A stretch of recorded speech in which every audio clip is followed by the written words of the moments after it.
Well, good morning, everybody. Today is Tuesday, January 27th, and let's call this meeting to order. If I could please have our clerk call the roll.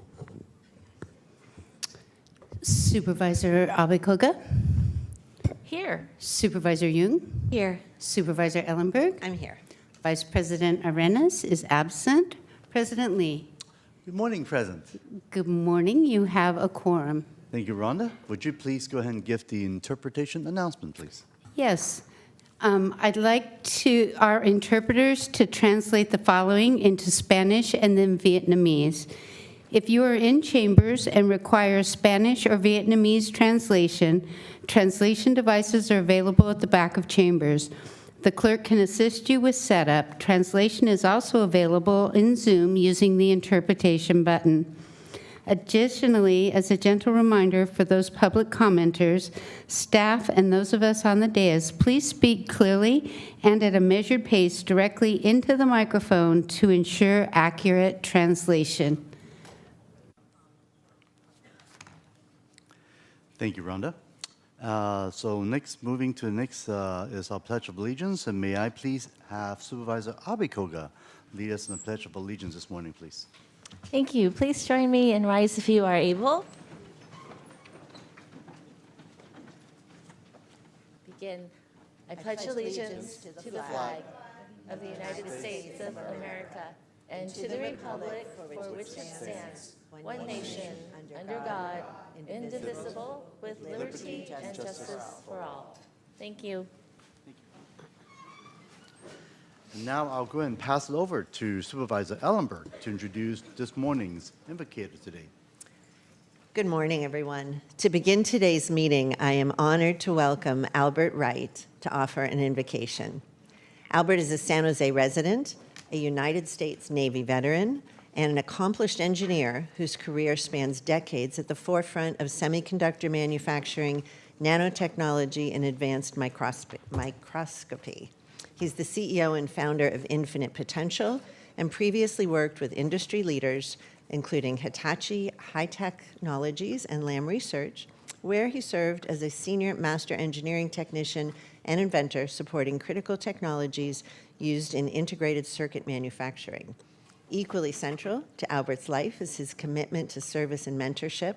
He's a member of the 100 Black Men of Silicon Valley and serves as co-chair of mentoring, where he dedicates his time to guiding African American and Latino students in STEM education at Bernal Intermediate and Santa Clara and Santa Teresa High Schools here in San Jose.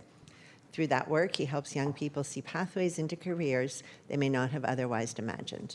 Albert's life reflects a deep balance of technical experience, public service, and community leadership.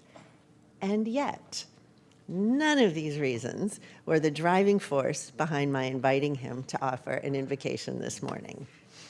I met Albert at a recent SVLG convening, and the reason I introduced myself is that slung over his shoulder was a very long ram's horn that I recognized as the traditional instrument that is blown in synagogues around the globe on the Jewish New Year. I sidled up and asked him about his horn, and to my surprise, he referred to it by its Hebrew name, a shofar. In my tradition, the loud blasts serve as a literal and figurative wake-up call to return to faith, to good works, and to community.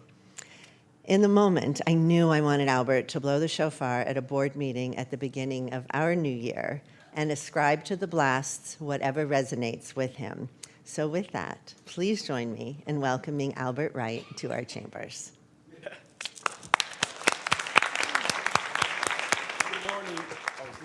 The podium has a built-in microphone. Oh, okay, thank you. You got it. Good morning, Supervisors Ellenberg and distinguished supervisors and our community from around the San Francisco Bay Area. As Supervisor Ellenberg mentioned, the shofar or ram's horn is used in Jewish celebrations. This particular shofar is the African kudu antelope horn. Yeah, that would be the left horn of that. And I proudly carry this around the nation. I call it my American Express. because literally it changes atmospheres and frequencies and narratives.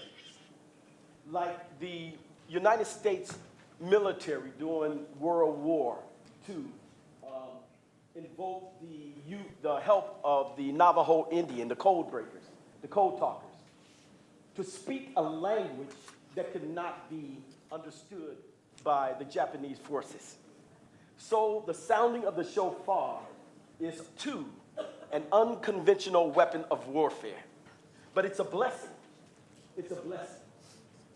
One of my favorite movies long ago was, who was it? Sylvester Stallone's First Blood, where he was provoked into fighting the community law enforcement agencies.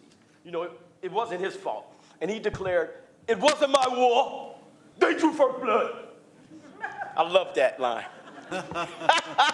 And so as we, the people of the Santa Clara Valley, here in these hollow chambers of Silicon Valley, we have the opportunity to set a directive for our leadership for this coming 2026 year. And this is a very important year. I don't know if you guys are excited, but I am super excited. I'm also the vice president of the Silicon Valley Black Chamber of Commerce, which, you know, we're standing on business and opportunities for our members in the community to receive opportunities to make money, okay? And so with that and everything that's going on in this, in the nation and around the world, the eyes of the world are going to be on Silicon Valley. And I'm super excited about that because as I give the invocation and then sound the shofar, I want you to receive the sounding of the shofar with great joy. There are 4 distinct sounds of the shofar. The first sound is called tekiah. It means it's a call to bring the congregation together. The second sound is called severim. It's a call to brokenness and repentance. The third sound is called teruah, a call to spiritual warfare. And the final sound is tekiah godola. It's a long blast, a reminder of the coming of our Lord and Savior Jesus Christ, to return at the final trump of God.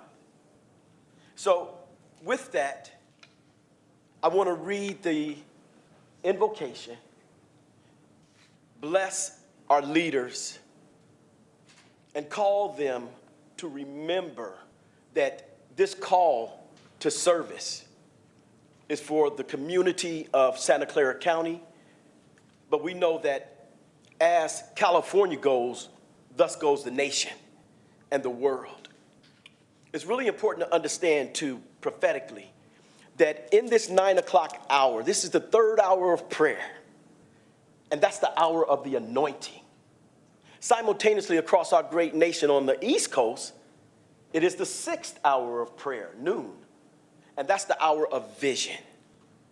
So my prayer for our leadership is that God would anoint your vision, that God would anoint your vision for we the people of Santa Clara County, and that vision will align with his plans and his purposes for this Valley of Heart's Delight. Let's pray. To El Elyon, the Most High God, a prayer of invocation, directive for the governing body of the Santa Clara County Board of Supervisors. Santa Clara, holy clarity. Santa Clara, holy clarity. Open the heavens, Lord, and open the earth. We welcome you, King of glory, into the chambers of this hallowed hall, for the earth is the Lord's and all its fullness, the sea and all they that dwell therein. But you have chosen to give it to the kingdom of men, in whom you are well pleased. And we thank you, Lord. Lord, at this Kairos moment in time, on a day like no other day, humbly and boldly, we invoke you, Holy Father, that you grant to our leaders, this board of distinguished supervisors, that you would grant to them a spirit of wisdom and revelation in the knowledge of you, that the eyes of their understanding would be enlightened, flooded with light. For God, you are light. Lord, we thank you that today we invoke you for your anointed vision as we stand proxy for our leaders, families, communities, and the multitude of cities in the need of reformation in this great nation. Lord, as your children and your creation, the ecclesia that you have planted in this valley of Heart's Delight, we, this SCC Board of Supervisors, as a ruling body of governance in the great state of California, Beulah, you claim it for yourself, make our invocation to our Father in heaven for your spirit of wisdom, revelation in the knowledge of who you are, and an insight into the hopes and inheritance for which you have called each of the supervisors. Lord, this is a vital time in our nation's history, as all the eyes will be on this land, the Bay Area, from around this earth you've created for us. And as it has been said, so we say, as go California, so goes the nation. From these hallowed halls, we invoke you for holy clarity, as you have granted and anointed this board of supervisors the authority and future forward vision for this region.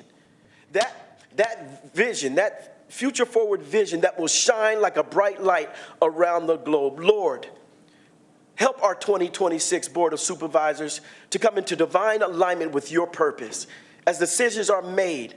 For many are the plans in a man's heart, but it is your purpose that will stand. As the shofar sounds, speak, Lord, for your servants are listening. Isaiah 20:26 declares, verse 1, in that day shall this song be sung in the land of Judah. We have a strong city. Salvation will appoint for walls and bulwarks. Lord, open the gates that the righteous nation which keepeth your truth may enter in. Lord, you will keep them in perfect peace, whose mind is stayed on you, because we trust in you. Trust in you, the Lord, forever. For the Lord Jehovah is everlasting strength. And so, Lord, as I end this invocation, we again declare, Lord God, open the heavens and open the earth. For, Lord, you have been our dwelling place in all generations before the mountains were brought forth, or ever you had formed the earth and the world. Even from everlasting, you are God, Olam El. The days of our lives are 70 years, and if by reason of strength they are 80 years, yet their boast is only labor and sorrow. For it is soon cut off and we fly away. Who knows the power of your anger? For as the fear of you, so is your wrath. So teach us to number our days, that we may gain a heart of wisdom. Oh, satisfy us early with your mercy, that we may rejoice and be glad all our days. Return, O Lord, how long? And have compassion on your servants, these leaders. Make us glad according to the days in which you have afflicted us, the years in which we have seen evil. Let your work appear to your servants, these leaders, and your glory to their children. And let the beauty of the Lord our God be upon us, and establish the works of our hands for us. Yes, establish the works of our hands. Lord God, we thank you. And Lord, as you instructed in your children to design the silver trumpet was made by the hand of man, but the shofar was made by the hand of God. The breath of man goes into the shofar, but the voice of God comes out of it. Hallelujah. Hallelujah. Hallelujah. Welcome, welcome, welcome, King of glory.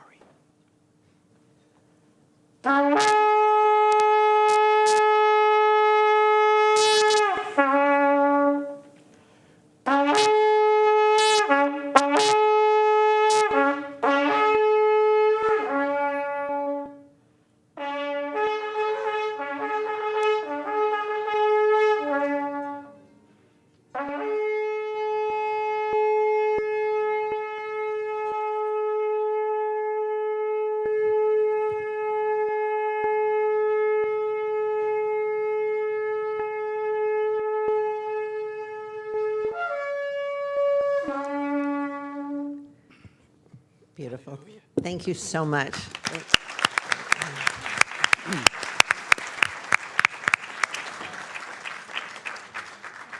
Appreciate your starting our meeting today. Thank you.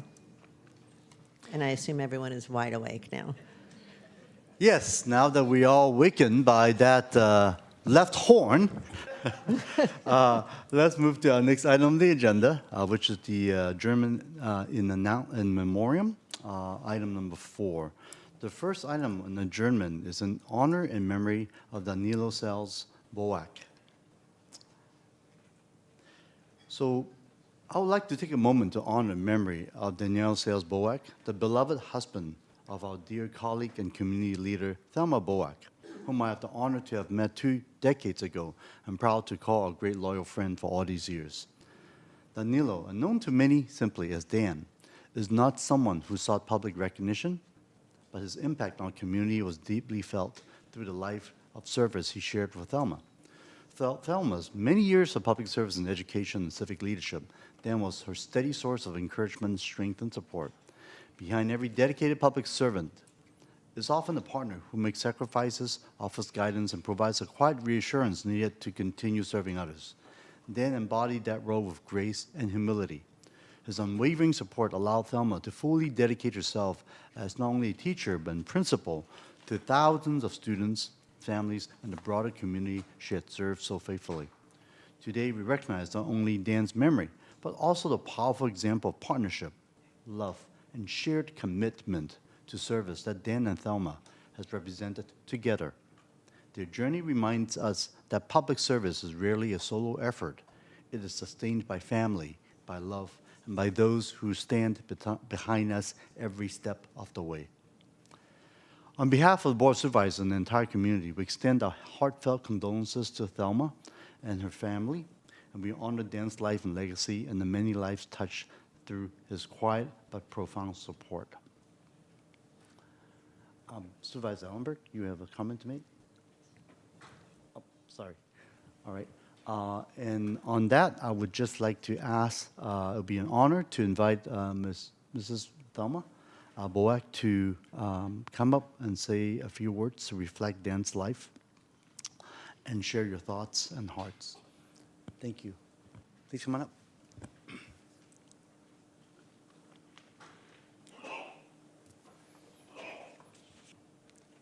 Thank you and good morning. Good morning. Thank you very much to Supervisor Otto Lee and to the members of the Board of Santa Clara County Board of Supervisors for remembering my husband Dan before your adjournment. Knowing that his dedication to supporting local community efforts was recognized by this honorable and esteemed body, which is our county, it means the world to me and to my family, especially during this very difficult time. So with a grateful heart to all of you, thank you from the bottom of my heart for your kindness and your compassion. Thank you so much. Thank you, Thelma.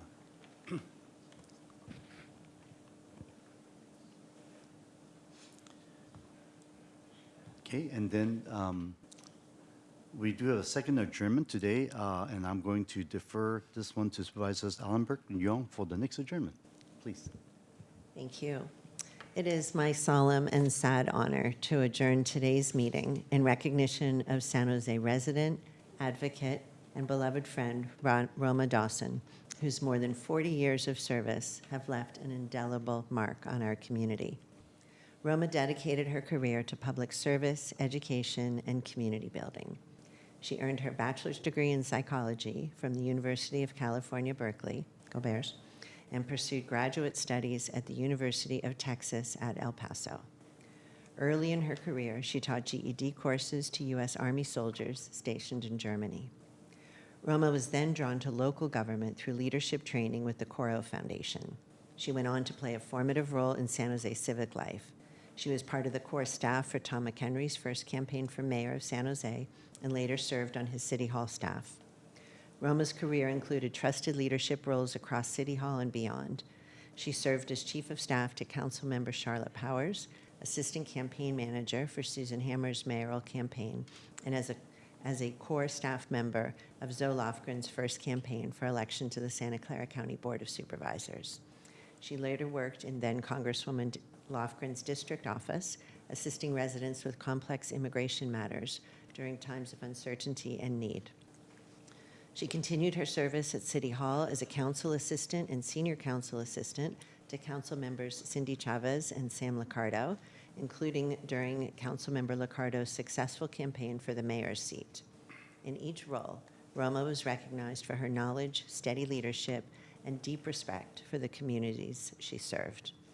Beyond government, Roma made lasting contributions to San Jose's cultural and civic institutions.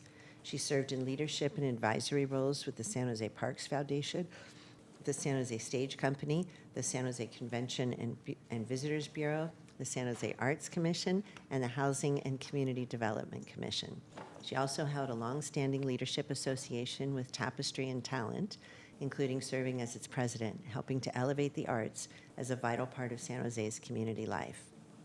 Roma's legacy is one of dedication, integrity, and quiet impact. Through decades of service, she helped shape policies, campaigns, institutions, and cultural spaces that continue to benefit residents today. I first met Roma in the 1990s through our mutual admiration of then Mayor Susan Hammer. She was so smart and warm and fun to talk to. I was new to San Jose, and she quickly gave me the lay of the political landscape, and we remained connected over decades through various campaigns, organizations, and shared interests. I will miss her company and her always fascinating asides when she shared stories that were invariably total news to me, even though I thought I was in the know. She taught me a lot and lived a life worth emulating. Roma's son, Sean, is here in Chambers, and her husband, Daniel, has joined us on Zoom. We're also honored to be joined by some of Roma's dear friends. After Supervisor Young offers some remembrances of her own, I'll invite Kathy Sutherland and Carol Watts, both close friends of Roma, to come up and share some more about her. Supervisor Young. Thank you, Supervisor Ellenberg. Excuse me.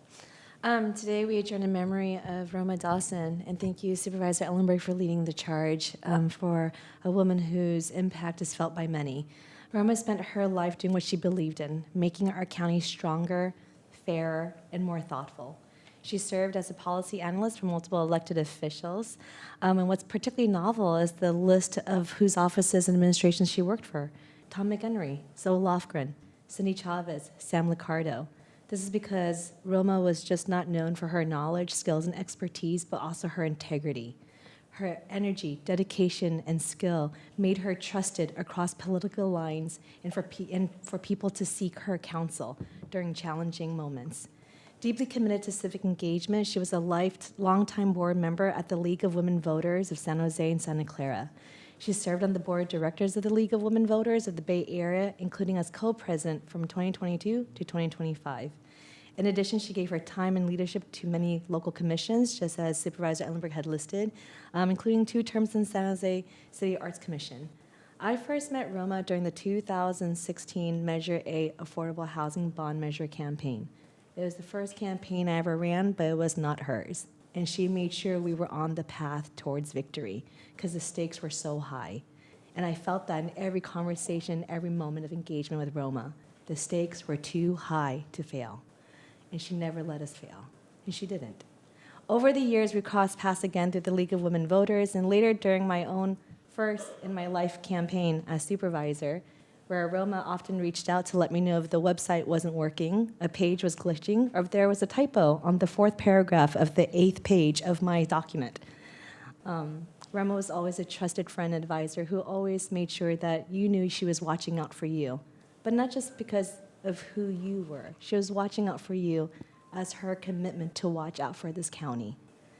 Roma believes behind a loving family, her son Sean, her husband Daniel, a legacy of service, fairness, and leadership, and a community of friends who could say that they were made better by Roma's friendship and engagement. May her memory be a blessing to us all and an inspiration during these challenging and troubling times when steadfast leadership defined by integrity is needed now more than ever. Thank you. Thank you. Kathy and Carol.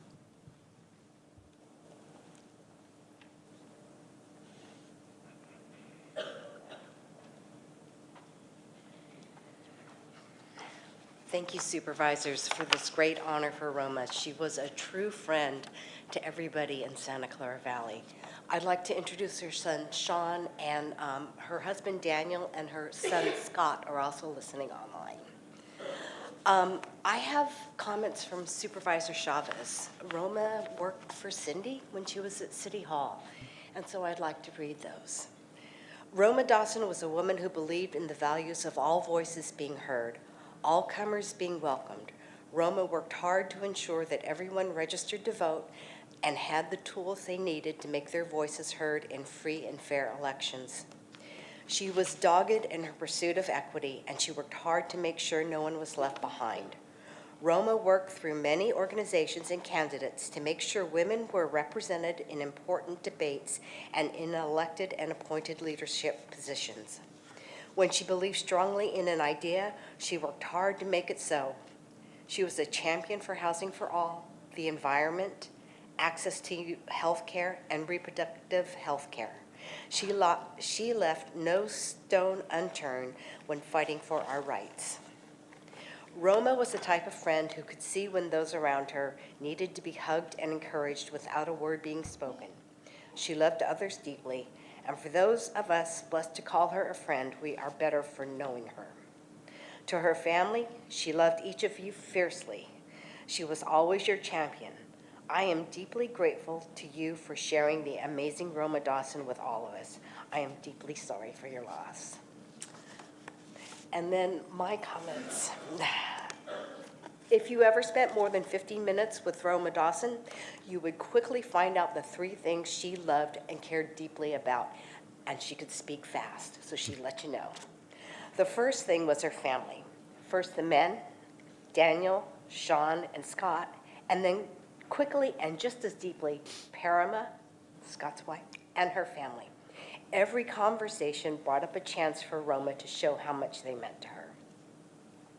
Second was San Jose. Roma was the all-time cheerleader. She loved the city, and she knew every department, and it seemed like every person. No matter where you were, when you were with Roma, you always ran into a friend. And finally, good governance and leaders. If you had a project or a question, Roma was there in a flash, leading by example with values and the belief that we can always do better.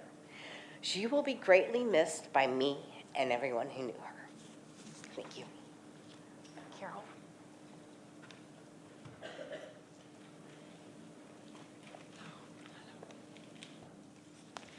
Hello.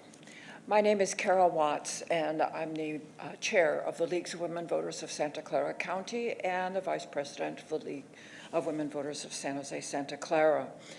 Roma was one of the most active members in the League of Women Voters. She served as the current co-president of the League of Women Voters of the Bay Area, was a legislative analyst for LWV California's Housing and Homelessness Committee. She was also active in projects of the 5 leagues in Santa Clara County. She was on our board of directors in San Jose, Santa Clara, chaired our Housing and Homelessness Committee, was an active member of Membership Action Climate Change, and she was just working on a new project that was going to help us all learn more about the possibility of democracy dollars in our local government. She joined the League in 2013 after all the years that you just heard about, which are just amazing, and we were so lucky that she brought her experience and her positive energy to the many levels of the League of Women Voters. She loved to do a deep dive on complex policy issues and to develop programs showcasing the challenges and potential solutions of issues. She was proud of San Jose, passionate about the environment, the arts, and the League. She leaves behind a legacy of positive impact on the League, the community, and those who knew her, especially her beloved family. She's greatly missed by all of us. Rest in peace, Roma. Thank you all, and may Roma's memory be for a blessing. As I said, mentioned earlier, many public officials have also help us besides us, and Rona is absolutely one of those true example of serving so many really influential and powerful leaders of our community. Just looking up her name, even as of last year, She was serving as a commissioner in San Jose and was complaining about why mobile homes companies could just raise their rents illegally. This is the type of work she does every single day, whether she's in office or helping others. So I just want to say thank you so much for all your amazing work, and you'll definitely be missed so dearly. Thank you, Rome. Okay, the next, moving on, we actually have the commendations and proclamations, which is item number 5. And I'll now also turn back to Supervisor Young for the first proclamation about the National Children's Dental Health Month. Supervisor Young.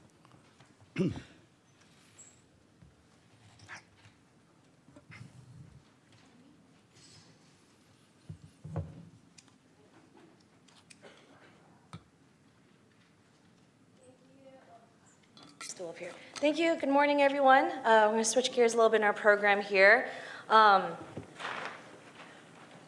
The members of the Public Health Department are joining me today because today we are proclaiming February as National Children's Dental Health Month, raising awareness about the importance of oral health for children and families in Santa Clara County. The American Dental Association observes February as National Children's Dental Health Month with the goal of promoting the importance of good oral hygiene and raise awareness about preventing childhood tooth decay, a common but preventable chronic disease. Cavities remain the most common preventable chronic disease amongst children, and poor oral health can contribute to missed school, difficulty concentrating, and long-term health challenges. In fact, chronic like tooth decay, cavities is one of the top leading causes of chronic absenteeism, and it affects children of color and communities, immigrant communities, and low-income communities disproportionately more than other communities. Children with poor oral dental health or lack of access to dental care are 4 times more likely to have chronic absenteeism in school, leading to lifelong learning challenges. So this is an important issue, and as a mom of an 8-year-old who loves to brush her teeth, or so she claims, right?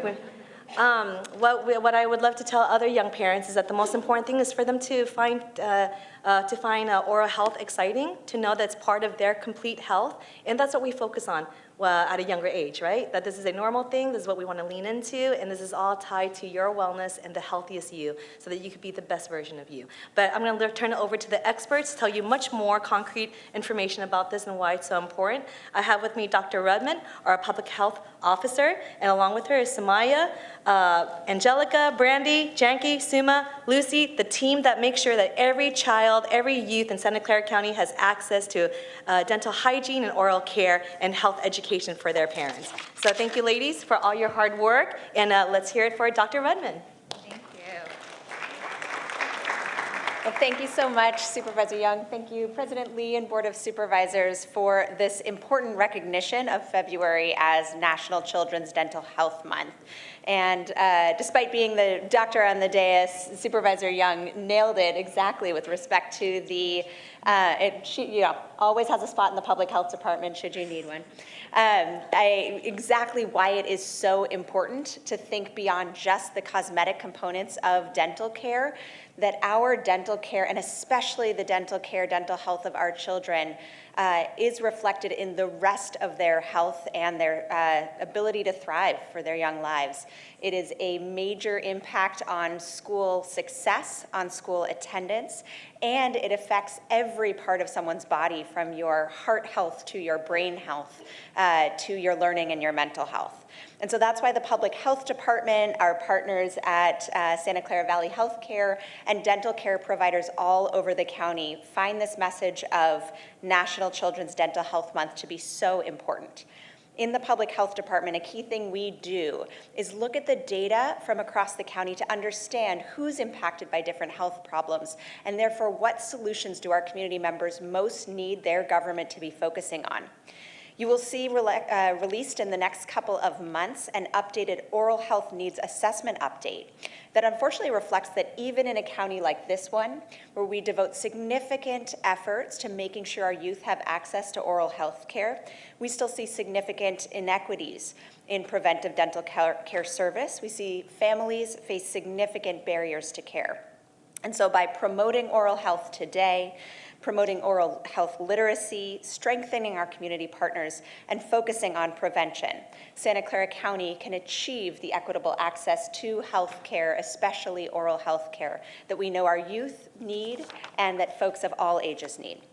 In our public health department in particular, we're excited for a couple of new ventures over the coming months, some of which partner exactly with the agencies we know most closely serve our communities in need. We're working with our WIC program, our Women, Infants, and Children Nutrition Program, to educate parents and caregivers about oral health. We're working with school district nurses, partnering for a poster campaign in schools. We're working with Evergreen to enhance through social media, improve messaging around importance of oral health. And we're working with our home visitation nurses to integrate oral health messaging in all of our services that bring health into new families' homes. So with that, I'll offer an additional thank you to our Board of Supervisors, to Supervisor Young, to all of you in the community who, in addition to brushing your own teeth and like I do with my kiddo, fighting to get them to brush theirs and maybe even floss, thank you for everyone's efforts to help bring this important issue to the forefront and keep our kids healthy and safe. Thank you.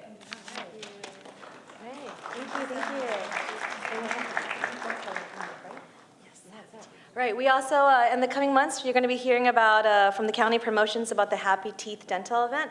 It's really cool because what it does is that we provide free dental screenings in community for families, no appointments necessary, no charges whatsoever. And with new local rules and laws, children entering TK and kindergarten needs to have their teeth examination, their dental health examination, and the Happy Teeth Dental event also provides for that at no cost to parents to make sure there are no disruptions to their children's education. Thank you, ladies, for this incredible lift and making sure that this important issue is on everyone's forefront. All right, we're going to turn it back and take a photo. I'm so sorry.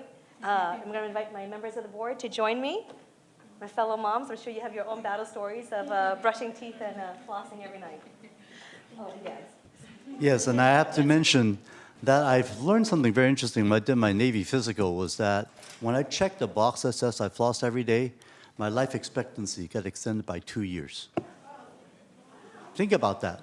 Flossing daily would save lives. Just think about it. Thank you. Want to be my Greta? Can't imagine that. Flossing.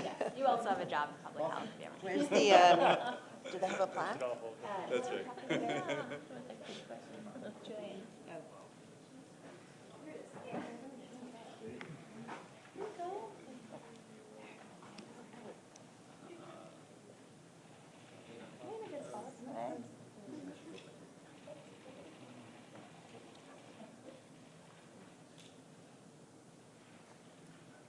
Show your teeth.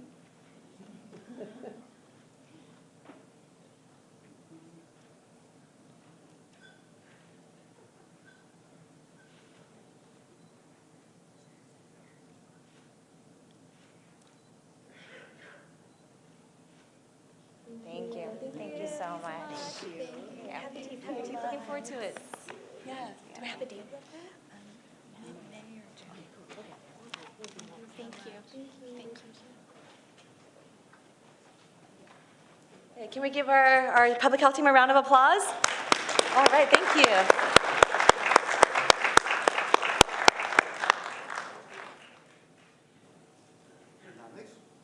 Our next proclamation also is from Supervisor Young, but this morning as well. Go ahead, please. Thank you, thank you. Supervisor Reyes is not here with us today, but she is also a member of the Human Trafficking Commission, which I serve as chair, alongside co-chairs District Attorney Jeff Rosen and Sheriff Bob Johnson. And please join me, members of the Human Trafficking Commission today. We also have members of our Human Trafficking Task Force. Thank you. We also have the San Jose Airport.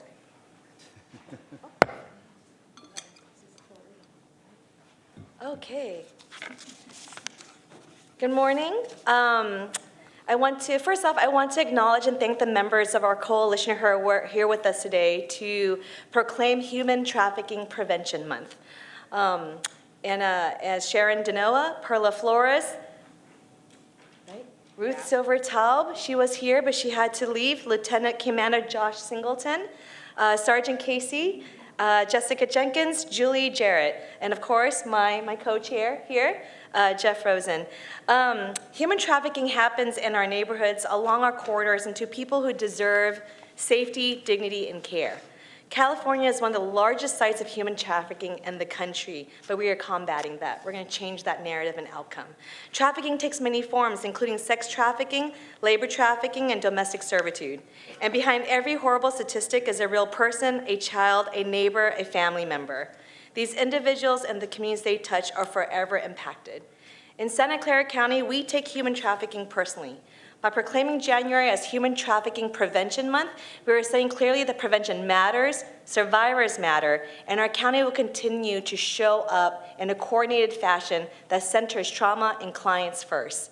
As we prepare to host major sporting events this year, including the Super Bowl, NBA's March Madness, and the FIFA World Cup, we know that large events can increase vulnerability and ultimately human trafficking because economics drives exploitation. That's why our county has joined the Safety for the Bay campaign, a multilingual public awareness campaign across Santa Clara, Alameda, Solano counties. In total, it spans across the 9 Bay Area counties to ensure that there is a resource for survivors and for those who spot something, see something, say something. This effort is about prevention, about sharing resources, and about making people know that they are not alone and that help is available. This is what community-centered public safety looks like. And at this time, I'd like to invite my co-chair, District Attorney Jeff Rosen, to share a few words. Thank you, Supervisor. In the run-up to the Super Bowl and FIFA World Cup and March Madness, I want to assure the community that the Santa Clara County Human Trafficking Task Force is ready for the influx of visitors, which may include traffickers. We run the largest anti-human trafficking task force in the Bay Area. We have 2 prosecutors, more than 5 law enforcement officers full-time as a part of this task force, along with our partners in the community, Community Solutions, the YWCA, and the entire South Bay Coalition Against Human Trafficking. In the lead up to these large sporting events that are coming here to our area, there are more than 50 personnel that have been deployed to disrupt trafficking efforts. In the last couple of years, we've had enormous successes in rescuing victims of human trafficking and bringing perpetrators to justice. Just a few months ago, we launched a large operation and closed more than 10 operational brothels and saved more than 40 commercial sex workers. Thank you. And those efforts are a result of the strong collaboration between law enforcement and the community-based organizations which help trafficking survivors. So as Supervisor Young said, if you see something, say something, and then we will do something good that will help victims and prosecute perpetrators. Thank you. Santa Clara County is known as a national leader on this front against human trafficking and prevention. And that's only possible because of the unique collaboration we have across all partners and communities. So at this time, I'd like to invite Sharon Denoa, the director of the South Bay Coalition to End Human Trafficking, to say a few words. Sharon. Thank you, Supervisor Young and DA Rosen. In Santa Clara County, we've seen work happening since 2003. Even though 2010 is when National Human Trafficking Prevention Month started. But we've been working behind the scenes to build capacity in Santa Clara County to identify and respond to human trafficking. Our county's protocols and funding priorities reflect best practices and leadership in the fight against trafficking. We've seen the Board of Supervisors really take a stand against human trafficking and supporting survivors. The Human Trafficking Commission is a one-of-a-kind. We have seen survivors from every part of the world here. We have seen all forms of trafficking, sex trafficking online and in the streets. We've seen labor trafficking in salons, in restaurants, construction sites, and in the fields. We have street vendors who've been exploited. Domestic servitude and debt bondage has happened. And we've seen trafficking cases that intersect with domestic violence and sexual assault. What we know is that economics drives exploitation. And so with 3 major sporting events happening and beginning in just a few short weeks, we need to bolster our efforts to be able to create a safe community where help is available for community members and visitors alike. San Jose Mineta International Airport has recently implemented a robust training for all badge staff through Freedom Insight. That means all badge staff are going to be able to identify and respond to human trafficking. And as mentioned, we launched a website, safetyforthebay.org. This is a resource navigator for anybody feeling unsafe, and it's not just for human trafficking, it's for any way that somebody might feel unsafe. That might be domestic violence, sexual assault, housing insecurity. Increasingly, we know that the immigration protections are a major concern. There may be hate crimes or other types of violence. This website is to help navigate people to the help that they need, whether that's a confidential advocate, an attorney, or if they want to report something to law enforcement. So we encourage you to check out the site. In the coming months, this site will be translated to make it accessible to all of our community members, and that's through the partnership with the Board of Supervisors, our county, and really across the region. We invite you to join us in combating human trafficking and promoting a safer community. Thank you. Safetyforthebay.org, and 4 is the number 4. Safetyforthebay.org, a resource navigator, service navigator, information source developed by trusted messengers, and really developed by, it's very trauma-informed in its development, with the survivors of human trafficking informing us what would have been helpful to them during their time of need. Okay, and I also want to give a shout out. There's so many partners as part of this effort over the years, from our healthcare providers to our labor movement to our Office of Supportive Housing, making sure that emergency shelters are available for those who need it most. So we're all on part of this together. And I want to thank my colleagues on the board and also our administration for being champions of this issue. And now I'm going to invite everybody to join me on the dais, to join me down here for a photo to proclaim January as Human Trafficking Prevention Month. And remember, safetyforthebay.org. Thank you.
So before we move to the public comments today, I would like to share a personal story.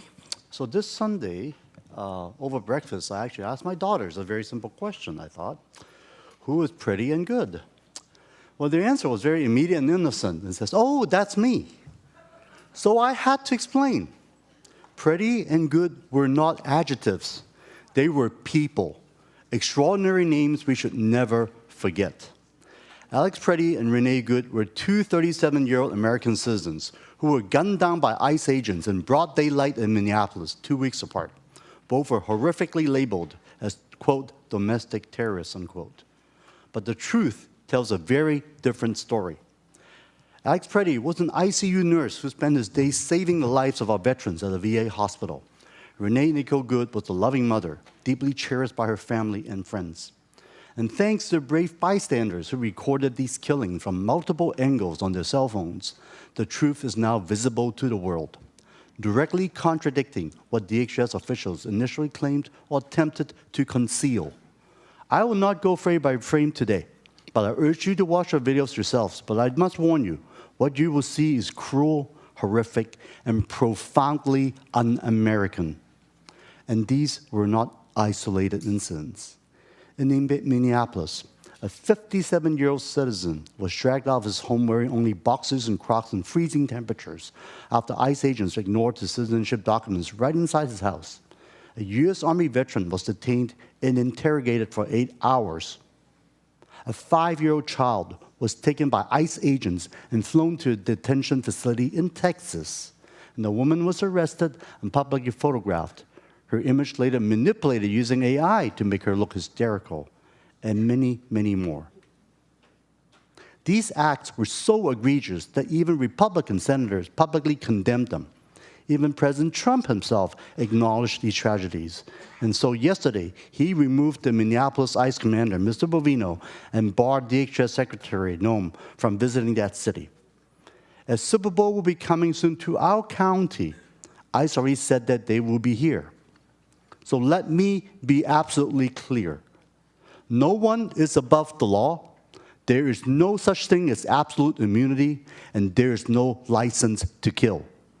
If anyone comes into our county masked, spreading terror, breaking laws, or threatening our residents, they will be arrested by our sheriff deputies and police officers and be held accountable on the full force of our federal and state law before our courts and judges. And when you hear the term domestic terrorists, I ask you to think about this. Who are the aggressive masked gunmen stopping cars, breaking down doors, abducting our neighbors, covering up crimes, spreading lies, and terrorizing communities across American cities? As I told my daughters, remember Alex Pretty and Renee Good. These were brave Americans who stood up for the most vulnerable among us, and who exercised their constitutional rights to protect our freedom and rule of law. Honor their sacrifice, tell their stories, teach them to our next generation, and do not allow lies, politics, or internet memes to erase their courage and sacrifice. And we must demand a full and independent investigation to their tragedies so that those responsible must be prosecuted and held accountable. These are tragedies that's happening not only in Minneapolis, but across our country. So I'm going to ask our clerk, Rhonda, please go ahead and display the slide. We have heard repeated falsehoods about individuals being killed by ICE agents. I mentioned Alex Pretty, I mentioned Renee Nicole Good, Keith Porter, but there are also many, many others. And so today, I want to take a moment to acknowledge the lives we know that have been lost. Behind me on the screen are the names of more than 40 people that have died in ICE custody or were killed by ICE agents since 2025. And I ask that we all take a moment of silence to honor these victims.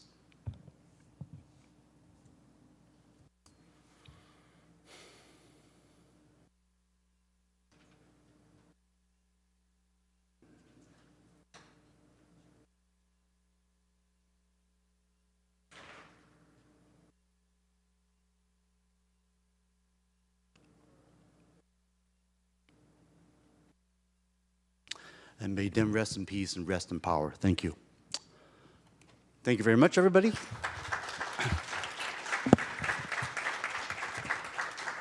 Next, we move to our public comments period, which is an item reserved for members of the public to address the board on items not on this agenda. Any public wish to speak on the agenda should speak at this time. And please fill out the speaker card and return it to our clerk. We will call up to 30 names now, then the remainder names when they'll be called at the end of the agenda. In-person speakers will be called first, followed by Zoom speakers, and no further requests to speak will be accepted under the continued public comment. The reminder for public on the Zoom, as soon as the first public speaker in the chamber starts speaking, no more speakers will be taken. And during public comment, that's when we want to really respect everybody's comment and do not allow applause or boos at that time. But you can also show your support by simply raising your hands and shaking quietly. And I thank you for your cooperation to keep our meeting moving orderly. Rhonda, how many speakers do we have this morning? I currently have 14 speakers in chambers and 4 on Zoom. All right, so let's do 1 minute each. Thank you. All right. We're going to go ahead and close the queues, and I'm going to call the first set of speakers up. You may speak in any order. Seferina Fernandez, Patricia Mora, Veronica Saldivar, Natasha Walker, Alberta Cortez, Adam Cole, Zeb Feldman, and Carlton Show Allen. Go ahead. Hola. Yes, we could hear you. But vamos Okay. sí. Perfect, yes. Welcome. Estoy aquí porque estoy preocupada debido a que nuestro salario como cuidadores o caregivers en casa no ha aumentado. De verdad que es una situación muy complicada, muy difícil. La economía cada vez está más difícil y es necesario un aumento. Hemos venido muchas veces, espero que esta ocasión sí nos escuchen. De verdad, necesitamos su apoyo. La unión está para ustedes. Queremos que ustedes estén para nosotros. Muchas gracias. Thank you. And our translator, you ready to translate? Yes. I'm here because I am very concerned because of our salary as caregivers at home. We haven't had any raise. It's very difficult. The economy is very difficult, and we need really a raise right now. We want your support. We are here once again because we want to be heard. The union is for you, but we want you to be for the union. Thank you.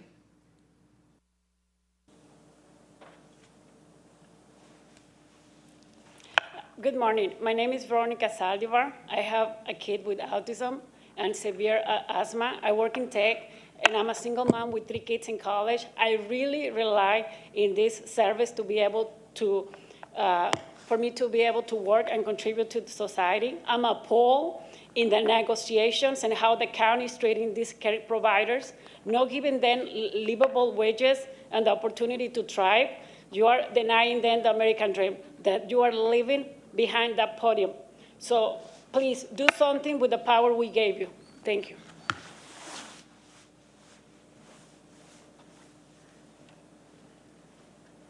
When I think about the speech that the president just gave, I can't but think of what Paul said would happen before Christ comes back. He said the restrainer, which is government, will be taken away.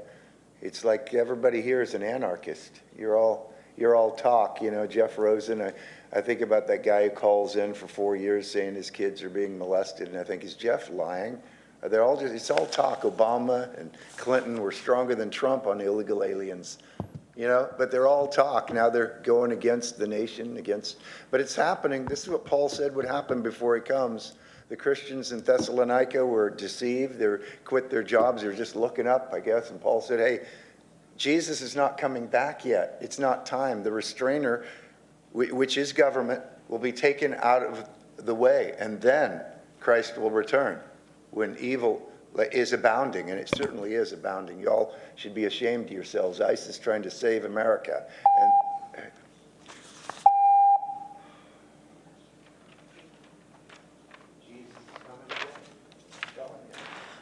Mi nombre es Patricia Mora y soy una proveedora de IHSS hace un año. Mi hermana María tiene una necesidad muy especial.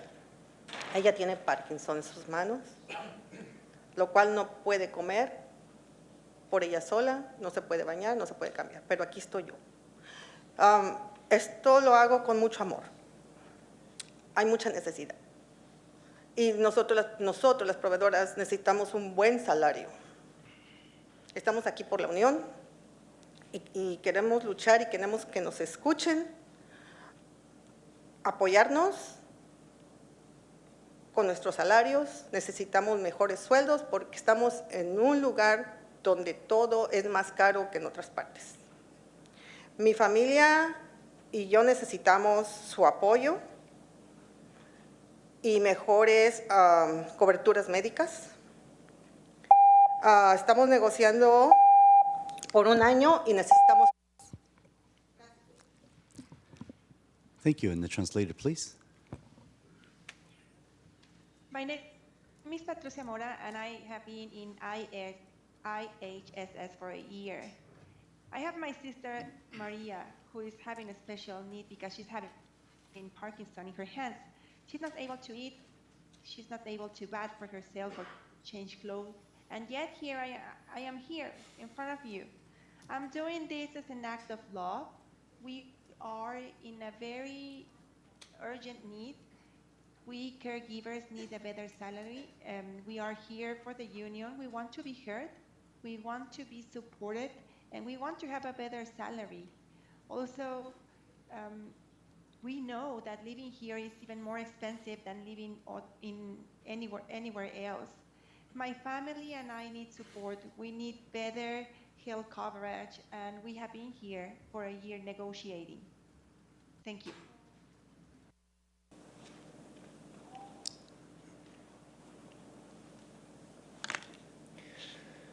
Good morning, Board. This is Adam Cole with SEMA. SEMA and RNPA shared a brief memo with the Board regarding the layoff notices that our members received earlier this month.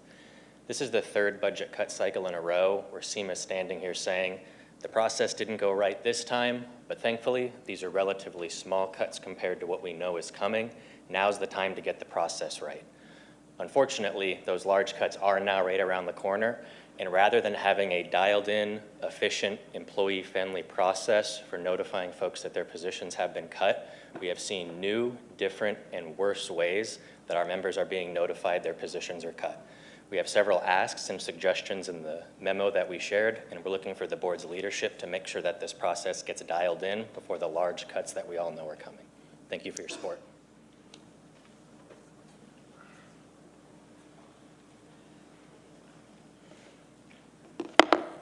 Good morning, board members. My name is Carlton Sean Allen Jr.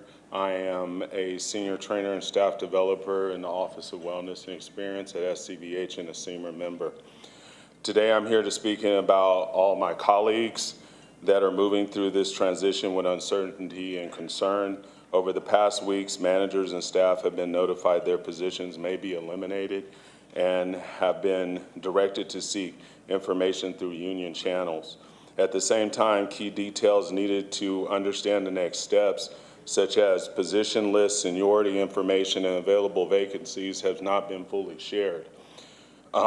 This has left many employees in a space without clear answers or knowing what comes next. When people are told these things, this is not wellness and this is not from a trauma-informed perspective.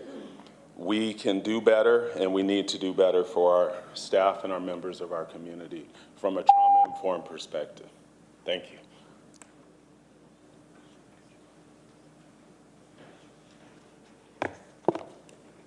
Good morning, Board. Zeb Feldman with SEMA. I want to emphasize this. If someone tells you that the layoff process is complicated and difficult to get right, please don't believe it. It's serious, yes, but not that difficult. And the county has done this smoothly for decades past. The county can do so again with a simple rule.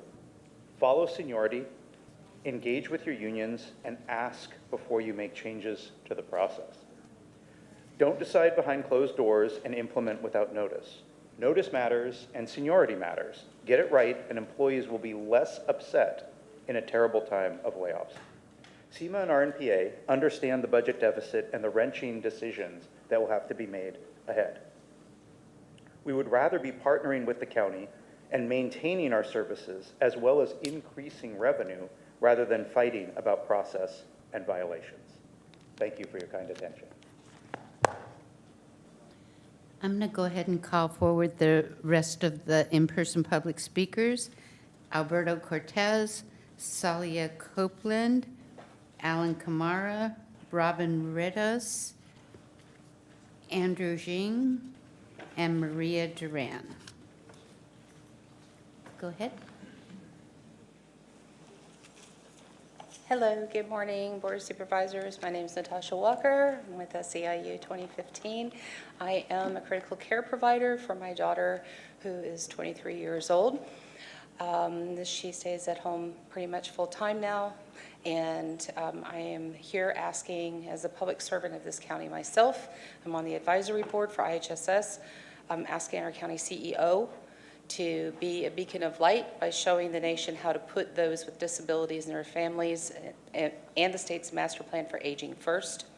This critical safety net program is the backbone of the county health system. The money paid to critical care providers goes directly back into the local economy. It is difficult for us to find providers, and it's going to become more difficult with your current wage offer as it is. The board sent you a recommendation letter in September, and we have not heard back from you yet, and it has a solution in there as well. We'd appreciate your input. Thank you.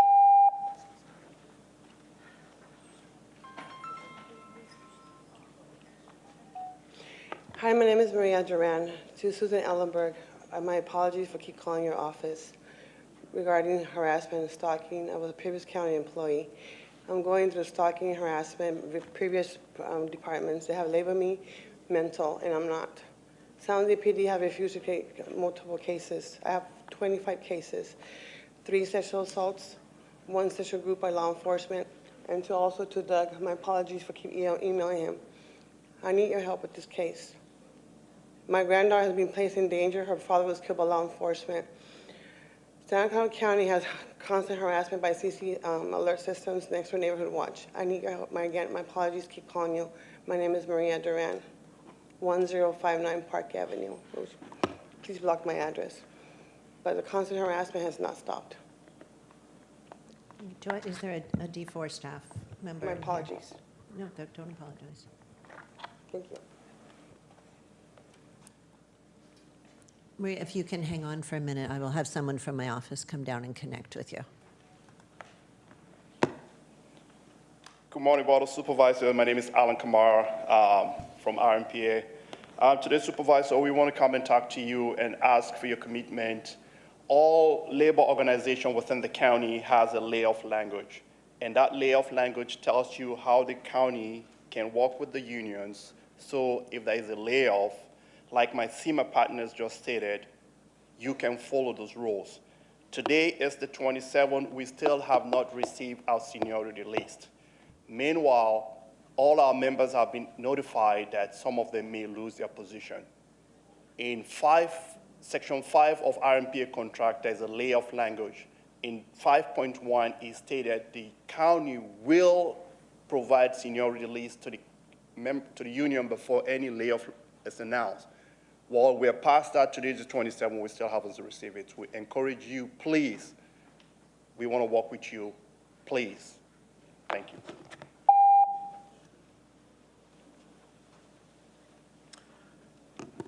Good morning. My name is Andrew Jiang. I am Assistant Nurse Manager at VMC IDOT, Acute Psychiatric Services. I'm here to represent RMPA, all my nurses, and all my assistant nurse managers. I just want to say that it's recommended to have 50 beds per 100,000 people, and we have 2 million population in Santa Clara County, and we have 48 acute psychiatric beds. And here are the people who take care of them. As assistant nurse managers, we are on the floor. We're part of a core staffing where they're 9 out of 10 days on the floor taking care of our patients, the most acute population in our county. And I understand the situation necessitated by the dollar. I'm here to say that we are the best bang for your buck. We take care of the patients, and we also take care of all the administrative services at the unit. Thank you very much.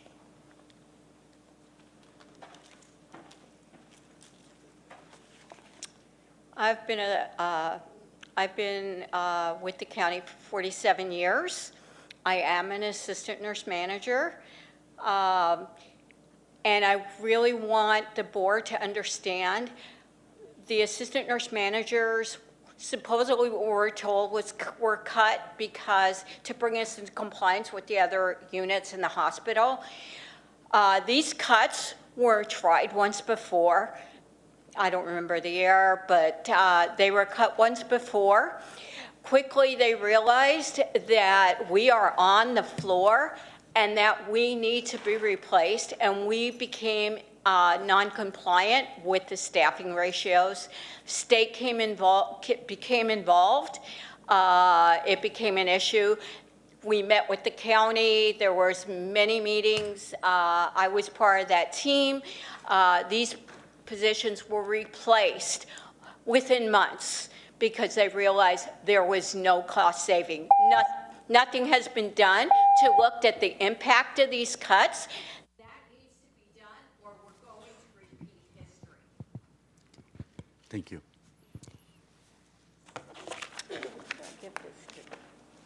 Who do I give this to?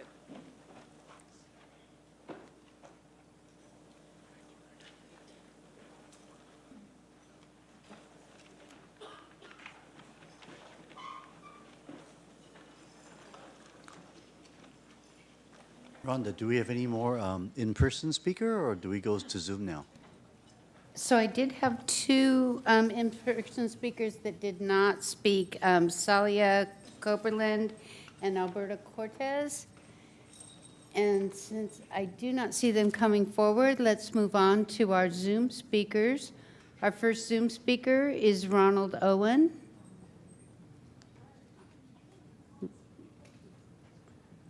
Ronald F. Owens Jr., retired public information officer with the California Department of Public Health.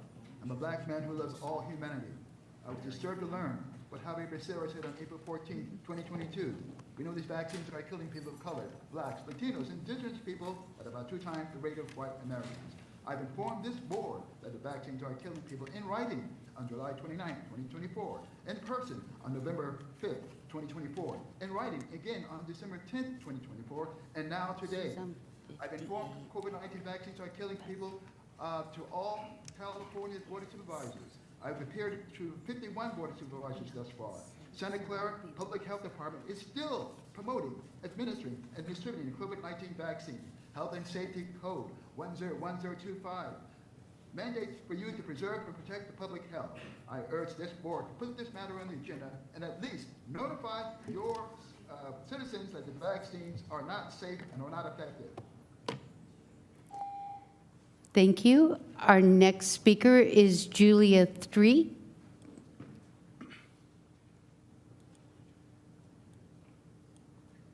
Yeah, Julie 3, calling in for the 3rd time from Butte County, California, 20-year resident of Sunnyvale, California. I want to tell you, President Lee, that 5 years ago today, your public health department injected my mother with a known toxic poison. Moderna lot number 029L20A was the first of 4 deadly shots that killed her. She lived in Sunnyvale and she worked hard for Silicon Valley. You people need to look up her VAERS report 2431153. There are 89 people dead from that one toxic lot alone. I have come here before you 3 times. She was the best friend of Carmen and Larry Stone, a dedicated resident of Sunnyvale, California. She worked for Sunnyvale Community Services. She was a Silicon Valley icon at Signetics and Symmetricon. She made rainbow dresses for me and my friends at the Sunnyvale Rainbow Girls. She made the Sunnyvale Metro banners for the Sunnyvale Little League. She demands better than this. Thank you. Our next speaker is Parent. Yes, hello, good morning to you all. Jeff Rosen just said that if you see something, say something and we'll do something good. Those were his exact words about sex trafficking. It's a complete lie. I told Jeff Rosen personally that my ex-wife was letting a man rape my son beginning when he was 13. There was unnecessary bathing with the children. There was sexual contact between 2 of the children. And all this led to abrupt and severe personality changes for my kids.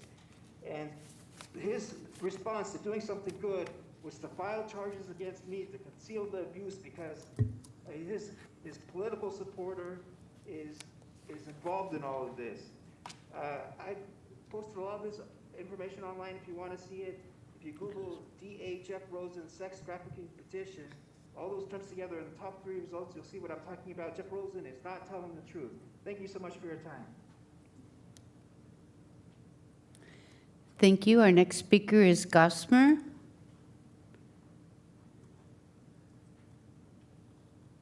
Hi, this is Gail Osmer. Good morning. Well, it's happened again where your county-funded hospital is letting out unhoused people with no place to go.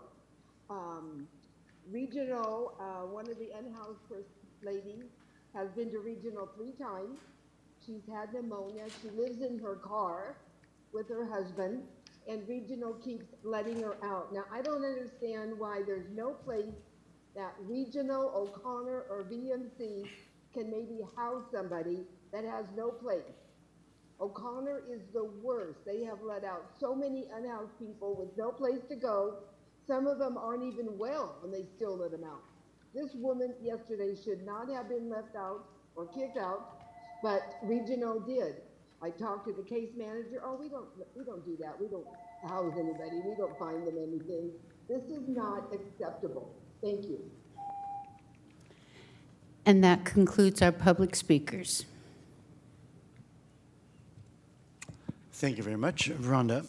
Okay, and then we move to the next item of the agenda, which is the consent calendar and changes to the Board of Supervisors agenda this morning. And Rhonda, would you please read the various update to our consent calendar? We have a request from administration to hold item 29 to February 10th, 2026. Item 29 is to approve retroactive Second Amendment to agreement with Board of Trustees of Leland Stanford Junior University relating to providing cardiovascular and thoracic surgery physician services, increasing the maximum contract amount by $6,077,849 from $6,611,134 to $12,688,983 and extending the agreement for a 36-month period through February 28, 2028. Request from Supervisor Young to remove item 56 from the consent calendar. Item 56 is to consider recommendations relating to the surveillance use policy for the automated license plate readers for the City of Saratoga, City of Cupertino, and the Town of Los Altos Hills. There's a request from administration to hold item 57 to date uncertain. Item 57 is to approve Second Amendment to agreement with Santa Clara Valley Transportation Authority relating to providing supplemental law enforcement services, amending the scope of services and cost recovery in an amount equal to the county's cost of providing services with no change to the term of the agreement. Correction to item number 59C, the item should reflect that it is jointly submitted with President Lee. Item number 59C is adopt commendation for U-Star Productions on the occasion of the 11th anniversary of Hoi Tet San Jose Lunar New Year Tet Festival, San Jose 2026, for celebrating and preserving Vietnamese heritage and culture. Arenas Lee. Request from administration to hold item number 61 to February 10th, 2026. Approve request for appropriation modification number 101 for $1 million, increasing estimated revenue and expenditure appropriations in the Consumer and Environmental Protection Agency budget relating to eradication of glassy-winged sharpshooter and Pierce's disease control. And this concludes our consent calendar update. Thank you very much, Rhonda. Are there any more the changes? Let's look at my colleague. Yes. Thank you. I don't have changes, but comments on a few items. Yes. First, item 28. During last year's budget discussions, I was deeply and vocally concerned about the potential contraction of family housing services after learning that the state had not yet allocated funding to the Bringing Families Home program. This program specifically aims to reduce homelessness among families that are connected to the child welfare system. And it's critical, of course, to ensure that children's most basic needs are met to improve stability in a system where a child's safety is of the utmost concern. I was relieved to see that the state has renewed funding through 2028 and allocated just over $3 million to our county. This funding will provide rapid rehousing and stabilization services to 145 families. I want to express my appreciation to SSA leadership, especially DFCS Director Wendy Kinnear-Rausch for your advocacy alongside other child welfare directors in the state to sustain this program. Good work. Items 45 and 46, again, not pulling either from consent, but just want to make some general statements about the importance of each. The county's Poet Laureate program has been in effect for 18 years and serves as a testament to this county's commitment to elevating the arts as part of the public good and ensuring our communities are seen and celebrated. At our last board meeting, current Poet Laureate Yosimar Reyes reminded us of the importance of community showing up for one another. And this is what every one of us at the county does every day, from the board to executive administration to line staff and healthcare workers. We meet people where they are and try to make things better in their lives. I want to express appreciation to SV Creates, our partner in this work, and all the poets, including the youth poet laureates, who have held this post in the past. Secondly, I want to uplift the work of our libraries, including the update in item 46, to better meet the needs of our communities efficiently and effectively in this time of financial uncertainty. I serve on the Joint Powers Board for our libraries and witness the passion of people working to serve our communities at every meeting. These days, as Supervisor Lee noted, may be dark in many ways, but libraries continue to be a beacon for the best parts of community. Item 56, consistent with my prior votes, I will be abstaining on this. And with that, I'm happy to move approval of the consent calendar. Okay, I have a motion. Do I have a second? I was hoping for quick clarification, and I'm happy to second, but the yellow sheet looks different. It had item 60 as being pulled, but is that no longer being pulled? And That's then, correct, yeah, that's no longer being and pulled in then 60. Is it 61 that we are adding?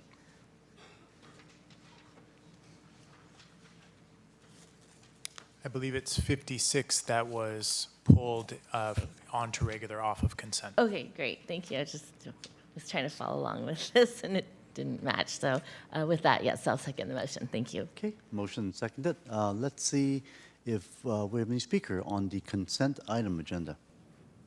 I currently have one speaker in chambers and no speakers on Zoom. Let's do 2 minutes. Go ahead. All right, with that, we are closing out the Zoom queue.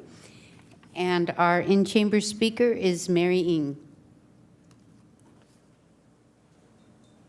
And for the consent item agenda, please state the consent item number to identify which item you're speaking on. Thank you so much, Ms. Ng. So sorry. Good morning. I'm here for number 58, Probation Department. I'm speaking on behalf of Terrell Pina. My name is Mary Ng. I'm a board member of Opportunities for Change. And he could not be here. Our lived experience CEO is the single father, sole custody of a 3-year-old. He brought her home from the day she was born. So they had a pre-scheduled appointment that couldn't be changed.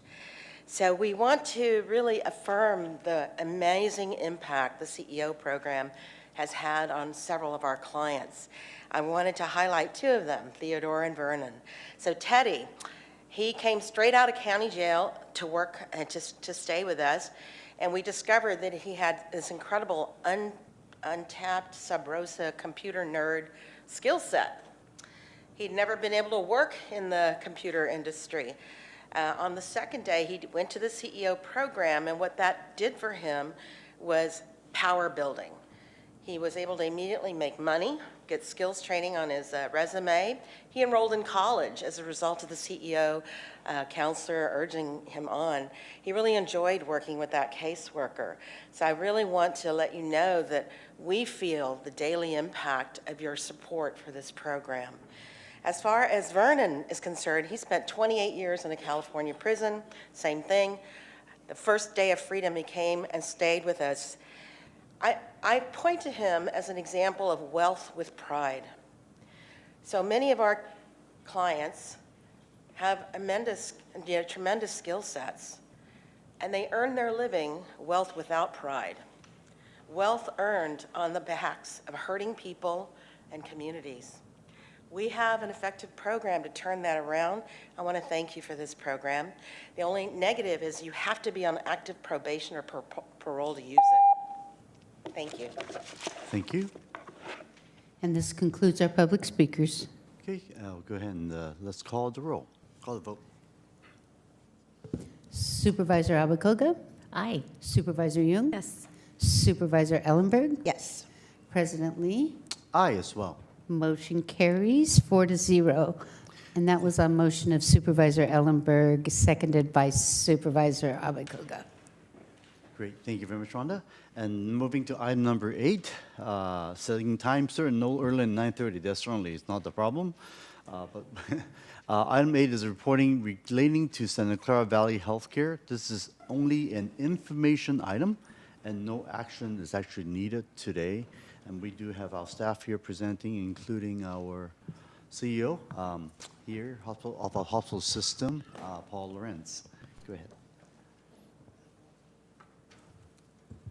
Thank you, President Lee, members of the board. Paul Lorenz, CEO for Santa Clara Valley Healthcare. I do have members of our leadership team here, which I'd like for them to introduce themselves, and then we'll move on with the presentation. Good morning, I'm Vinod Sharma. I'm the CFO for the health system. Good morning, Fong Nguyen. I'm Chief Medical Officer for the health system. Was your mic on? Yes, can you hear me? A little bit better now, thank you. Fong Nguyen, Chief Medical Officer. Thank you. Brian McBeth, Chief Quality Officer, Interim Hospital Executive at Santa Clara Valley Medical Center. Hi, good morning. Felicia Torner-Benny. I'm the Physician Executive at O'Connor Hospital. Cliff Wang, I'm the Associate Chief Medical Officer for the health system. Great. Again, thank you, members of the board, for this opportunity to talk about not only the implications related to HR 1, and also state changes, but really what we are facing as a healthcare system within this market in Santa Clara County. I think it's really important that we have this opportunity to engage with the board to fully understand the implications that we are dealing with. As you can note, we will be providing a brief overview of the health system, touching on some of our key challenges and opportunities. We'll be looking at some operating statistics relative to the health system and relative to the market in general. We will be touching on the federal and state budget challenges as a result of HR 1 in the state, and then getting into what we are doing to mitigate those challenges relative to our mid-year budget and also going into fiscal year 26-27. As you well know, we are working with the county executive not only in the mid-year budget, which will be presented, but also looking at 26-27 budget recommendations. And then we can get into the Q&A, which I really want to get to as quickly as possible. So what I'm going to do is try to go through these slides as quickly as possible, but touch on the key points. Next slide, please. So before I touch on this slide, I do want to just give some background information and once again emphasize how unique your public health care system is in Santa Clara County. As you well know, we serve 1 in 4 residents in the county of Santa Clara. We serve close to 60 to 70% of the Medicaid population. Thus, the implications of HR 1 disproportionately affects your healthcare system more so than any other healthcare system in the county of Santa Clara. And we'll touch on that in upcoming slides. But what's really important to understand is that just like any other healthcare system, your healthcare system is dealing with significant cost increases, structural cost increases that require us to either generate more revenue or to find other ways to cut costs in order to bring value-based healthcare to our community. In this market, many of you understand that because we serve a preponderance of individuals on Medicaid, we are also seeing a shift in the market relative to the Medicare population. Your health system, which I will show in future slides, has grown significantly in serving the Medicare population. At the same time, we're seeing our population age. And so we as a healthcare system have to adapt to that. And all of us know what Medicare reimburses healthcare providers today is the challenge. And therefore, what you are seeing is the shift from other providers to your public healthcare safety net system. So the reliance on your healthcare system is going to continue to grow, not only because the implications related to HR 1 around Medicaid, but also because of other individuals that are going to have to depend on your healthcare system for care. It's just not the Medicare population, but as you well know, the subsidies related to Covered California are no longer in place. And so we are already seeing individuals drop coverage. And these are individuals up to 400% of FPL, up to 500% of FPL. So we are seeing an evolving market, but also seeing changes in the payer adequacy of reimbursement in healthcare in general. As a safety net system, your board is also aware that we are fully committed to equitable access to healthcare. That is our mission, that is our purpose. And thus, what we are seeing is not only a shift of individuals relying on our healthcare system in general because of payer reimbursement challenges, but we're also seeing a shift of individuals that disproportionately are those communities of color.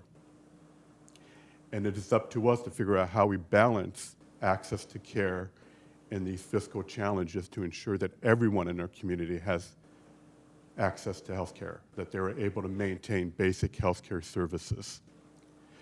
And as a healthcare system, your board is very much aware that when we were running one hospital, Valley Medical Center was overwhelmed. In other words, we did not have the physical capacity in 2019 to care for all the needs of our community.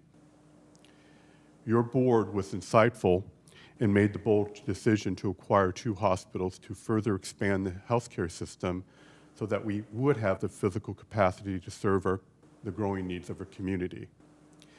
And that it was also the case when we acquired Regional Medical Center, central to a major population that depends and needs access to healthcare services in our community. We have evolved into a healthcare system that just not only serves as a safety net, but is the backbone of healthcare in this county, because the fact is that individuals, whether you have coverage or not, are disproportionately affected by their ability to actually seek access to care. You can have coverage, but that doesn't necessarily mean that you have access to health care. And that is why this public health care system is so critical, because we provide that access irrespective of your coverage. So one of the areas that I consistently get asked about is, why do we, as a healthcare system, continue to invest in this system?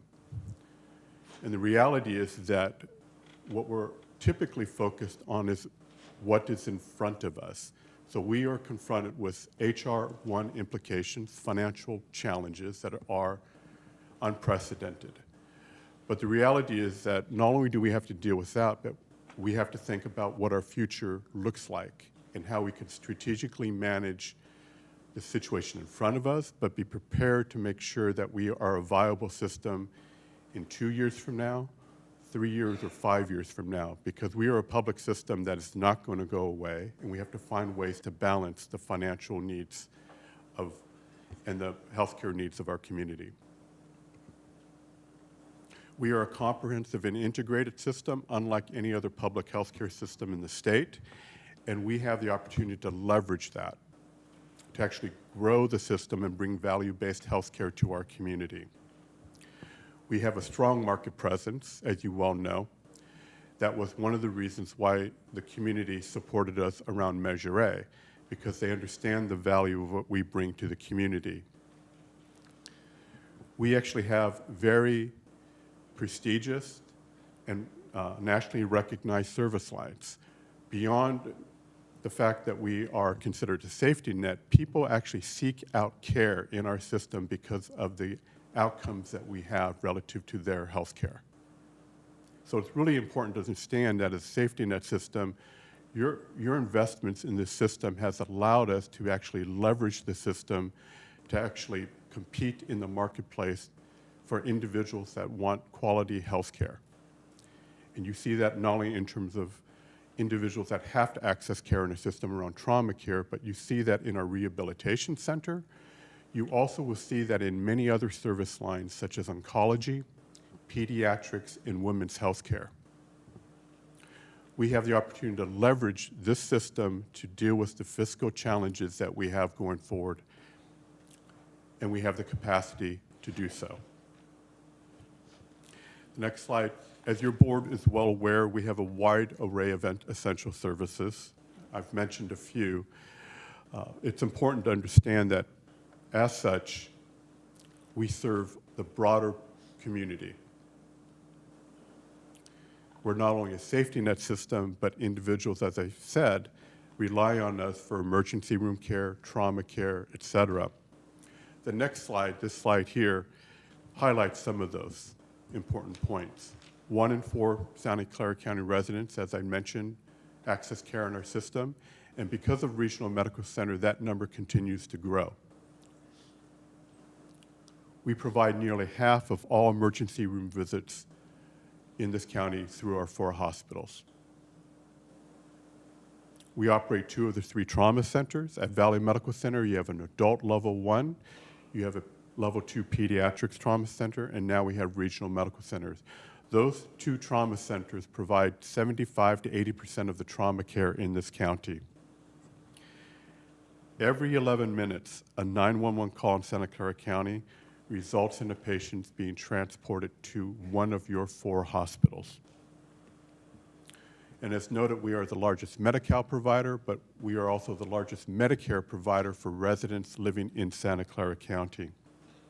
And I've mentioned, of course, the rehab center and burn center receiving national recognition because of the quality of care that we provide.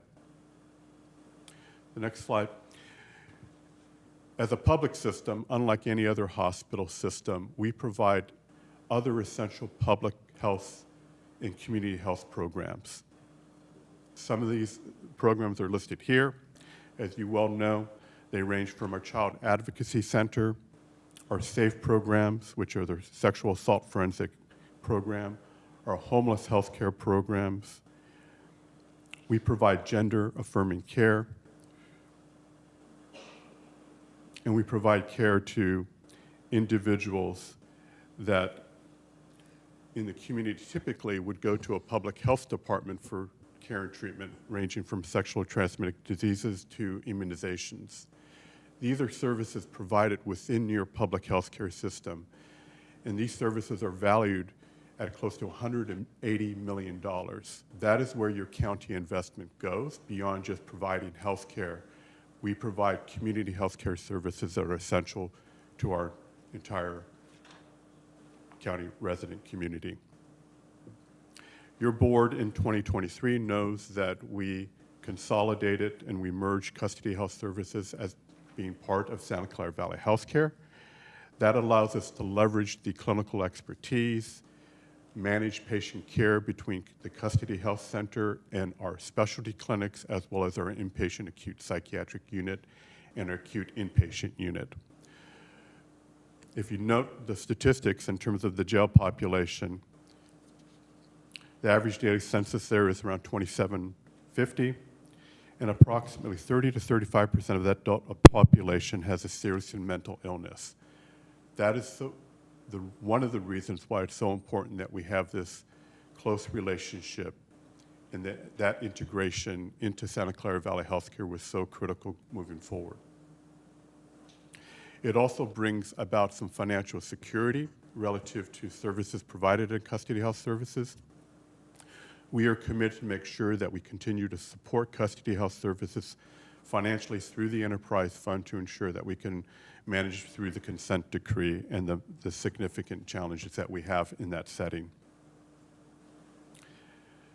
The next slide, I think you're very much aware of, that we provide services all the way from the North County to the South County and everything in between, all the way across to Milpitas, both primary care and acute hospital care services, as well as specialty services. The next chart heat map shows in this county 400% of FPL. What's important to note about 400% of FPL, a family of four with an income of $128,000 falls into this category. $62,600 for an individual. And as you would note, via this map chart, this heat map, that our facilities are central to those populations.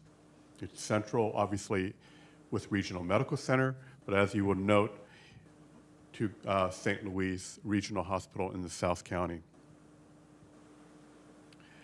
In that population of 400% of FPL includes those that are on Medi-Cal, but also individuals that are on Covered California and Medicare. The next chart is the Medi-Cal enrollment, and you can also see from this chart, it's a subset of the 400%. But the important thing to note here is that your health system provides care to over 60 to 70% of the Medi-Cal population. Regional Medical Center is central to that population. Within a 5-mile radius of Regional Medical Center, close to 50% of the Medi-Cal eligibles live in that vicinity.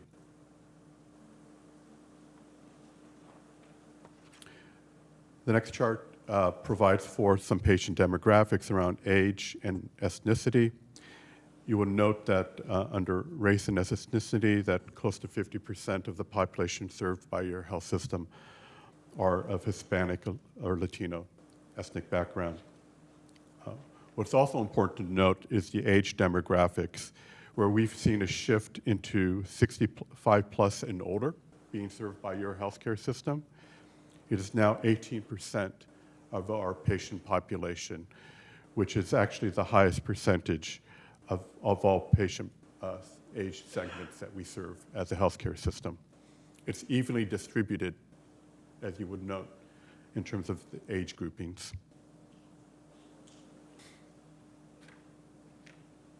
The payer mix, this chart is something that I've shared with the board in the past, and there's two notable bits of information here that you should focus on. One is the transition since the implementation of ACA, where the number of uninsured dropped from 20% down to about 3% in your healthcare system. What we were most concerned about is that being reversed due to HR 1. The other important note about this chart is the increase in the Medicare population growing from 16% to 37%. And that is due to the fact that the hospital care that we provide at O'Connor, St. Louis, and now Regional Medical Center have a high population of Medicare recipients.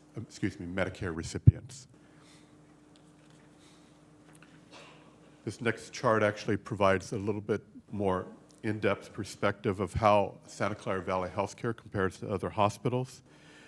Our payer mix is represented by 84% of Medi-Cal and Medicare government-sponsored coverage. Compared to other hospitals, you can see that Valley Medical Center is by far the largest Medi-Cal provider at 46% compared to the next closest, which is Stanford.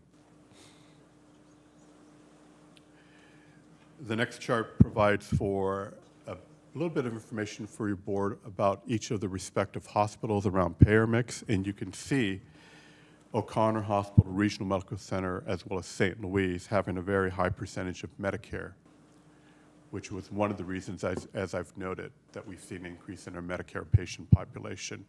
It has to do with accessibility to hospital inpatient beds. So geographically, your healthcare system is located in essential communities throughout Santa Clara County. Operational volume,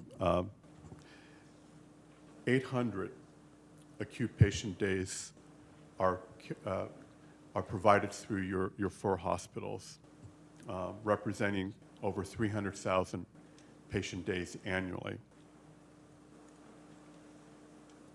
750 emergency room visits on average per day. Sometimes that number per day exceeds 800 in your emergency rooms in the 4 hospitals. While we provide 4,200 or 26% of the births in the county, we provide 80% of the Medi-Cal births in Santa Clara County, and that number continues to grow. The next chart, moving on.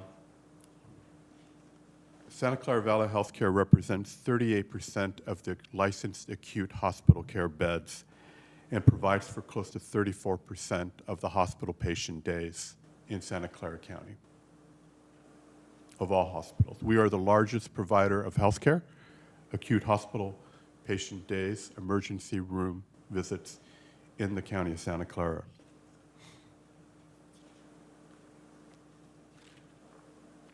The next chart, which has to do with RMC, and I wanted to call this chart out specifically. As you well know, when we acquired Regional Medical Center, we had done some projections. Those projections are represented by the dotted line, which showed that by the 11th or 12th month, we would approach 179 in terms of our hospital daily census. We have far exceeded that. As you would note, in the month of December, we were at an average daily census of 199. In January, we are actually at a census now of an ADC of 210. On some days, the census at Regional Medical Center reaches a high of 218 on a given day. Far beyond what we had anticipated. This has translated into the next chart into a much more favorable financial performance. This is year-to-date through November, where you can see that our revenues, due to our patient volumes, are favorable by close to $30 million. This is halfway through the year, actually 5 months through the year. Our expenses obviously have gone up, but at the same time, the variance in terms of net income has been favorable by close to $17.5 million. This is through the first 5 months of the current year. That is actually contributing to our ability to address some of the budget challenges that we're confronted with related to HR 1 and also the state impacts. The next chart, I do want to emphasize a couple things here, is that, as you well know, your board has invested in a new facility for acute psychiatric services for both the adult population, but also children and adolescents. And for children and adolescents, this is the first time that your healthcare system is going to be able to serve families in Santa Clara County, keep children in our community, close to home, so that we can have the best outcome and best experience given these difficult times for our families that we have to care for. And people would say, what is the difference between investing in a facility like this while you're having such financial challenges? Two things that you should walk away with, and I think your board clearly understands this. This is a one-time capital investment that your board has made for the long-term future and sustainability of critical healthcare services for our residents. So this is not something that we are looking at short term, but we are looking at future of healthcare for our residents. And on top of it, the financial mix relative to serving children and adolescents along with our adult population will put us in a much better and favorable financial situation given the payer mix and reimbursements that we expect under this new model in this new facility. Staff will be able to care for our patients in a much more safer manner. It's really important for our staff to have such state-of-the-art facilities, but clearly it's a clear benefit for our patient population in terms of their health and well-being. Moving on to the next slide, your board has also invested in a new facility near the campus of Valley Medical Center on Bascom. This new facility really allows us to maintain the level and the quality of care and the standard of care that people would otherwise expect from any healthcare system. This facility will have approximately 215 treatment rooms, providing urgent care service for both our adult and pediatric population, but also providing primary care, internal medicine, women's health care, and pediatric care in general. And as your board well knows, it is very important as our healthcare system evolves that we focus on preventive health care and manage individual health care so that individuals do not end up in our emergency room, in our hospital, with chronic conditions that could have been managed. This slide provides for the overall impact of H.R. 1. I think your board understands that nationally it's a $1 trillion impact on Medicaid. In Santa Clara County, it's about $1 billion. But what people should walk away from this is that millions of individuals will lose health care coverage and their ability to access care will be tremendously impacted. And this is not about what's in front of us, but we also know in healthcare, if individuals do not have access to healthcare today, it presents long-term costs to health systems that are trying to provide for basic healthcare needs and essential healthcare services. The next slide provides for a detailed summary over the course of the next several years of the impacts of H.R. 1. We already, in the current year, have faced some challenges. I'll provide a chart that will show that we're looking at $200 million for the current fiscal year. But this chart kind of lays out what some of those implications are, and I want to touch on a few of these. The first one took place in July of 2025 when the federal government put a limit, a cap on directed payments. And your board is well aware that we receive directed payments as a supplemental to Medi-Cal reimbursement because base Medi-Cal fee-for-service reimbursement is so low that there's no system that can sustain services, particularly a system that is disproportionately serving the Medi-Cal population. So we rely heavily on those directed payments. We receive close to $750 million, $750 million via these directed payments for which we put up a match. When we acquired Regional Medical Center, we acquired Regional Medical Center prior to this taking effect.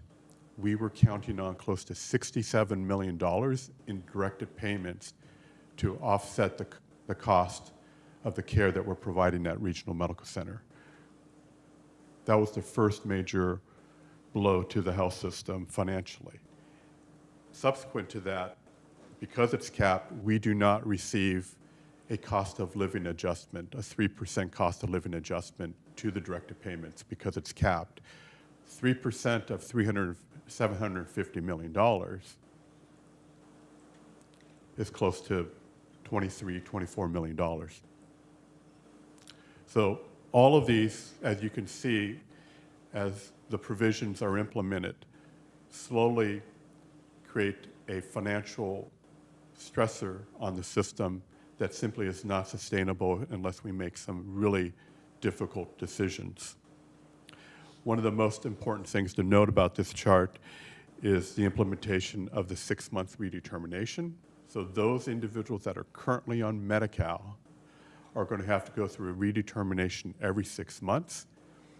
And then on top of it, in 2028, individuals are going to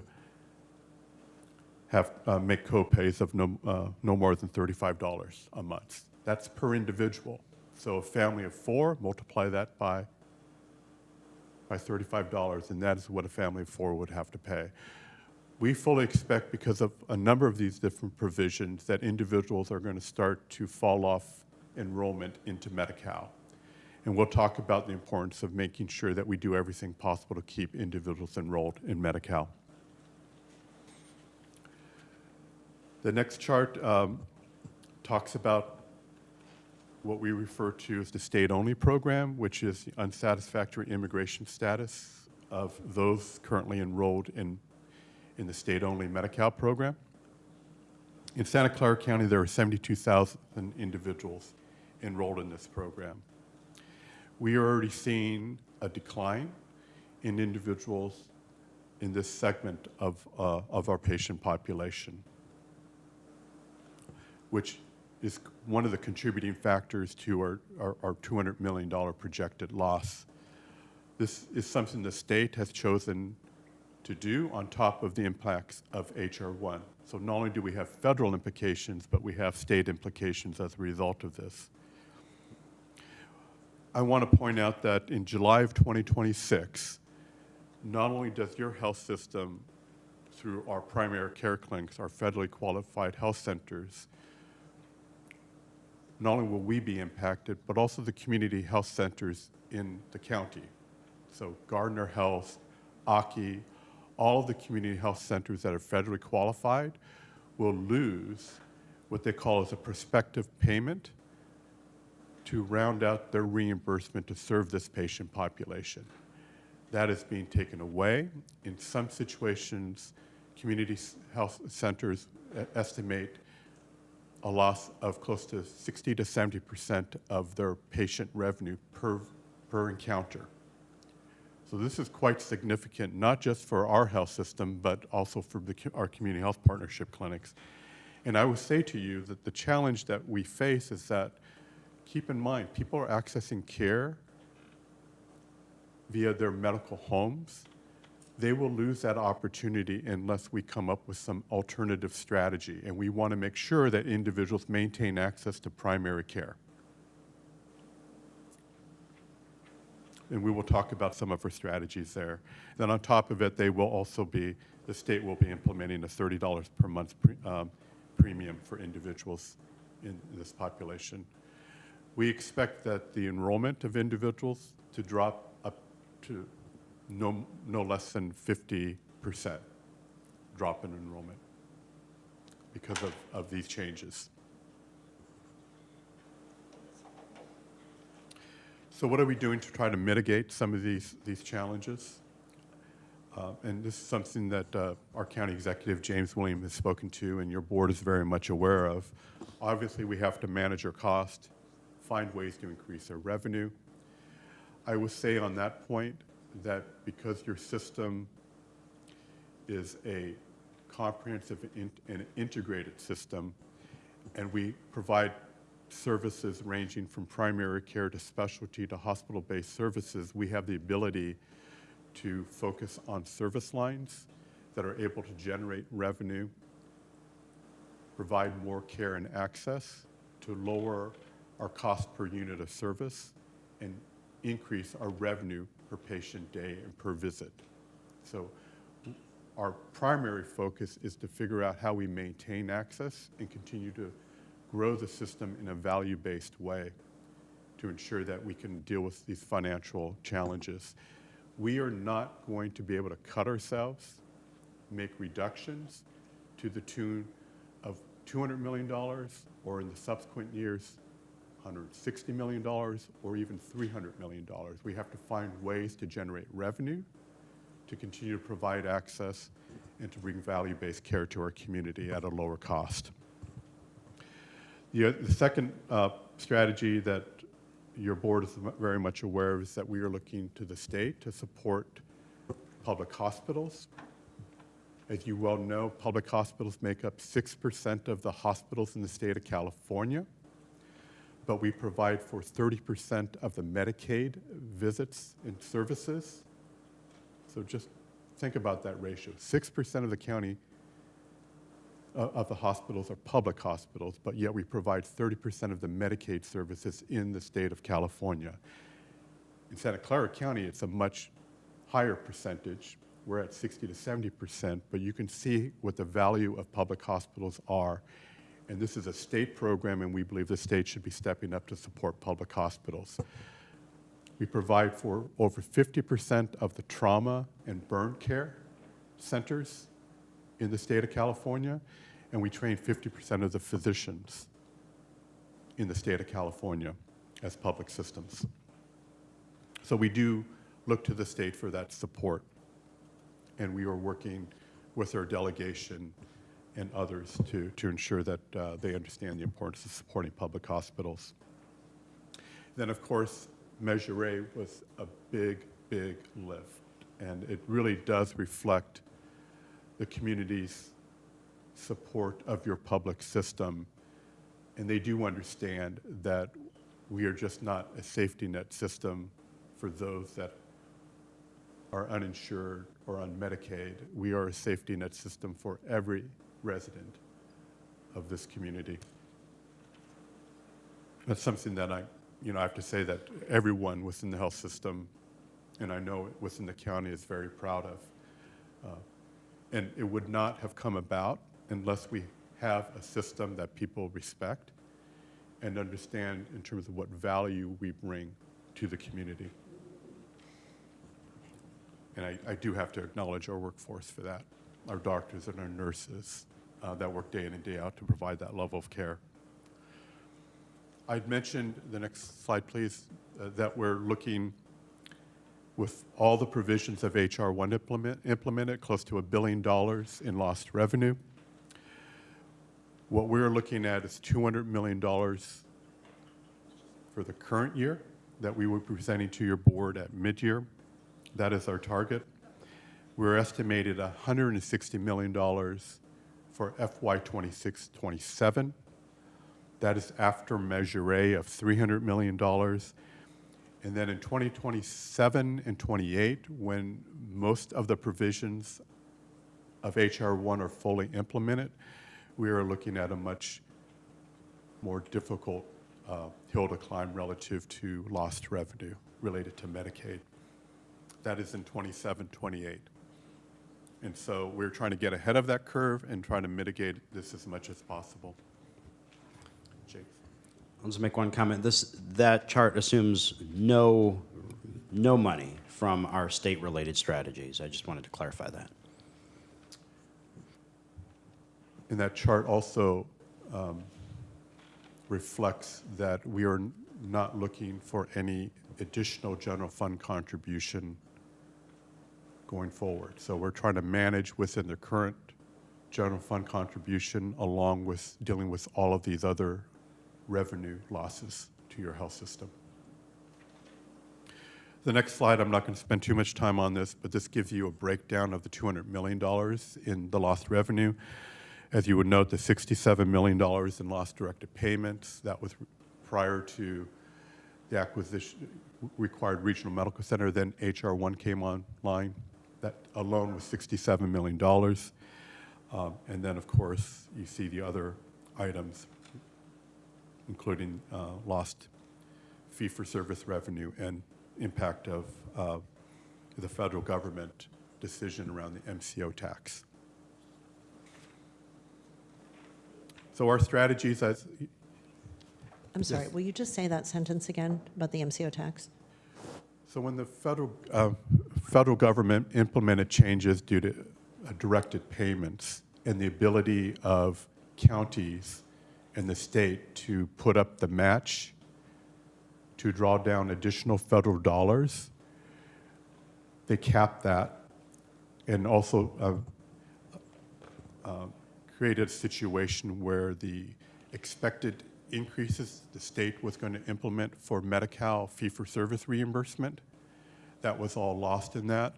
The state has to now review the program, determine how best to leverage what they can relative to federal revenue. So more to come on that from the state. The other thing I would mention, Supervisor Ellenberg, is that there was a specific allocation in there outside of the fee-for-service where we would, as a public system, expect to receive about $15 million directly, which is also lost because of that. So the budget mitigation strategy, as I mentioned, we are looking to improve the revenue picture via our revenue cycle. I'll share some numbers with you, but we've made some marked improvement around our revenue cycle. We are also focused on making sure that our contracted payer rates are more in line with the market, whether it has to do with Medi-Cal, Medicare, or commercial. We're really focused on making sure that our contracts reflect what we should be receiving in this marketplace. And then, of course, you will hear a little bit more about our payer strategies, but again, one of our strategies is to make sure that as many individuals that qualify for some government program coverage, that they remain enrolled. If they do not remain enrolled, that becomes an unreimbursed cost to your healthcare system, thus further exacerbating our financial situation in shortfalls. As I mentioned, we're focused on operational efficiencies and cost savings. Let me give you this perspective, which is on the next slide, which is important to understand. Of the $200 million that we're coming to your board in terms of solutions, we have $40 million in revenue improvements that we've identified, close to $90 million in operational efficiencies and cost savings. That operational efficiency is reflected in terms of revenue as opposed to more so cost reductions. If we're able to improve the efficiency of our hospital patient flow, meaning discharging of patients to free up beds for other patients where we can actually get reimbursement, that makes a difference. So patient flow and hospital efficiency is a key factor in that revenue, as well as outpatient visits. So what we're trying to do is become a lot more efficient in the way we manage our schedules and see patients. The more patients we see, the better for the patient in terms of access, but we are also able to generate revenues to further mitigate some of these financial losses. And then we are looking at service line restructuring and consolidations in terms of not only efficiency, but also allowing us to utilize high-cost resources in a much more effective manner. I'm not going to go through the next slide in much detail, but these are some of the areas of focus around the revenue cycle, ranging from charge capture to coding and documentation to regular claims denial audits and review, but also having much more favorable contracts in terms of our reimbursement for various payers. The next two slides are an example of some of the improvements that we've seen. I'm going to touch on these, and I'll let Vinod speak if there's something more to cover. But the short of it is that in Epic, we're utilizing a tool called Revenue Guardian to identify opportunities where comparative markers would suggest that we should have a higher revenue reimbursement base. And so you can see just in this chart, in this short period of time, there's been a 29% improvement in our facility charge reimbursement or charge capture. And then also you see that on the next chart on the professional fee. And I do have to give a lot of credit to our physicians and staff on this because they are the ones that are working with us to make sure that our documentation and coding is optimal in order for us to get the higher base of reimbursement. And so you can see if we're able to have a much more optimal charge capture, then our net revenue is going to be much better as a system. And this is contributing greatly to our ability to deal with some of these financial challenges that we have. We are also adopting, next slide, AI in a much more aggressive manner, meaning that we're not going to compromise our ability to maintain patient privacy or maintain the data in a responsible manner, because that will be our primary focus. But our ability to bring this type of technology will improve efficiency, will allow us to improve productivity and performance in our system. And this has also allowed us to implement this technology, not just in terms of revenue cycle, but clearly in the clinical setting.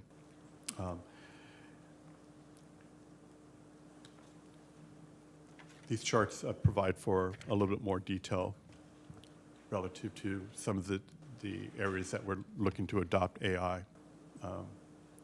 These are very similar to what other health systems are adopting and will improve our ability to not only generate revenue, but also provide for better care for our patients. The next slide touches on our market payer strategies. Let me just say this about market payer strategies. We know about the major payers being Medi-Cal, Medicare, and commercial. What you should also understand that within each of these categories, you have different insurance companies or different payers, right? So in Medi-Cal, as you well know, we have a situation where we have Anthem Blue Cross, we have Family Health Plan, we have our own healthcare plan, but we also have IPAs that take risk and pay us. So it's a very complicated scheme relative to each of these payers, and it's really important that we understand that and have strategies to address it. In Medi-Cal, James has talked about, and you're very familiar with our strategy to move to a single plan model where we can maximize reimbursement, but also manage our costs much more effectively in utilization of services. That's one example, but in each of these areas, whether it's Medicare or commercial, we have to take the same level of interest in terms of what's going on around us and in relative to what's going on within our own system in terms of the level of payer adequacy. The uninsured and uninsured, the primary care access program that your board is familiar with, we are looking to revise that program given the impacts of HR 1 and the expected increase of individuals that will be uninsured.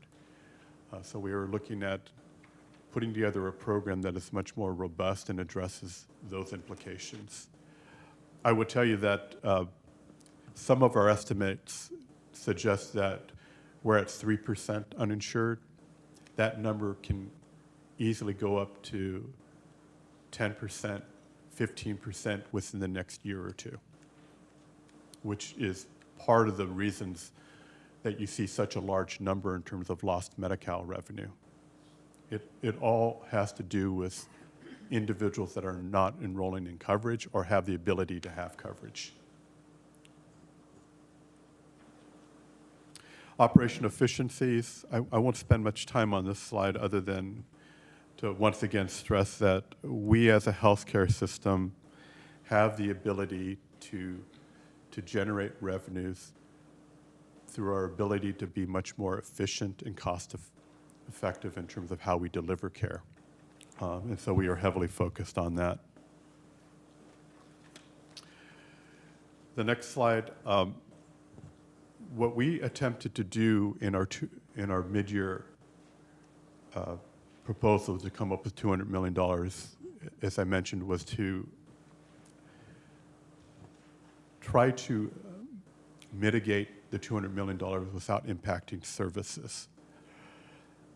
To a large degree, we have done that much through the revenue initiatives. We also were trying to figure out strategies in which we can better utilize our most valuable resource, which is our staffing. We are going to be recommending 218 positions to be deleted from our budget. I don't say layoffs because many of these individuals of the filled positions, which represents around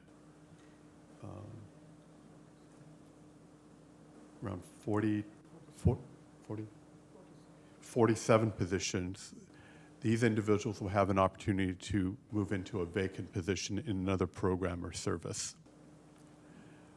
So the other item that you will note on this slide is that we are reallocating 86.6 FTEs to activate the new behavioral health pavilion. So what we are trying to do, instead of adding cost, what we were trying to do is reallocate staff and those resources to areas in which we have a need and are able to generate revenue to cover the cost of the program. The reason that the number in terms of filled positions relative to the total is where it's at today is because over the past 9 months, we were very careful not to fill positions in anticipation of these budget challenges. So that is why we're able to give up more vacant positions than filled positions in order to meet our budget obligation.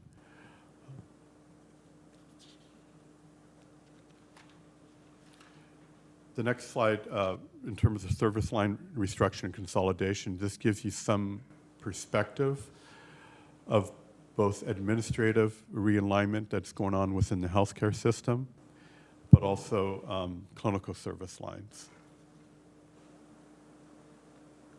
And those, of course, range from women's health care to cardiac care and other specialties. I wanted Dr. Cliff Wang to talk about cardiac care as an example of why and this is so important for your health system to embrace. Thanks, Paul.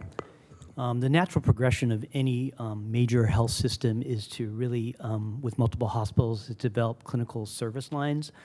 We created the cardiac care service line to really integrate and consolidate healthcare across our system. There are really three drivers that you think about in terms of why you want to do that. The first is really quality and safety. For you to be really good at doing complex cardiac procedures, such as thoracic aortic dissections or advanced coronary bypass surgeries or pulse frequency ablations for cardiac arrhythmias, you really have to concentrate certain services in various locations. You can't have them across the whole system. It allows for more standardization of your protocols to be able to have enough on-call coverage for those types of procedures. The second is really resource use and staff wisely. We know that many of these types of procedures require very specialized training, so you want to be able to sort of strategize where you put those staff and personnel, as well as equipment. As an example, we have ECMO at VMC. That allows us to do very high-risk cardiac procedures that can save patients' lives. So you can't do that everywhere. You have to be really strategic about where you place that equipment. It's very expensive, et cetera. The third is actually just, financial and regulatory stewardship. In order for us to really do well at any of these endeavors, we have to be very effective, both from a patient standpoint and in terms of looking at our cost. So by organizing your care in a very integrated way, we think that this is how you can maintain national standards, improve your quality, and then also improve your throughput and efficiency.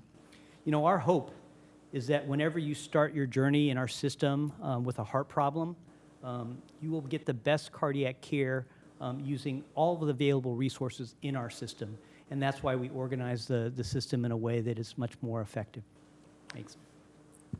Thank you, Dr. Wang. And so that's just an example of why we focus on a service line strategy in such a large health system that we have. So we're leveraging our assets. The next item I wanted Dr. Tornabene to talk about, because there's been a lot of conversation within our workforce about this topic of service to the aging population. Thank you. As part of the growing national recognition of the importance of optimizing care for older adults, we are pursuing becoming age-friendly. Specifically, we are starting that program at O'Connor Hospital. There are different programs that health systems can put into place in order to achieve that age-friendly designation. But it's important to understand that these programs not only meet the requirements of being age-friendly, but they also form the clinical basis for care transformation for older adults. We have applied at O'Connor Hospital to become an age-friendly hospital. We heard last Friday that the IHI had accepted our application, and we are now an age-friendly health system participant. We will be working on implementing a new framework of care for older adults that's based on 4 clinical pillars: what matters, mentation, mobility, and medications. We will be starting that in the perioperative area and then spreading that across other units in the hospital. Our goal is to improve the outcomes for our patients by reducing the incidence of delirium, falls, readmissions, functional decline, and polypharmacy of our older patients. In a future phase, we will also be looking to transform our geriatrics care in our outpatient environment. So in implementing this, we hope to set up the system to not only improve the care that we're providing our older adults, but also improve the value that we're providing our community. Thank you, Dr. Tornabene. So it gives you some insight in terms of some of the planning that's going on with within our healthcare system looking toward the future. And this does provide a basis for sustainability in terms of not only providing access to care, but also from a financial perspective in having a place in the market. The next slide, I do want to share with your board that we did ask staff to give input relative to budget ideas. We received over 600 responses from our workforce in a matter of 60 days. These ideas fall into one of these 8 categories that are before you. And as you would note, many of them align with many of the items that I have presented today around cost control and efficiency. So I'm very, very pleased to share with you that there's been a level of staff engagement that has been very productive and fruitful. We are adopting many of them and moving forward with those suggestions. The next slide, I just want to summarize that we have coming to your board at mid-year about $200 million. The goal for that $200 million is to reflect ongoing reduction or improvement in our bottom line. That's ongoing because it's cumulative. As you well know, we lose $200 million this year, next year, another $160 million, and another $280 million.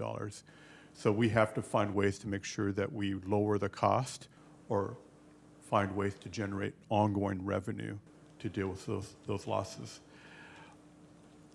Regional Medical Center, as noted, contributed to our ability to meet these targets and will continue to. They're 13% over the budgeted census. today, and we fully expect that that will continue. So we are providing not only access to care, but we are finding a financial solution going forward so that we can sustain the system. And then, of course, revenue cycle improvements and payer strategies. We've seen a 7.5% growth year over year in our revenue. That's about $104 million. So these are efforts that we're going to continue to focus on going forward. And then an example that I've given here is primary care, where year over year there's been an increase in efficiency of 10% in terms of seeing more patients. So not only, again, are we providing more access to care, but this will allow us to generate the revenue to further offset the lost revenues in other areas.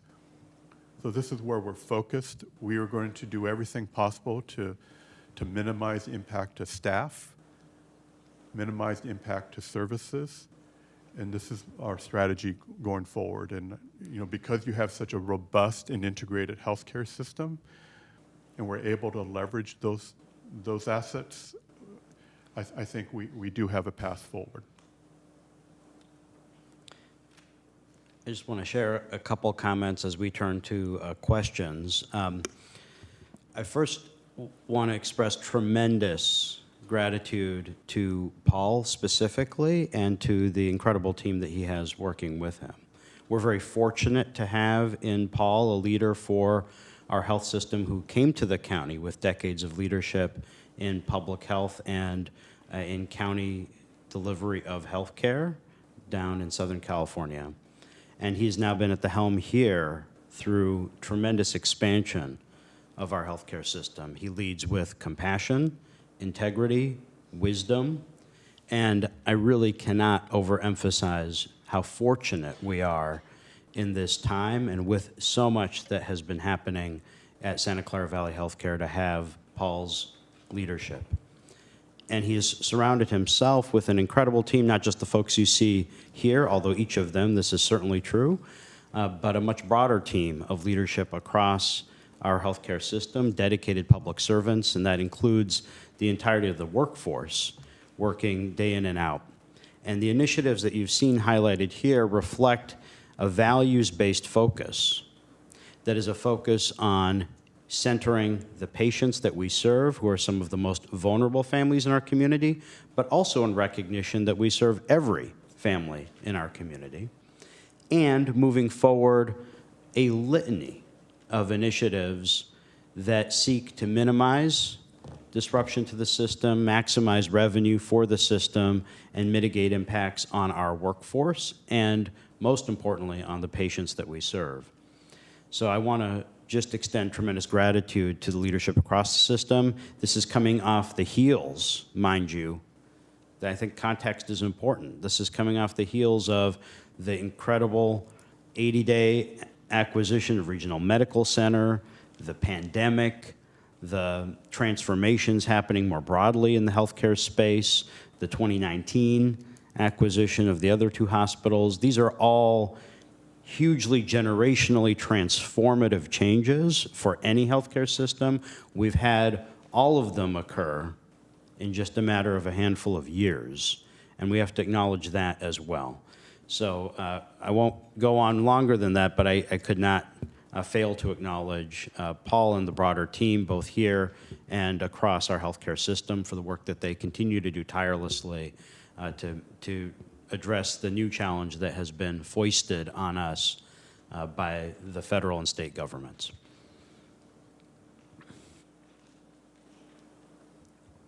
Thank you, James, and thank you very much, Paul. I don't see any questions or lights on my colleague. I'm certainly want to open up the public, would I? Could I? Yeah. Let's see, how many in the public would like to speak on this item?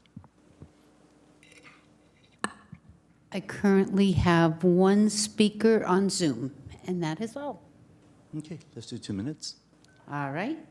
For our speaker, we're going to close the queue. Our speaker on Zoom is Parent.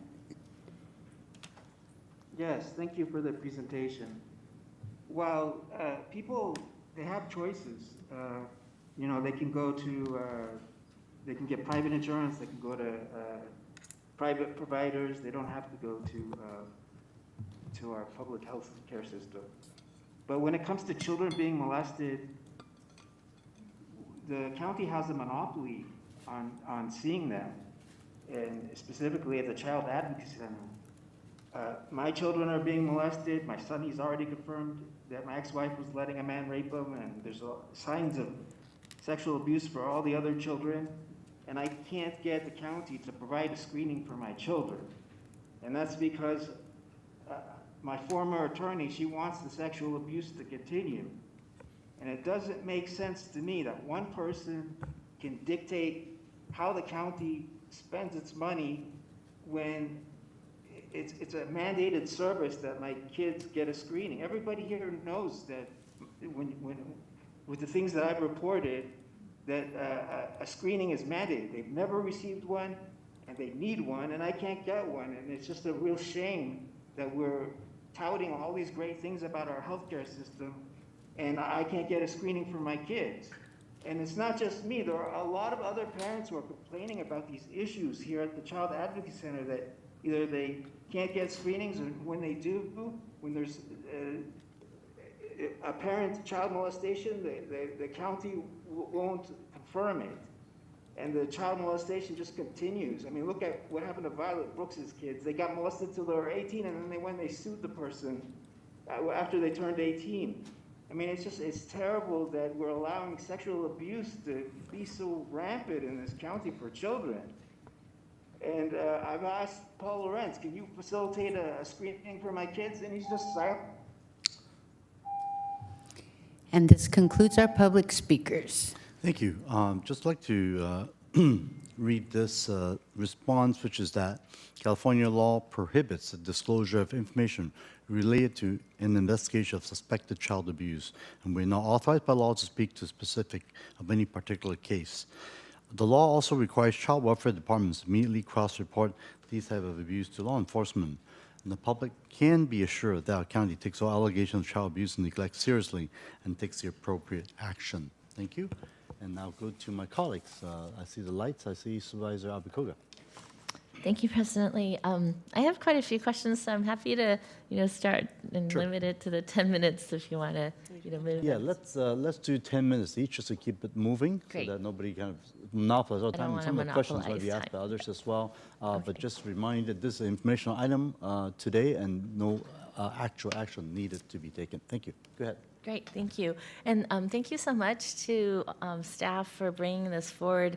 This is really exactly the type of information that I've been seeking. And I also just want to say thank you to all of you, especially under the leadership of Paul. This is really quite tremendous work, and I'm very excited to see the plan, and to see it rolling out, especially at this very critical time. So with that, I appreciate what you shared about improving Medi-Cal base rates, maximizing contract revenue, utilizing AI, and I have definitely have some comments on that area and some questions. But I guess I'd just start out with the overall plan, the three-pronged plan. I wasn't sure, I know it was mentioned, but I guess they have concerns about the state support, because it sounds like it's not necessarily going to be there as much as we expected. And so was hoping you could maybe touch on that a little further as to what we really might be able to expect. Yeah, I can talk more about it, but it actually might be better timed. Happy to talk about it now, but we also have later, we have later on the agenda the monthly legislative report, and that might actually be a better spot on the agenda to talk about it, but we have a lot of strategies we're pursuing on the state front that I'd love to lay out in detail. And I guess it's also like the backup plan if we don't get that funding from the state.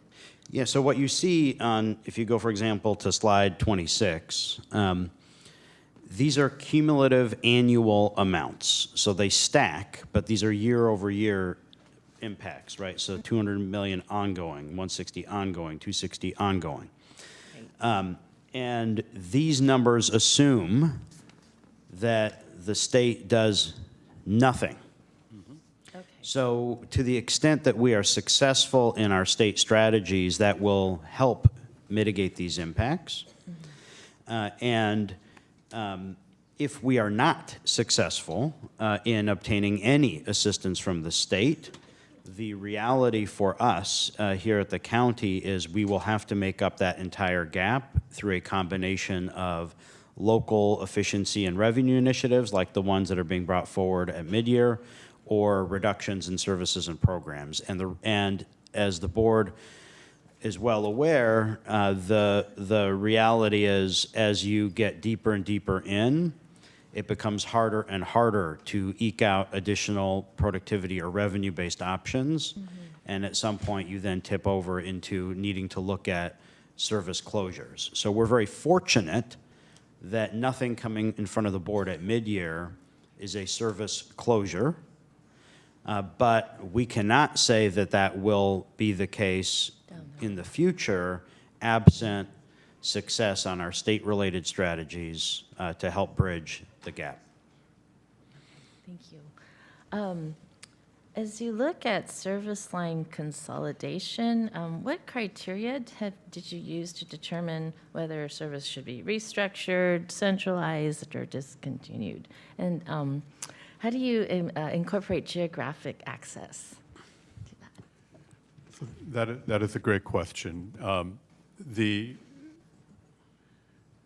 Typically in healthcare, and Dr. Wang can speak to this, is that you look at volume. You create centers of excellence, because in healthcare, if you do not have the volume, you're unable to maintain competencies relative to the quality and the outcome of care. So it's not just staff, but healthcare outcomes are achieved when you have volume. So part of the reason we're consolidating cardiac services at Valley is so that we have enough volume to maintain the quality and the consistency of care. Because your health outcomes are better, then you are able to create what we consider to be a reputation in the community relative to health outcomes. And so you're able to then build upon that. A perfect example is a rehabilitation center. Yes. So we have acute rehab center at Valley Medical Center. All the patients from the other hospitals, whether it's regional or Connor or St. Louis, come to Valley for that rehabilitation care. And it is at that center we have the centers of excellence because of the competencies of staff and the level of care that we provide. And that's no different than any other service line, whether it's oncology or women's health care. I'm not sure if Dr. Wang or Dr. Fong, you want to add to that, but it is focused on quality and access at the same time. It's a hub and spoke model, if you will. Okay, great. I did want to say I had a friend whose husband had an accident and spinal surgery and was transferred from his hospital to our rehab center and had an incredible experience. And this was just a few months ago, like in the fall, and apparently he's walking. So just she was just delighted, and so I wanted to relay that. So thank you. Did you have some further comments on that? I was going to explain that, in our process of looking at cardiac care service, we did look geographically, where the cardiac care is. We know that, around the regional east side is clearly the South County as well. And so when I talk about cardiac care services, even though we're concentrating some services, particularly highly complex cardiac surgeries at Valley Medical Center, we are also spreading out some of our resources for cardiac care. For instance, when I talk about electrophysiology service, if you have a heart rhythm abnormality, we have that at Regional Medical Center, and we have that at O'Connor as an example, because we know that's where we'd like to place those kinds of procedures and stuff. So we're not concentrating everything in one place, but we're trying to be very strategic about where we're providing all that care, and we take into consideration the population as part of that. Great, thank you. Yes. And another example, I just have to add this because sometimes when we speak of cardiac care at St. Louis Regional Hospital, as you well know, just recently we opened up a cardiac program there so that we can have studies and testing done in the community so it's more accessible. And that, once again, is an example of the hub and spoke model. Great, thank you. We talked about volume, and part of that, or that goes in hand with productivity. And I understand our primary care clinics are growing, and that's really great. Can you share a little bit more about what investments we could make to expand primary care access in, again, all parts of the county to get to that break-even productivity level? A really, really good question. So as you've noted, primary care is a heavy focus for us as a healthcare system, because that is where people should be receiving the preventive health care. And it is also important to understand that primary care is the front door into healthcare.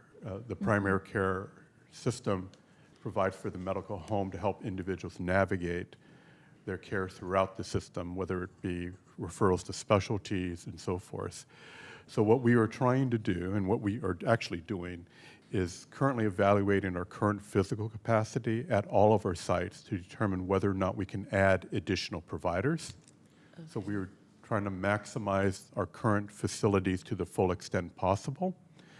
The other thing that we are doing is trying to work with our staff to change and improve upon the workflows so that we can actually ensure that we're using every available appointment slot.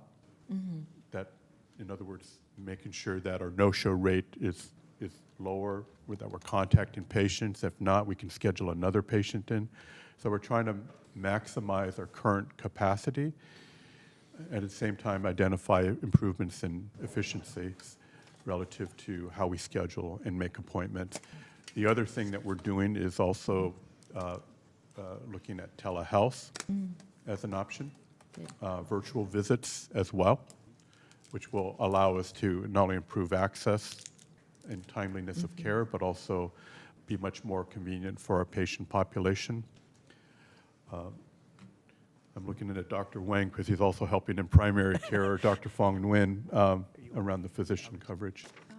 Supervisor, I can also add that recognizing how important it is to invest in the future generation of primary care physicians, we are in the process of transitioning the family medicine training program at O'Connor into the health system, so we'll become the sponsoring institution. And with that, with the commitment of all those residents who chose to come to a program that get trained in a public sector, hopefully that will be a conduit for future physician workforce that is dedicated to our patient and our community as well. Great.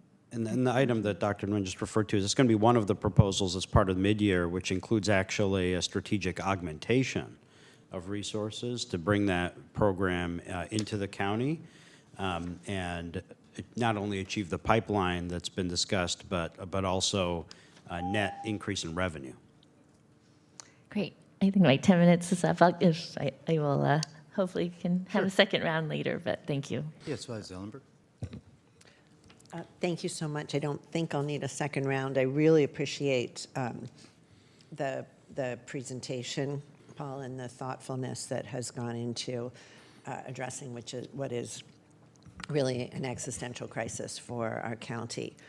I have questions about a couple of the slides, but first just a general one. What is happening with the disproportionate share payments that I think are part of a waiver? Are those going away? So I can speak a little. I was going to give an update in the county executive report, but there is one of the appropriations bills pending in front of the U.S. Senate would actually kick out the current scheduled cuts to those dish payments through 2028. It did pass the House of Representatives. That it would extend until 2028? It would delay the cut until 2028. Right now, that cut will take effect at the end of this month. That bill did, it's part of the appropriations bill for the federal HHS. That bill did pass the House of Representatives. It's pending in the Senate. The bills are all stuck in the Senate right now because of very, very legitimate concerns around the separate funding bill for the Department of Homeland Security and for ICE. It remains to be seen what will happen. The current appropriations for all those departments expires at the end of this month. So we could see another shutdown for those agencies, including HHS, because the Democrats in the Senate have asked for the bills to be split up and voted on separately. There is an agreement on the HHS bill, but so far, the Senate Republicans are unwilling to split the bills apart for separate votes. So we will monitor that, but that's the current status. Awesome. Can you go back to slide 23? I feel like I've asked this question before, and I'm so sorry that I need an answer again. But looking at the first line, the prohibition on new provider taxes for Medicaid expansion states, can you explain to me perhaps again why our MCO tax falls into this category? And was it perhaps because of Prop 35? Did that render it a new? Yeah, so the changes in the MCO tax that were approved by the voters in November of 2024 had not yet received federal regulatory approval before the passage of H.R. 1. And we advocated for the passage of We Prop did. We 35. support, this board endorsed that proposition. It wasn't perfect, but it had augmented funding for public hospital systems. That's the $15 million. There was a set aside. Now it's gone entirely. The state says that they're trying to do some conversation with federal CMS. I would just say I'm much more skeptical than the governor's budget is about the success of that conversation. Especially since he didn't want Prop 35 in the first place. Right. So we'll see what happens. But there's two things that H.R. 1 does with regard to the MCO tax and the directed payments that I think people have confused a little on the timeline, which is we tried to show it in here. Immediately there was a freeze. Right. And we got caught up in the freeze. So we have impacts from the freeze. And then later, you'll see in 27 and 28, there's the ratcheting down of both the MCO tax and the directed payments, ultimately a 50% reduction in directed payments. So we have two separate types of impacts that we're facing. Immediately, we've been frozen out with the freeze. We're not seeing the natural growth of the program, right? Because these are programs that you would normally have, and if you look over the last decade, they grow year over year because costs grow year over year. So with the freeze, you're no longer getting the growth. That actually has a revenue impact on us. And then, to make things much, much worse, starting in 27, you actually see the frozen amounts getting chopped down. Ultimately, in the case of those directed payments that Paul mentioned, are about $750 million a year in revenue to our system, ultimately seeing those payments chopped down in half. So it's a layering impact, and that's why when you see on that chart on slide, I think it was 26, those ongoing impacts stacking up over time. Yeah. So we've got ones immediately, some of which are due to the freeze, and then we have these other ones hitting, and that 260 million bucket that comes 27, 28 is largely attributable to those ratcheting down of the supplemental payments and MCO tax. While part of it is attributable to enrollment loss, a big chunk of the middle orange block, 160, is due to enrollment loss. So there's a multitude of ways in which we're getting hit. So while we're on this slide, is the 300 million counted in each of those Each years? year. These are annual amounts. So the 200, these are ongoing. So another way to think about this is the ongoing annual impact in 28. And you see how we get from here to there, year over year over year. So that 200 million for this current year, Yeah. that's 200 million a year. So we're dealing with 200 million in ongoing solutions. Otherwise, we have the 200 million lost this year, next year, the year after that, the year after that. Got it, I think. Okay. Thank you. I apparently might need a second round, but I'll think about that. On slide 24, the UIS population is discussed.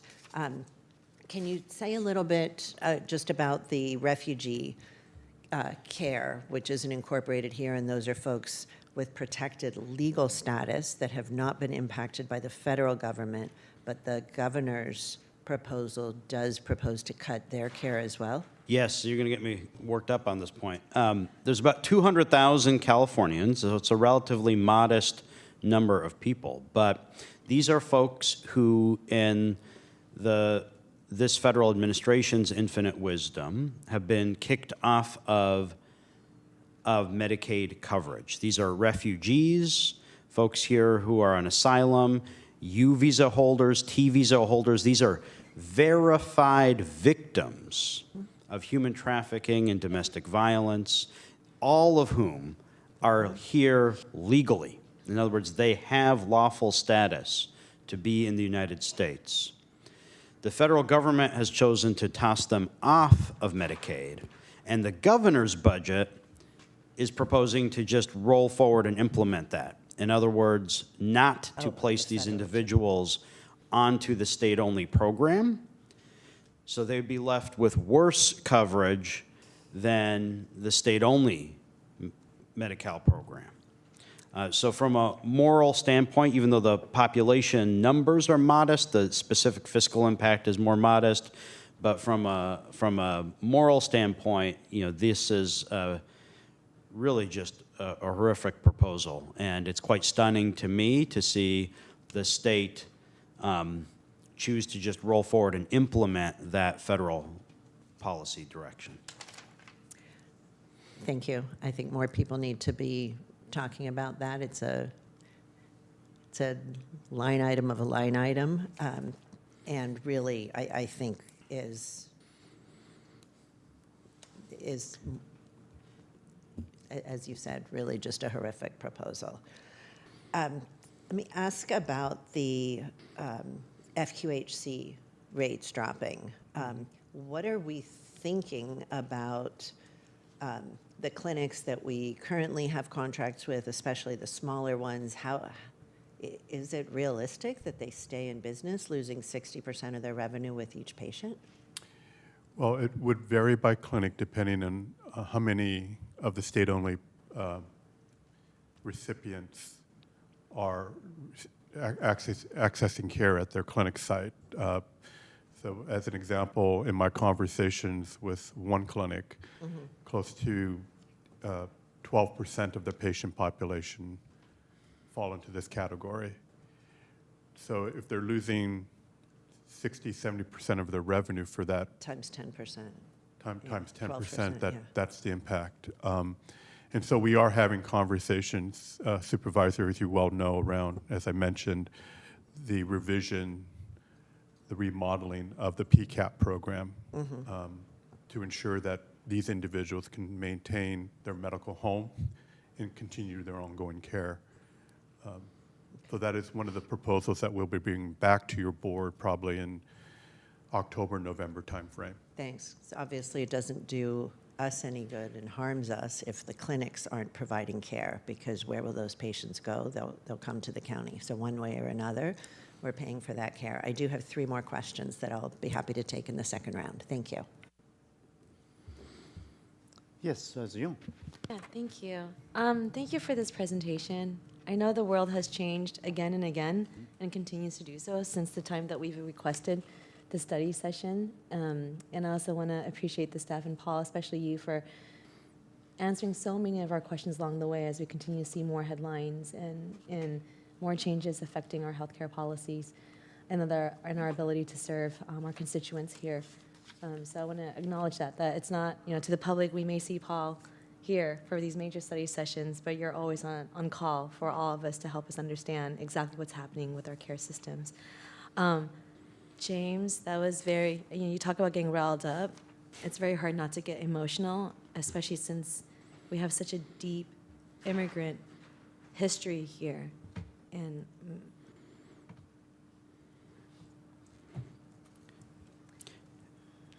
It is. I'll just say, healthcare is personal, but healthcare is also a statement of community values. And one of the things I just want to say when you look at these numbers and you look at the chart is we have had a decades-long commitment in this community to keeping our doors open to all. And we will remain absolutely steadfast in that commitment. That's in part why you're seeing all of the things in front of you that you are, is because people are working night and day to try to ensure that we can honor that commitment in this community. And so even those individuals, for example, who, if the state just implements that proposal, our doors will remain open to refugees. Our doors will remain open to U visa and T visa holders, and we will come up with a primary care access program that's modified to help address that. Now, that will mean impacts across our county organization. That will mean we will be doing things that other counties and other systems won't, who will instead turn around and close some of those doors. And what you see, for example, in us accounting for enrollment loss is not just looking at the revenue loss associated with that, but the reality that we expect to continue to deliver services to those residents in our community, instead of making a forecast that expects to shut doors and turn people away.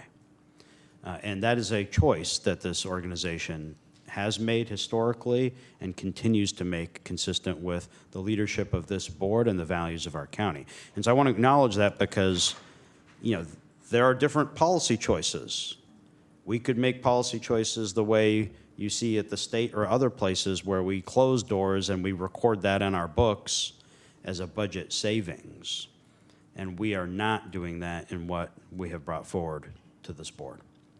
Thank you, James.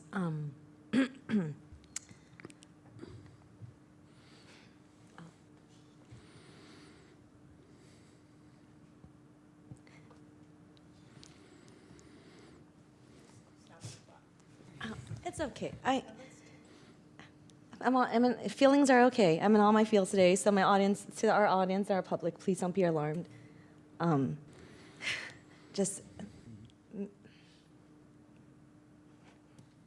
Thank you, James. I know we're gonna lean into that continuously through our intergovernmental relations. You talked about choice. This is a choice that our governor is making, and it's a choice our federal government has made.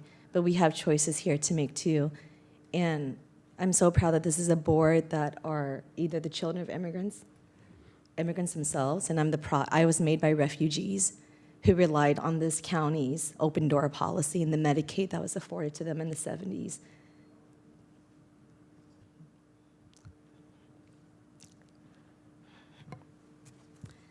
These policies are inhumane, and I'm glad that we are part of a county that's going to be the last stand, if we have to be, to protecting the health care of everyone in our county. The uninsured access program on slide 35, Paul, I wanted to lean into that a little bit more and try to understand, is that part of the PCAP program? Thank you, Supervisor. It is part of PCAP. I didn't call it PCAP because I think it's going to be much different than it is today. And what a lot of people don't appreciate is that under PCAP, we have a tremendous partnership with our community health clinics, where they provide the medical home beyond just our primary care clinics. But those individuals have access also to our specialty clinics, our hospital, and other services. So in essence, it is a coverage program that focuses on ensuring that individuals have a medical home. And that is a model that we have to continue to develop. It's kind of, and as I've talked to James, kind of an entree into universal coverage, because as a health care system, as a comprehensive health system, we're able to provide care in a managed, in a value-based way, right? Making sure that people are receiving care at the right time, at the right place. So that is what we're focused on. And as Paul mentioned, we are working on options of rethinking. We obviously have the program. It's just shrunk in size over the last several years for very good reasons, which is over the last decade, people have been able to get healthcare coverage through Medi-Cal, through Covered California. So we will be bringing forward in the fall, as Paul mentioned, options for the board's consideration on a reimagined program. But I just want to say this is an example, and if you look also at, I think it was slide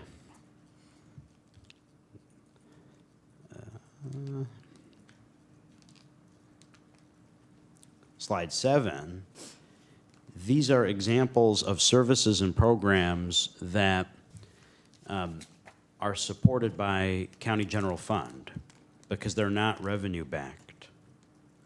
And when we talk about the general fund investment in the health system, it's absolutely pivotal to keep in the back of our minds that there are a litany of very important services and programs, including programs for specific populations that other county health systems, even though they do incredible work, just don't provide. And we're only able to provide them because of the use of local discretionary resources to do so. This is just an example of some of those services, and the board will be very familiar with many of these because many of these have come over the years from advocacy in these chambers. And PCAP is a piece of that as well, but those are only services that really can be supported with significant general fund resources. That's all part of that ongoing annual general fund investment in the system, and sometimes I think is forgotten about when people talk about the system just as an enterprise system. It's a public healthcare delivery system that also is delivering a whole set of services that we have directed them to provide in addition to the regular work that a county healthcare system would otherwise do and that systems otherwise do in the rest of the state. Yeah, thank you, James. And I guess we'll be hearing more about it in October, and it's going to be something that I personally would like to be kept apprised of what the redesigning of this program entails. Especially because of its in complete dependency on the general fund. I know my time is running up. On the next run, I'm going to be asking about the proposed 47 FTE position elimination that's going to be coming up during the mid-year discussion, and just really understanding what the impact to service will look like in that case, whether we're shifting positions, what's the strategy behind that to ensure that we're not losing any quality or level of care for our residents and how we're interacting and engaging with our impacted employees. Thank you. Well, there's still a minute, so Paul, if you have the answer. Can we do that in a you can just minute? give right now, yeah. Yeah, I'll say one thing and I'll turn it over to Paul. So I know that there's frustration in the parts of the organization around the county hiring freeze. I'm well aware of that. But I want to say that this is why we have it in place, which is it gives us the ability to help minimize impacts on staff. And so we can yet again say, and we may not always be able to say this, but we can yet again say that for all of the items coming in front of the board for mid-year, that we have positions for every single one of our staff to move into. Most of those positions, the overwhelming number, same classification, meaning no change in classification or pay. And that is a direct result of the steps that the health system has taken, but also across the rest of the county organization of maintaining and managing vacancies in a way that minimizes those very real impacts on staff. So Paul can speak a little bit more detail, but I do want to assure the board that for the 47 filled positions, that the overwhelming majority have same classification transfers, and all of them have positions available in the county organization. But the other thing I'll just say, and then I'll let Paul speak a little more, and obviously we'll be talking about the specific proposals at mid-year at the next board meeting, is that also in this set of mid-year proposals are no service closures, no facility closures. Again, these are things we may not always be able to say in the future. The board has seen the staggering numbers as they stack up in the out years, but we continue to be able to say that because we've worked very hard on revenue and other solutions. The staff positions reflected here represent roughly about 20% of that 200 million, and only about 22% of the positions are filled in PACS. So you can kind of see, if you apply those percentages, just how hard folks have been working to try to minimize any impacts on county staff. But anyway, Paul, I'll let you add. So the way that I would describe the initiatives that we're bringing forward is really a realignment of resources where they're most needed, or we'll be able to ensure that we're balancing the needs of patient care. As an example, when we look at a particular service line, and we may feel as though that the reassignment of a nurse or a program assistant or an analyst would be better served in another program. What we're doing is basically cutting the position from that program and then getting them a position elsewhere within the organization. In a lot of respect, what we're looking at for that program where the position was moved from, to be more efficient with the resources that they do have or what they're left with. And so they are going to have to look at different ways of managing their priorities, making sure that we continue to maintain the same level of patient care and patient access. So it is a realignment of resources is probably a better way of saying it. They're known as layoffs because clearly we're cutting a position from a program. But in essence, as James has described, we've been very careful to make sure we do not fill positions for which we know there may be an emplacement. So that's what you see going on to a large degree throughout the health system.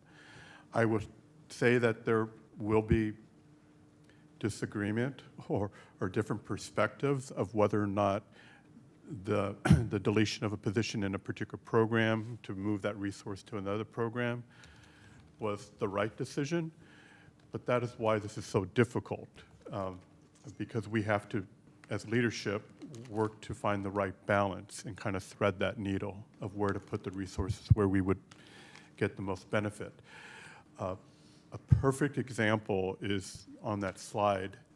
You see reallocation of 86.6 FTEs.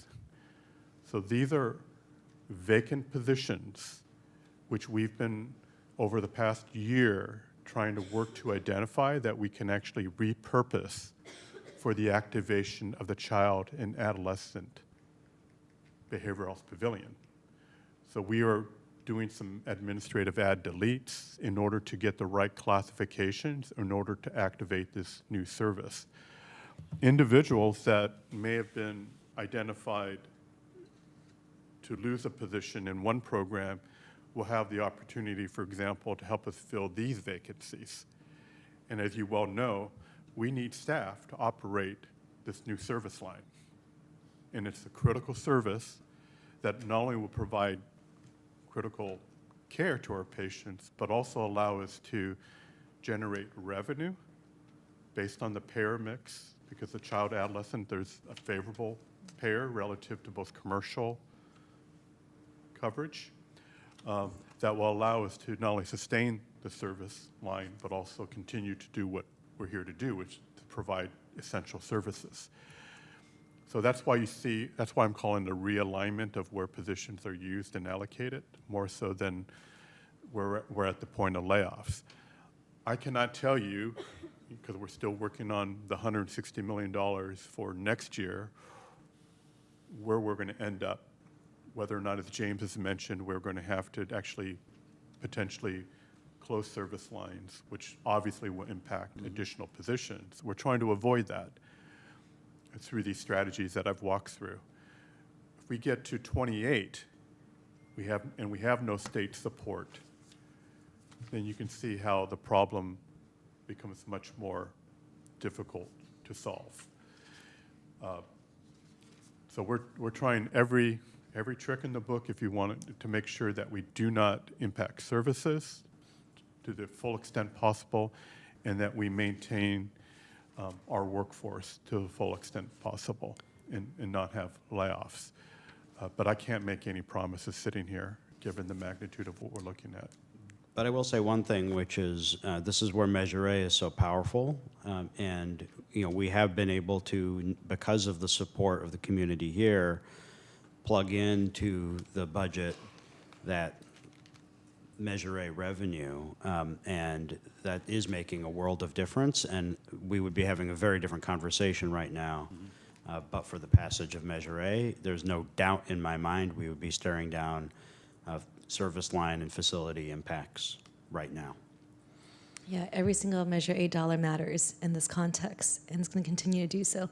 Thank you so much for the responses for your work. And as a my last contribution to the time that's been extra time that's been allocated to me, thank you for that, President, is that my office is receiving numerous responses and just overwhelming support and gratitude for Regional Medical Center.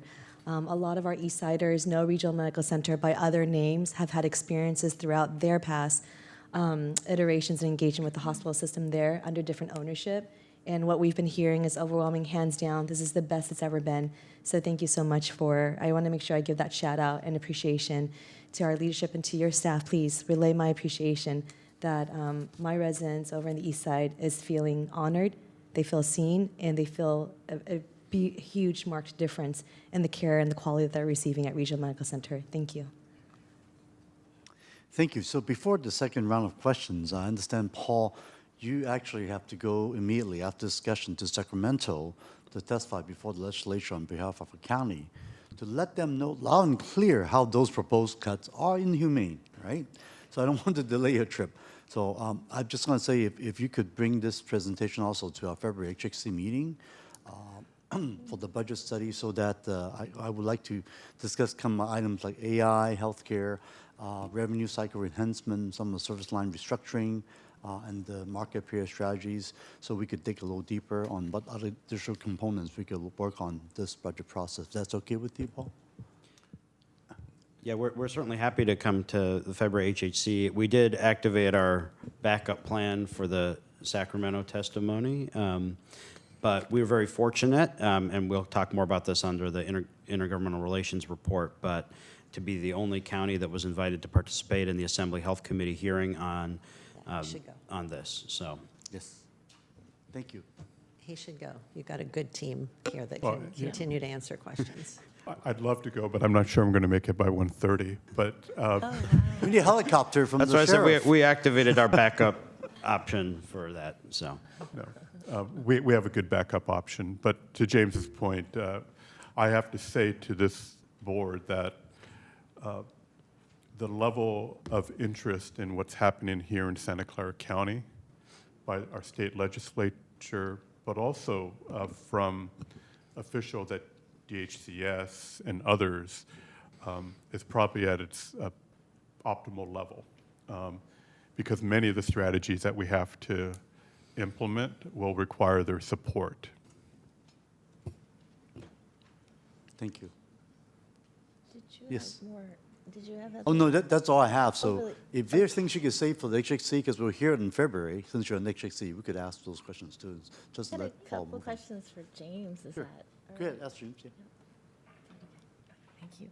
And it had to really, it is related to Paul too, but I've been really watching this and really grateful to see, and I appreciate that. I think our way to solvency is frankly expansion, but in light of that, I have been concerned about, there's only so much one person can do, and the leadership team. So I understand that a few years ago there was a COO position that was created for the hospital system, and I was just wondering what the status of that position is and the expected time for hiring, and then along with that, just in general, the administrative bandwidth to look at, again, how we continue to leverage revenue generation and other solutions, because I do think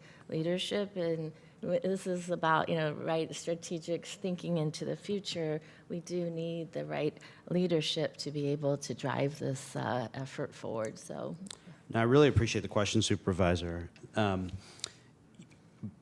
A couple years ago, I think it was in the first budget proposal in my tenure as county executive, we did add a COO position in recognition of how the system has grown. We have struggled to fill that position. We've had several rounds of recruitment. We are in active recruitment. We have some interviews coming up, so we're hopeful that that will be successful. But we absolutely agree that given that we're now a 4-hospital system, that we need to not just have the right people and right team, and we've got some excellent folks, as I mentioned earlier, but that we also have the right structure and size to sustain the operation and move all of these initiatives forward. Because, some of the things, we haven't gotten into all of the specific details, but when you're talking about, for example, negotiations that we might be having with Medi-Cal managed care plans, or you're talking about restructuring contract relationships or restructuring service lines and service line delivery, or many of the other initiatives that we've been focused on, they all take a significant amount of bandwidth. So, we will continue to take a look at that. And I think we also recognize that we don't want to be penny wise and pound foolish. Mm-hmm. And one of the stories of what happened at Regional is HCA started cutting service lines in a way that led to such a decline in census at the hospital. And you need volume in order to deal with overhead, to deal with the equipment, for example, that Dr. Wang mentioned, to ensure that you have staff who are competent and trained so you can maintain a level of excellence. And so being cognizant of all those pieces, that we will need to continue to make strategic investments in facilities, in equipment, in staff, including bringing some of our physician staff in-house.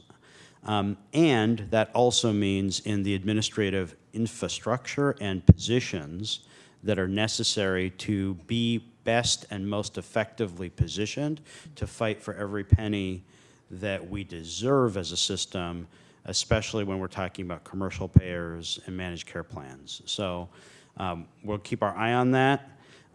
We may need to bring some additional recommendations to the board as part of these strategies, because they are part of driving revenue and saving services and positions for the system overall.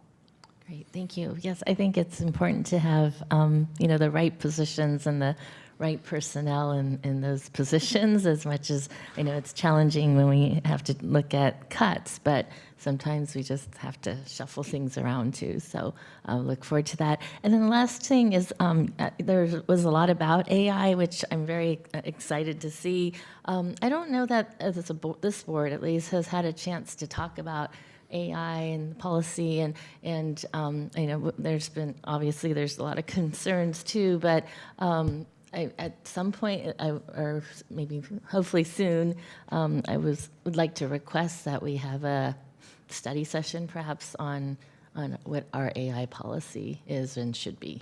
Sure, we have a active AI-related administrative policy that's in the meet and confer process with SEMA and SEIU. We have implemented, as you can see from this slide, especially at the health system, but even in other parts of the organization, a number of AI initiatives. But I agree that we haven't done as good a job as some other places in talking as publicly about some of the things that we're doing in this space. So, great. Thank you very much. Thank you, President. Thank you. And this is an information item. There's no motion needed. Thank you, Paul. Have a safe trip up there. And call the sheriff and may borrow his helicopter. All right. Let's see. I know it's 12:50, and we still have another item on item 9, which is the public hearing on environmental health fees. I'm going to check with my colleague. Should we try to do this? Because I know a lot of the speakers are here, would like to speak. So do you think we could do this before lunch or no? Well, I had additional questions. Oh, I'm sorry. I thought you were done. Oh, I'm so round. sorry. I thought you said go. So if you have further questions, Paul, sure. have a seat. I'm so sorry. I'm so sorry.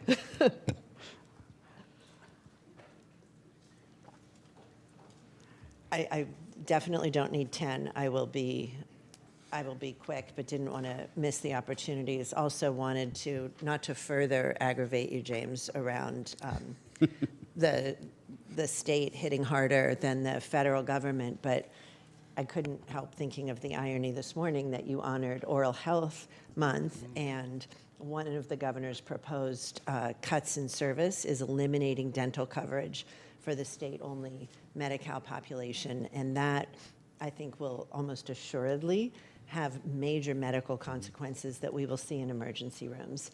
And for a whopping savings in the state budget of $134 million out of $222 billion Medi-Cal budget. So clearly we have a lot of advocacy work to do. What I wanted, and I don't even know that it's easy to give an answer now, so maybe it's something to think about, is with all of the changes, particularly around increasing revenue that you mentioned, how do we assess, or how are you assessing the likelihood? Are the things that you've mentioned 100% going to happen? Crazy, maybe only 5% if we're lucky. It's really hard to have a sense with that division you have of 70 million, 90 million, and the remaining of what you feel confident about, revenue improvements, and is cost savings, does that include the FTE reductions? Yes, Where yes, it is does. that? So that's in the $90 million? That's in both the 90 and the 70. So there are some positions due to restructuring got and it, okay. realignment of services, and there are some positions that are deleted for So cost that we have savings. pretty good control over because we're making those decisions. So can I assume that the 70 and the 90 are highly likely to be successful? Not all of that is position reductions. The cumulative amount associated with positions is about 50 out of the 200. Okay. Okay. But operational efficiencies, I would still think we have some good degree of control over. We do. And in fact, the finance team is working very hard to track each of these initiatives to ensure that we actually incur the ongoing savings and improvements that we've identified. Okay. Because these have to be ongoing. Right. Going forward. And the revenue improvements? Yes. 40 million. Is that a moonshot or is that easy? No, and in fact, I will say that the 104 million total that I had mentioned earlier from year-over-year improvement, some of that we had already budgeted or anticipated, but a lot of the revenue improvements are directly tied to specific initiatives for which we can track, including improvements in revenue cycle, whether it has to do with denial management and improvement in charge capture. I would just add, this is something that we look at very closely centrally. And so this is a part of the push and pull tension between OBA and the health system finance. I see Vinod smiling, he knows what I'm talking about, which is we have tremendous confidence in this team to deliver what they say, but we also monitor it very closely. And we will be continuing to monitor it because the reality is if we see over months gaps opening up, we're going to have to take further actions to keep the budget in balance. So it's something that we have to monitor and have been having to monitor. That's not a new thing. It's just a magnitude that's newer given what's happening to us from HR1. So we will be continuing to track it every single month, and we meet across the finance and budget teams every single month to track all of that. Okay, I appreciate that. We feel confident about the revenues. Oh, If you good. go to slide number 42, Yeah. because this 40 million is only out of the 200, but if you go to slide number 42, where the revenue cycle has shown 7.5% improvements, where we are seeing that our per patient visit and per patient per DM rate or per is increasing significantly. That is about $104 million growth in this year. And those are monitored regularly. And finance is actually partnering with all the departments and working closely with them to monitor these things, because if they fall, the chances are next year would be even more difficult. Right. Thank you, Vinod. I appreciate the confidence. I also just want to extend again appreciation to the physicians and the nurses who I know are working closely with you. They are the ones performing the services, and their efficiencies and increases, obviously, without compromising care, are going to be a really significant part of our success. So sorry for the false alarm. I really am finished, and I appreciate all of you. Go eat lunch. Okay, thank you. All right, thank you. So moving on, I'm just going to poll my colleagues. Item number 9 is regarding the environmental health fees. Do you think we can we should do this first before break for lunch?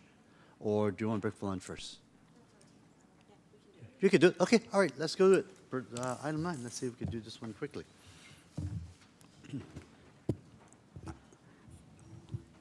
Item 9 is I will public hearing. speed things along by beginning their presentation for them as Dr. Rudman, Dr. Underwood make their way forward. This is Public Health Department's Environmental Health Branch. This is a return of the item that was in front of the board in December with the additional information requested by the board included in attachments that look at specifically the food facility and body art fees as they relate to other counties, as well as looking at impacts on smaller entities, and noting that there's a number of fee decreases actually for smaller facility kitchens. The board has in front of it the specific recommendations that are being brought forward by administration. There was additional outreach conducted. I'll see if Dr. Rudman has anything else to add to that very brief summary, but of course we're all available for questions. Thank you. I think Mr. Williams covered everything I hope to bring to you today, as well as to introduce Dr. Underwood, our Director of Environmental Health, and we do have our Division Director of Consumer Protection here with us for additional questions. But our most important goal at your direction to the board has been over the last several months to make sure that the community had every opportunity to become aware of these proposed fee changes, to engage with us through website, outreach via post and email, and to be absolutely certain that these fee increases not only were justified based on the complex fee study we presented, but were in line with the surrounding counties. And so you'll see additional counties provided for you today in the attachment that indicates that the fees that we bring you today are in line with what our neighbors are requesting as well. And then finally, I think, as Mr. Williams said, I do want to restate one of the most important findings was that especially for our smaller kitchen food service businesses, you will see a reduction in many of the fees that we look forward to putting into place that are in accordance with our findings from our fee study about the services required for those inspections. With that, we're happy to support any of your questions. Oh, and Dr. Rudman, I forgot to mention the good news regarding the MECOS program, so if you want to just add that real quick. I will. I appreciate you leaving the good news for us. So we were very pleased to speak with the leadership of the Health Trust after hearing from you several months ago about how important it is, especially with our MECOS program, support some of our newest business entrepreneurs in food services, that they are willing to both fund and operate a system that will offer fee relief for low-income applicants. And so we're working closely with Dr. Eiton and his team to help get that off the ground. They may be bringing in community-based organizations on their end as well. And so extremely grateful to the Health Trust for that partnership. Wonderful, thank you. We like good news. We need good news. All right, let's see, how many in the public would like to speak? Have you, Rhonda?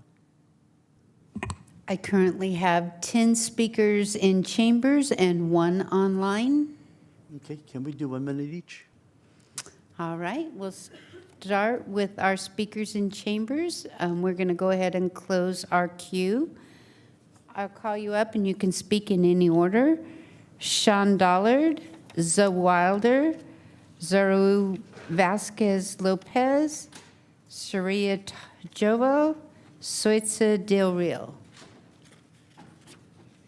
And just to officiate, this is the opening of the public hearing. Thank you. Go ahead, please. Good afternoon, everyone. My name is Sean Ballard. I'm a program officer with the Health Trust. I'm honored to be here today on behalf of our CEO, Dr. Tony Eiton. At the Health Trust, we fully support Agenda Item 9 and the proposed recommendations related to the MECOS program. As a catalyst and collaborative force to advance health equity, the Health Trust is steadfast in our commitment to partner with the Public Health Department, the County of Santa Clara, and our community partners to strengthen the local community food system. The opportunity before us today is a resolute pathway to health equity, poised to catalyze a flourishing, culturally rooted food entrepreneurship ecosystem that reduces barriers to opportunity and prosperity that our neighbors justly deserve. Food entrepreneurs living on lower incomes have the vision, the tenacity, and the brilliance to bring their business to life, yet their greatest hurdle can be the cost and regulatory burden to get started. Today, we have a chance to remedy a challenge that disproportionately impacts our community members and small business owners living with less economic power and resources than they justly deserve. Thank you for your time here today. Thank you.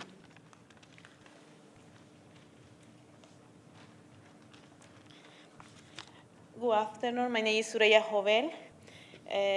Dear Supervisors del Condado Santa Clara, soy dueña del negocio Mico, de Ney Restaurante San Sebastián. Quiero agradecer al condado por todo lo que ha hecho, especialmente por haber considerado recopilar más datos sobre los operadores de Mico y por considerar la resolución para modificar las tarifas y hacer que sean más justas. Eso nos ayuda mucho a seguir, y especialmente con los cambios en las leyes y los costos. Gracias por apoyar a los pequeños negocios y por su compromiso con nuestra comunidad. Gracias. And the translator, please. Yes, I'm the owner of the restaurant Mikos, and I just want to thank the county for collecting data about the Mikos operators and changing the fees to be more just for everyone and help us move forward and support small businesses. Thank you. Please. Hola, buenas tardes, Buenas supervisores tardes. del condado. Mi nombre es Soraya Vázquez y mi pequeño negocio se llama Soraya's Coffee and Bakery. Hace algunos meses estábamos acá mismo suplicándoles para que nos atendieran para reducir los costos de los permisos de comida que operamos desde casa, y afortunadamente hemos estado siendo escuchados. Por tal motivo les agradecemos enormemente en nombre de mi pequeño negocio y de la organización de Bellilution que estén atendiendo nuestra necesidad de los permisos y podamos llegar a más nichos de mercado que tanto necesitan nuestros pequeños negocios. Le agradecemos enormemente también por apoyar a la comunidad, y esperemos, si así ustedes nos los permiten, estar en algún tiempo más adelante en el futuro compartiéndole los demás logros de nuestro negocio, en el caso de mi negocio que se llama Soraya's Coffee and Bakery, porque tiene muchas donas deliciosas y café delicioso que compartir con todos ustedes. Muchas gracias. Yes. My name is Soraya Vázquez, and I've been an owner of Soraya Sweet and Bakery, and I just, a few months ago, we asked you to reduce the costs for the permits, and we want to thank you for addressing this issue and for your continued support to the community, and we hope that in the future we can continue to show our success and to share with you more of our products like donuts, which are very delicious. Thank you very much. Please. Buenas tardes, supervisores del condado. Mi nombre es Soitza del Real. Soy parte de Bellilution y miembro de Fuerza Comunitaria, que es un comité de emprendedores de pequeños negocios en el área del este de San José. Como antes ya hemos estado aquí. Quiero agradecerles profundamente a todos ustedes por haber considerado la recopilación de datos del modelo de negocios MICO y por considerar modificar las tarifas y establecer una manera más justa para todos. Esto significa grandemente para todos y cada uno de nosotros, ya que ayudaría de gran manera a obtener permisos de cada uno de los emprendedores de negocios para MICO. Gracias por todo su apoyo y por su compromiso para los pequeños negocios. Gracias. Gracias. My name is Soitza del Real, and I'm a member of the entrepreneurial business in the San Jose area, and I always just came with a deep heart to thank you for all the MICO's data model for data collection and how you have helped us to obtain the permits and reduce the costs. And we just want to thank you again for all of your continued support. I'm going to go ahead and call forward the rest of the speakers in chambers: Miguel Gonzalez, Catherine McClellan, Michael Orlando, and Nathan.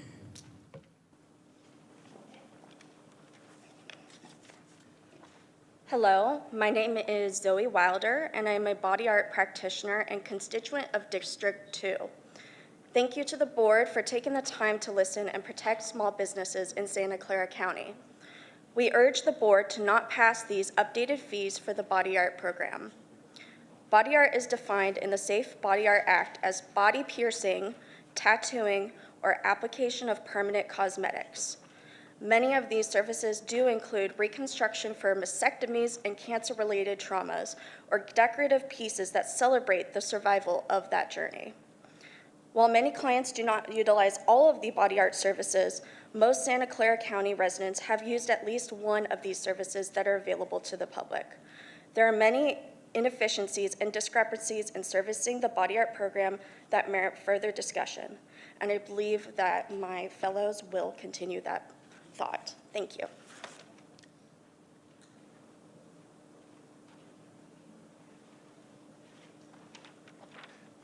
Hello. My name is Michael, and I'm going to continue on. We've been told that there was only one worker with one email at this facility and for inspections and investigations for the entire Santa Clara County. Nearly every phone call made to the DEH and to update our contact information, change shop names, etc., is met with someone who isn't trained to deal with any of our inquiries related to body art programming and can only send us to a very full voicemail box and tell us to call back in hopes of catching them at some further time. And our shop rosters have not been updated, so we're to people who are no longer working at the facilities and into inactive artists, and they will continue on for me.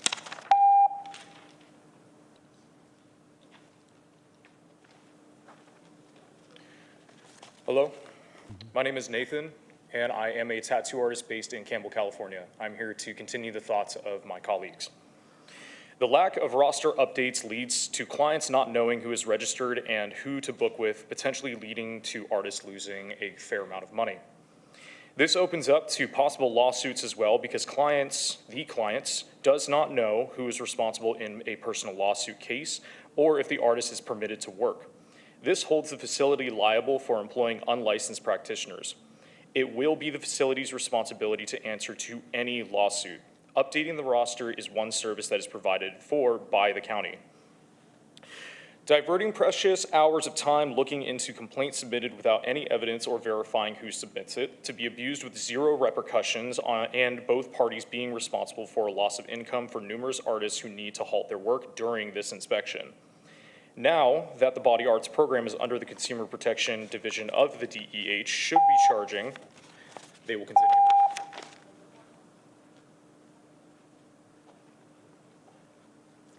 Hello, my name is Katie McClellan, and I am a cosmetic tattoo artist. So the DEH has provided no plan as how the fees increases would increase the support in the body art program as they've been promising. There is no accountability. There needs to be a tangible plan provided publicly as well as a schedule for the DEH to adhere to in order to demonstrate that the DEH is being held accountable in efficiency and using funds appropriately. Hours billed for certain services are unrealistic if not intentionally skewed. For example, a new practitioner application is billed at 1.00 hours, yet simply renewing a permit for someone who is already in the system takes 1.03 hours.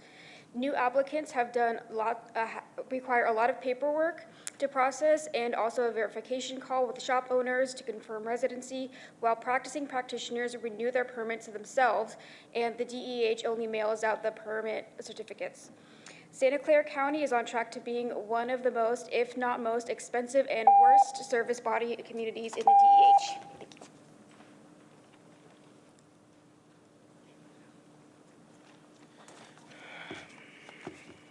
Good morning. My name is Miguel Gonzalez, and I am a body art facility owner. Public comment regarding Proposition 26 and body art program fees. Good morning. I'd like to address the ongoing impacts of Proposition 26 proposed by the body art program fee increases. Proposition 26 was passed approximately 15 years ago and resulted in the removal of the scaled system, fee system. Since then, small body art businesses have been required to pay fees similar to those paid in much larger entities despite significant differences in revenue, staffing, and operational capacity. The absence of a scaled fee structure disproportionately benefits large businesses while placing small studios and independent artists at a disadvantage. It removes the ability to fairly account for what businesses can reasonably afford while still maintaining cost recovery. Our business has already been impacted by the county's actions. Some of these artists have not yet received their health permits in a timely manner, which directly restricted our ability to operate fully and generate income. Proposing this fee increases under those conditions further strains small businesses that have already been struggling due to administrative delays beyond their control. I also want to address the... Thank you. And our final speaker is Chase Wegland. We've asked you to unmute.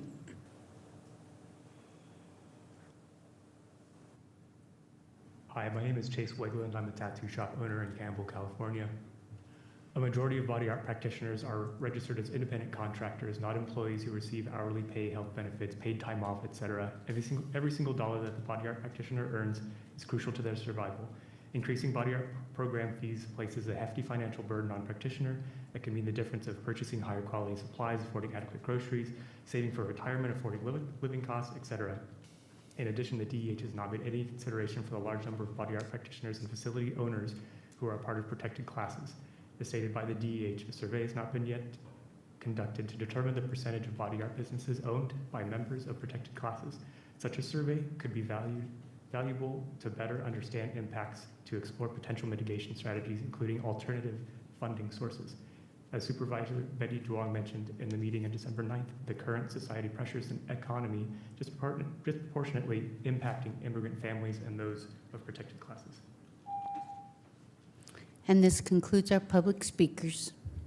Thank you, Rhonda. And we'll go ahead and close the public hearing portion. Yes, James.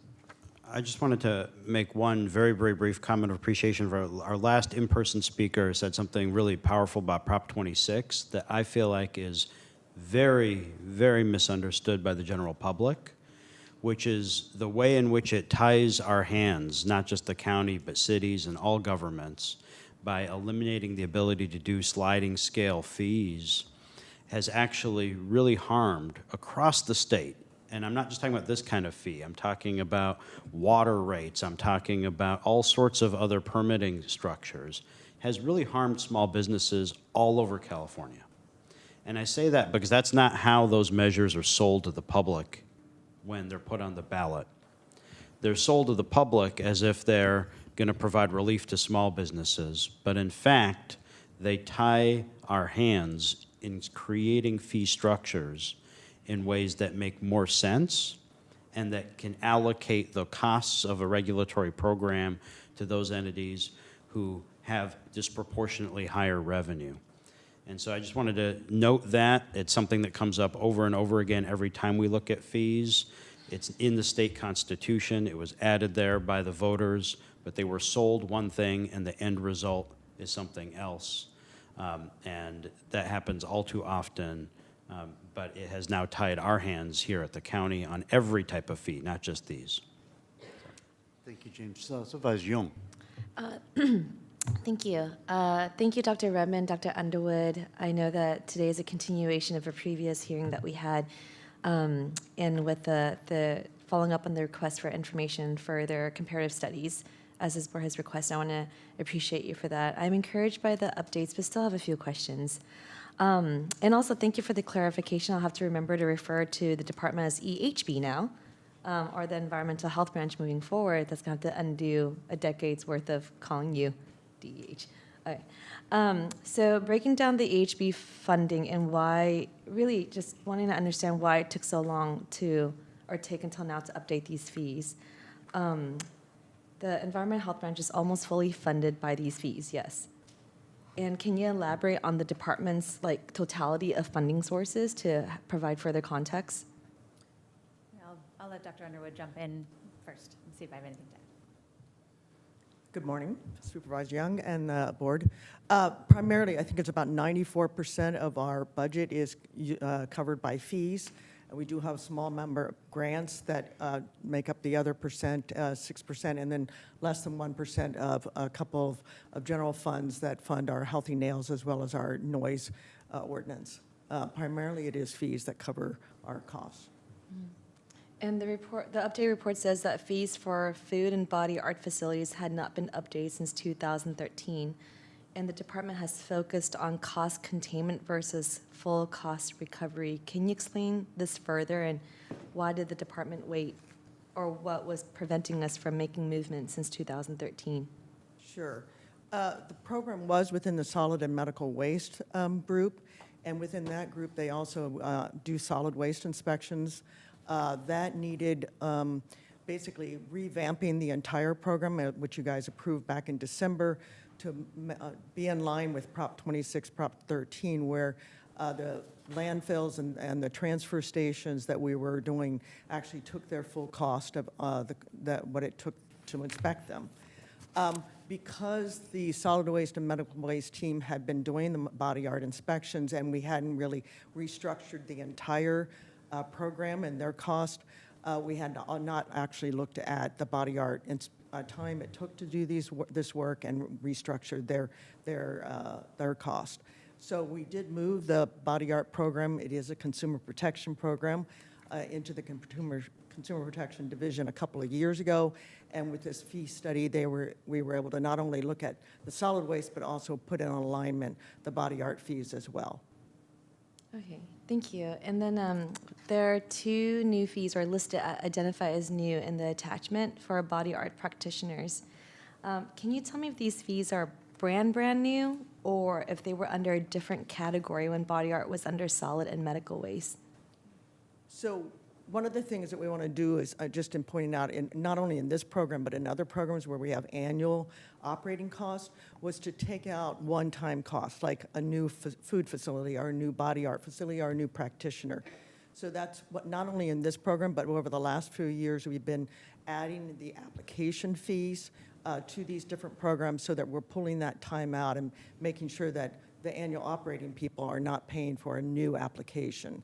So it is brand new for the body art, but we have also been over the last few years with bringing it to the board. The last time we brought fee changes to the board, we introduced application fees for our other programs as well. So prior to the introduction of the application fees, we just process applications without any fees? Well, it was part of the annual operating permit eventually that they would be paying for. So the cost was already embedded in the annual operating permit, and now this cost has been moved out of the operating permit into this application fee?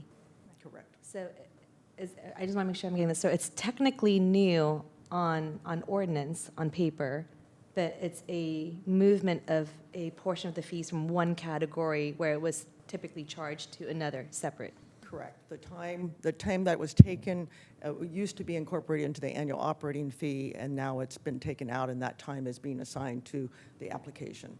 So then, hypothetically speaking, that if I were to open a new body art facility, which I wouldn't because I can't draw, yeah, just stick figures. That would be bad. But if I were to open a new facility, I would pay a one-time application fee, and that fee used to live in the annual operating permit. So then the annual operating permit has been reduced by that amount. Well, again, the time has been taken out of the calculation for the annual operating permit. Right, so that time's not applied there anymore, and then the fee follows it to this one-time application fee versus having that being paid again and again every year. Yes. It does allow us to more accurately calculate the correct time for that annual permitting process so that it helps us maintain the lowest possible allowable fee for that process. Thank you for that clarification. And overall, I noticed that the gentleman from the Health Trust just left. I wanted to give a shout out, but this this presentation is recorded and broadcast right now, that I'm just really encouraged by the development of the MICOS program. I had a chance to support Supervisor Cindy Chavez on that program. Her former staff rep, Paul Murphy, was here earlier. I don't know where he is now, but helped develop that with her. Really encouraged that it's been converted to transition to a permanent program, and that we found a way to be able to support that program with through this partnership. Another aspect of the Health Trust partnership, that and not only are they taking on the cost of the cost of the fee of the permits, right, which results in fee reductions, but they're also taking on the task of identifying qualified MICOS participants for that fee reduction, which is something that I know that EHB is not typically tasked with or has been outfitted for, in terms of identifying who is eligible for reduced rates in accordance with Proposition 26, because we could provide a discounted fee when you are a client of or recipient of our social services benefits programs. And so, did I get that right? James is leaning in. I didn't get that right. Yeah, to be clear about Prop 26, the problem that it causes is we cannot increase anybody's fees to recover offsets for other folks. Mm-hmm. So what we used to be able to do before Prop 26 is we could say the total cost of the food facility program is $3 million. So we're going to cost recover $3 million, but we're going to have a sliding scale, and we're going to charge more to certain entities based on their gross revenue, and we're going to charge less to other entities. Now, what we have to do under Prop 26 is we can't charge more to any entity beyond the time that it takes to do the work associated with that entity's program. And so as a result, if we still need to cost recover for the program, then we essentially are forced into more across-the-board type structures. That's not to say there isn't some gradation, and obviously you see that, and we just talked about the difference between the application fee and the renewal fee. But in general, we're much more limited in how we can do that. So we have a few things that we can do, but our hands are largely tied. And some of the more obvious things that we would like to be able to do, which would be to really account for businesses' gross revenues or things like that, are not factors that we're allowed to incorporate into a Prop 26 fee structure. Thank you, James, for that. I know that one of the ways that we have been able to ease the burden or ease the impact of higher fees for those who are financially vulnerable, economically vulnerable, is to correlate or align enrollment into our various benefit programs, and being able to do that. That's something that we're allowed to do. Yes, and we have a county-wide policy regarding that across all of our fees. So Yeah. that applies to every type of fee that the county has, consistent with our broader safety net services. Including EHB fees. That's right. Yeah, and then do we have a mechanism for being able to track which ones track or outreach or communicate which one of our fee customers are eligible for reduced fees? We don't have a direct mechanism. It's really incumbent on those individuals to bring forward that information, because the databases aren't set up with, they don't, for very obvious reasons, and subject to a lot of state laws, we can't share benefits information all across the rest of the organization. That information is considered relatively sensitive, and especially in this time with everything going on at the federal level, it kind of heightens that issue. And so we actually need people to themselves identify. The other departments aren't allowed to pull from social services records. Yeah, folks need to self-identify, so then that creates an onus on us then to make sure that we provide clear communication that this is a benefit or an augmentation that's available to folks who qualify. And, you know, this also reminds me of the conversation that we had with SEPA and our new garbage contract, being able to do a data sharing pilot with DEBS. So I know, I'm fully aware of the challenges, the difficulties, the red tape, and also the heightened sense of concern with a hostile federal administration right now. But I also know that this is a county that has to figure out to do things when no one else has. And so I would hope that, well, I would like to request that further thought be given into this, where there'd be a communication and outreach plan to be able to inform folks that if you self-identify, that you may be able to avail yourselves of reduced fees, but also at the same time, administratively, how do we create a mechanism, a self-identifying mechanism that doesn't put people in a situation where their data may be unsecure or unsafe? I know that's asking for all things in the world, but it's not a direction, it's a request for information and further discussion around this topic. I do want to circle back to some of the public comment that I heard today. I'm not very familiar with body art inspections, and that was referenced earlier today. Could you shed some more light about what that entails, the fees associated with, the time that's associated with that? You want to know a little bit more about what a body art inspection About entails? personnel to staff body art inspections. So like how many staff do we have to do something like that? Yeah. Like what is the time that's afforded? Yeah, I really appreciate some context. Right, so some of our smaller programs are assigned to a senior registered environmental health specialist because they're small enough they can be handled by a single person. We also always have backup people trained for those as well. So yes, this particular program is small enough, the body art program, that it is headed up by one senior inspector. And he does handle all the inspections, the new facility evaluations, working with the practitioners as well. He does have admin support, and he does have a backup, but it is handled by, and is definitely not even a full FTE needed to carry out this program. Dr. Redmond, did you? Yeah, I think the only thing I would add to that is I think certainly public health and environmental health are dedicated to looking for ways to improve client services or the service experience for everyone we work with for our inspections. And so noting some of the important public comment about accessing our systems, one of the things that this passage of the proposed fees will allow us to do is recoup our costs to do things like hire certain vacancies we haven't been able to hire in the past in general, as well as improve systems that we use for things like our computer systems, our data tracking. And so I especially appreciated the public comment noting how helpful it would be to understand more about the clients we serve and make sure we're serving them as well as possible.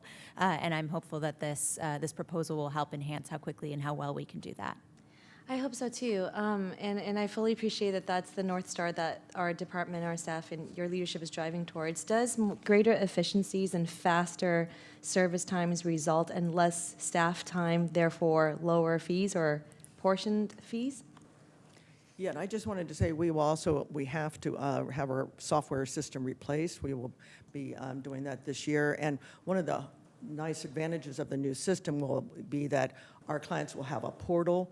And my hope is, like one of the issues I was hearing about how a facility may have different practitioners come and go, and they're supposed to keep us updated about that. And I was hearing that there was some issues about our system being updated, that actually will be something they can do themselves in the portal, and that they won't necessarily need our interface. So I'm hoping that some of the efficiencies will be helped by our software system change. Oh, thank you, Dr. Underwood. I appreciate that, and I can't remember if I expressed my appreciation right, but it's worth bearing again that thank you for expanding the number of comparable counties in this report. I know that was like the big ask last time this discussion came up, and when I looked at attachment 3 and saw how the new proposed rates stacked up against the same or mostly similar fees from other counties, and it appears that we are not the most expensive county. And that is a pleasant surprise considering Santa Clara County is the most populous and second largest county in the comparison. And we're typically known for a much higher cost of living. So I was encouraged to see that we're not at the top of the chart there. And that's not a competition I want to win either. So Dr. Underwood, I know that we are very familiar with each other across various programs, from food programs to nail salons, and I think we're going to be adding body art to our continued partnership together to better understand this industry and how we could support them. But with that, I make a motion to approve the recommended actions today with request for further information on how we can engage our fee customers so that they're able to avail themselves of discounted rates, and also to further understand how we can be more efficient in terms of particularly around the body art industry, which is something that I think is a new area for many of the board members. I could say that because of our conversation last time. I'll go and second that, actually. And actually, I want to say that first, I want to thank staff for returning this report, incorporating those additional information we've requested regarding MECOS, the body art, and also the food facility fees. I want to say a huge thank you to the Health Trust for stepping up to help out our MECOS food businesses. That's huge. And I certainly appreciate the outreach the staff has conducted of the CBO's community-based organizations and identifying a potential funding partner to help offset application annual fees for the low-income and microenterprise home kitchen operators. We are in a very challenging budget environment, and the county continues to seek ways to support some of our most impacted community members, and I'm glad to see that that commitment has been reflected in this proposal. Now, with respect to the environmental health branch fees, some small businesses will see fee reductions, and that's certainly great. However, some businesses, as we mentioned, like Pierce's, food truck operators will actually experience fee increases. Some are small, but some are not. But the thing is, many of them are small, independently owned operations. And that being said, we are facing fiscal constraints driven in part by some of the funding cuts that we see by the federal government. And to maintain the public health services, we certainly need to have full cost recovery, also due to the Proposition 26. We do not generate profit on this work. It really is just to make sure that we are just covering the costs spent. So as much as I'll be supporting this proposal today, I do want to underscore the importance of making sure that we really need to bring these fee updates to the board on a more regular basis and not wait so long for the delta to be so much so that these adjustments will be gradual and less disruptive.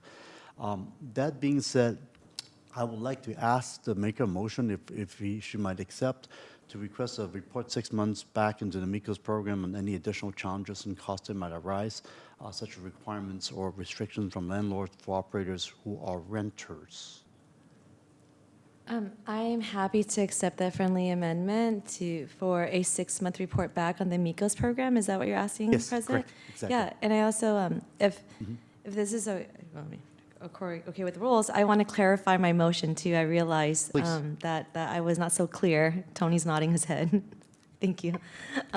So my original motion is to approve the recommended actions today with a request for further information. I'm going to ask for in the form of an off agenda in the fall about engagement opportunities and possibilities on how to make our fee customers aware of the benefits of potential reduced fees and how to avail themselves of such benefits. Am I allowed to call it benefits? Reduced fees, I'll just say that,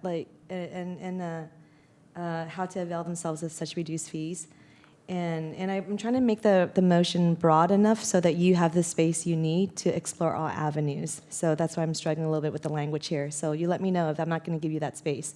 And then secondly, I would like a report as part of the off-agenda report back, a status, a check-in with our body art industry to see how the new fees have worked out, if new efficiencies have been able to be rolled out, and just to better understand the impact of how these fees have landed.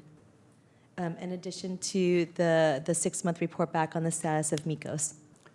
No, thank you. You beat me to it, and I really do think that I know so little about the body art program, and I think we do need to help sunshine the staffing issue that's been mentioned by many of the speakers. First, I do want to thank the speakers that came up and be so organized on your presentation of piggybacking each other instead of repeating the same thing, and that's really helpful for us to understand the situations. But clearly, there is a challenge, and is not clear, because when the answer is being given, I can see you shaking your head. It's like, no, I don't see this, what's going on in terms of your staffing. We're saying that there are multiple people doing it, but your experiences is barely one person is doing it. So let's see if we could get that sunshine so that they could understand how we could really help them to do better in terms of our staffing, and to make sure that they don't have to wait a long time to get their permits or their answers necessary for continuing their work in our community. Thank you. All right, we got a motion, we got a second, and if no further comments, let's go take the vote.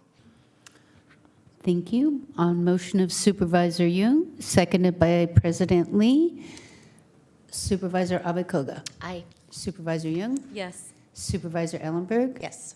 President Lee. Aye as well. Motion carries 4-0. Thank you very much for coming today, and thank you for the report. All right, we are very close to lunch, but the county exec's trying to tell me that he could do it really fast. So, James. Just have two very quick items for the county executive's report this afternoon. One is that our Office of Emergency Management and partners have been diligently preparing for the upcoming Super Bowl. We will be fully activated in our Emergency Operations Center throughout the entire week and over the weekend as well. We are coordinating across jurisdictions regarding emergency alerts. Folks who would like to receive Santa Clara County's emergency alerts related to the Super Bowl should text SBLX to 888-777. And that's a simple way you can make sure that you've got any public safety or other updates and stay informed in real time. My other update was related to federal appropriations, and we can talk more about that during the IGR report later today. But like I said earlier, we're closely tracking whether there will be a shutdown affecting a number of federal departments, and we are also very closely tracking in specifically the federal HHS appropriations bill that could have a tiny bit of good news for us here if it passes as currently drafted. And that concludes my report. Thank you. No further question. Tony. At the January 26th, 2026 closed session, by unanimous vote with all members present, the board authorized the county to initiate litigation or file or join an amicus brief in one matter. The name of the action and the parties, as well as the substance of the litigation, shall be disclosed once the brief is filed to any person upon inquiry. And I should say once the brief or lawsuit is filed. And that concludes my report. Thank you, Tony. I've got 1:38. How about we break till 2:15? Would that work to my colleague? Yes? All right, let's break for lunch for 2:15. Thank you.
Okay, good afternoon. Actually, I already have 2:18 on my clock, so let's see. I did see a third supervisor in the room here earlier. Of course, I need my third supervisor to get a quorum. Yes, that's my third supervisor walking up. So let's go take a roll, please, clerk. Supervisor Abakoga is absent. Supervisor Jung? Here. Supervisor Ellenberg? I'm here. Supervisor Arenas is absent, and President Lee. Good afternoon, President. So Thank let's you. go starting our item number 12, the Valley Homeless Healthcare Program Report. Good afternoon. Hi, good afternoon, President Lee and members of the board. My name is Christy Rouse, Assistant Nurse Manager with Valley Homeless Healthcare Program, and I'm here with Sarah Jivanji, Medical Director, and Celine Ho, Director of Primary Care. Today in your board packet, we have a response to Vice President Arenas' requested information regarding our behavioral health services and the connections we have with the Behavioral Health Service Department. And then we have some qualitative information regarding patients that were diagnosed with colorectal cancer. We also have included our annual QI, the Quality Improvement Project that includes our healthcare goals for the unhoused population. And as you know, we do report on a few of those metrics quarterly. So with that, we're happy to answer any questions you may have. Great, thank you. Let's see, any public would like to speak on this item today? We have no requests to speak. Okay, close the public speaking portion. Yes, as well as Ellenberg.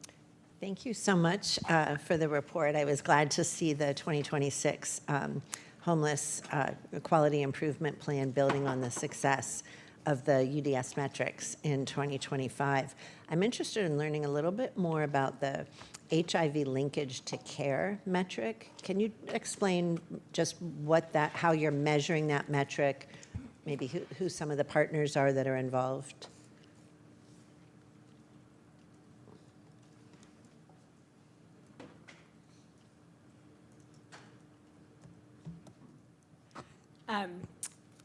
Thank you, Supervisor Ellenberg. I'm happy to answer that question. So I think for HIV linkage to care, we just always are looking at individuals who are newly diagnosed or have been living with HIV, and if they are connected to care, which would really be if they've seen a provider in the last 12 months. And so specifically for us, we're looking at the unhoused population that we interface with. We do see a lot of individuals. We are encountering a lot of individuals where we are diagnosing HIV, and we are also able to provide their care. One of our new providers is actually certified in HIV medicine as well. And so we can look at if they are following up with us and continuing on their medications or connected with the PACE clinic. For linkage to care, we can, the partners are really primarily the PACE clinic. In terms of working together, we have a close collaboration with their team and their outreach staff. That's good. That's clear. I appreciate it. Great. That's the only question I had today. Thanks so much for the report. Do you have a motion? I'm happy to move receipt of the report. Second. A motion and a second. I do have one quick question. if you Sorry, might. just before we move Oh, on, sorry. President Lee. Yes, Tony, go ahead. Just wanted to clarify, is the motion the recommended action or just the receipt of the report? Oh, the recommended action. Thank you. Okay, to the second. So my brief question is, when you go out there and figure out that there might be, through your detection, you find out that the individual has depression and will need to meet with a psychiatrist, whether it's an in-person telehealth visit, can you estimate what the wait time is? It usually is same day. Oh, wow. Okay. Personally, yeah. That's great. Thank you. That's wonderful. Thank you. All right, let's go take the vote. We have a motion by Supervisor Ellenberg, a second by Supervisor Young. Supervisor Abakoga? Aye. Supervisor Young? Yes. Supervisor Ellenberg? Yes. And President Lee. Aye as well. The motion carries 4-0. Thank you very much. And next, we have our monthly legislative report from the Office of Intergovernmental Relations.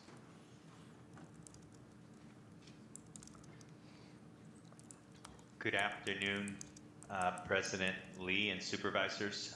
This is David Campos here from the Sacramento office.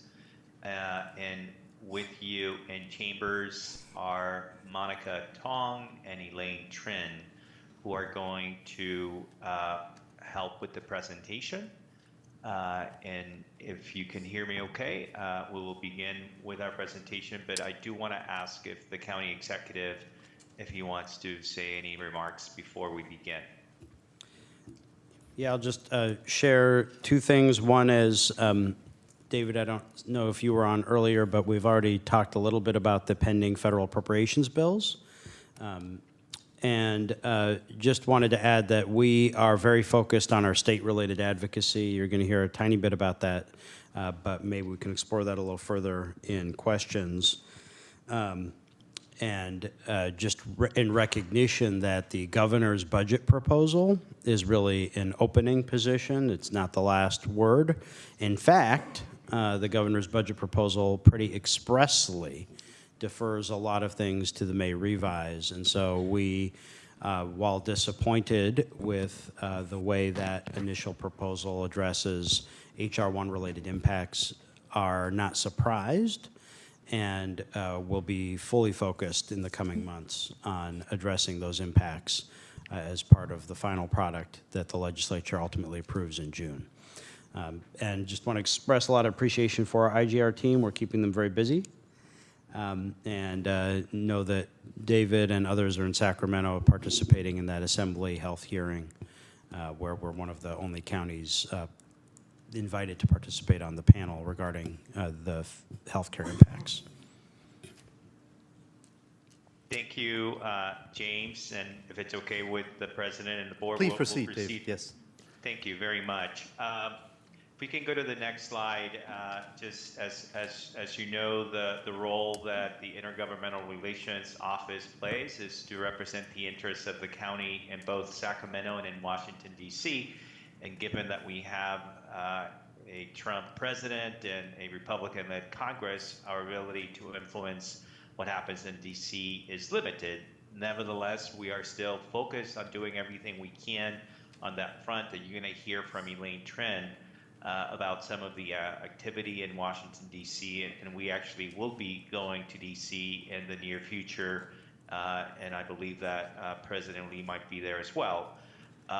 So because of that, the focus really is on what we can do in Sacramento. And before I turn it over to Monica, who's going to give you a more detailed report on what's happening in Sacramento, I want to note two things. First, what James noted, the Assembly Committee on Health is doing a hearing right now, and we are, in fact, the only county that has been invited to be a participant to present on that hearing. And we are grateful to Dr. Dali Goel, who is the Chief Clinical Officer for Population Health and Managed Care for the county, for Valley Healthcare, who is will be testifying shortly, and so our staff is helping her, and I think the fact that we're the only county tells you how many folks see Santa Clara in Sacramento. But the second point, and this is a really critical point, is that it is a very tough landscape in Sacramento. And the issues facing public hospitals and counties that run public hospitals in many respects are not entirely known to many of the members. And we have a lot of members who are relatively new to the role and who may not fully understand how public hospitals work, the role that they play in healthcare in the state. And so a big part of our effort is really to educate those members to make sure that they understand the challenges faced by Santa Clara and other counties, and especially counties that run public hospitals. So with that, I'll turn it over to Monica, and we'll proceed with the presentation. Thanks so much, David. The state legislature did return to Sacramento on January 5th, and they have definitely hit the ground running. In November, the Senate experienced a leadership change, and Senator Limon took her official oath of office as President Pro Tem on January 5th. As you're aware, the governor released his fiscal year 26-27 budget proposal on January 9th, and we'll talk a little bit about that in a bit. And last week was the Legislative Council deadline, meaning that general requests to the legislature's attorneys were made for potential bills. Many of these are spot bills, meaning language has not been finalized. A few upcoming deadlines to put on your radar. In the second year of the two-year cycle, January is extremely busy, and two-year bills must pass their House of Origin, so Assembly bills out of the Assembly and Senate bills out of the Senate by this week. Related to bills, this year's 2026 bill introduction deadline is February 20th.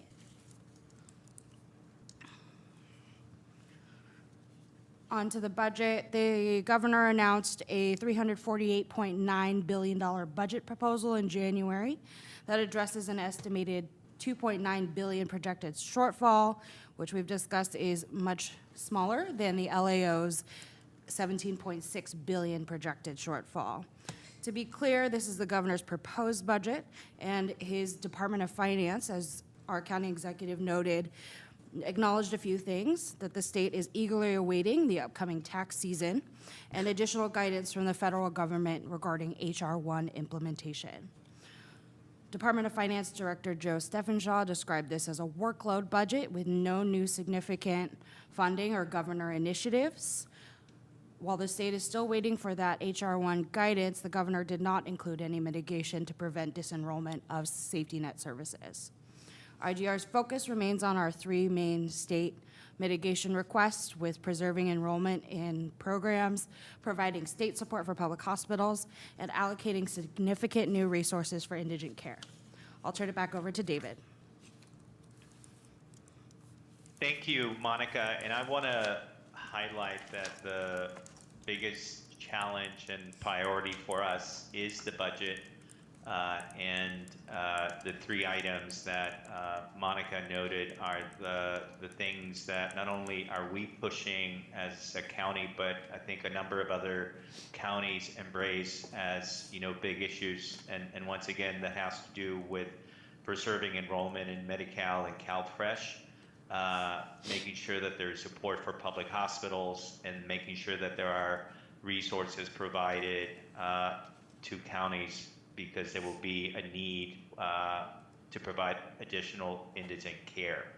With that in mind, I do want to note that we, under the leadership of the board, put together a legislative platform which the board approved November 4th of this past year. My job, along with Aaron Evans Feudum, who is here in the in Sacramento office, is to shop around a lot of the bill concepts and ideas that were approved by the board, and we're in the process of doing that. There are fewer bills that folks can actually put forward, and so it's a more challenging time to get members to embrace some of the ideas that we have put forward. We're working hard to make sure that happens.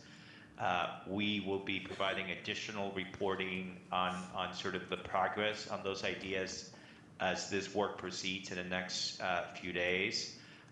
There has been some interest on some bill concepts, and we have drafted language that we have provided to Ledge Council, and they are essentially language that is not final. These are spot bills that allow us to continue to pursue some of those ideas as pieces of legislation. But again, that's still a work in progress. And many members are trying to figure out what they can agree to move forward, given everything that's happening, with the budget challenges being, of course, at the top of the list in terms of priorities for every member. So we will continue to, keep the board updated on that. I think that the big issue is the uncertainty around not only what happens at the federal level, but also around tax season and what actually the budget landscape actually looks like. Is it closer to the $3 billion deficit that was projected by the governor, or is it closer to the $18 billion deficit that the Legislative Analyst Office had previously indicated was the actual reality? So that's where we are in Sacramento. With the new leadership change in the state Senate, there are some things that are different.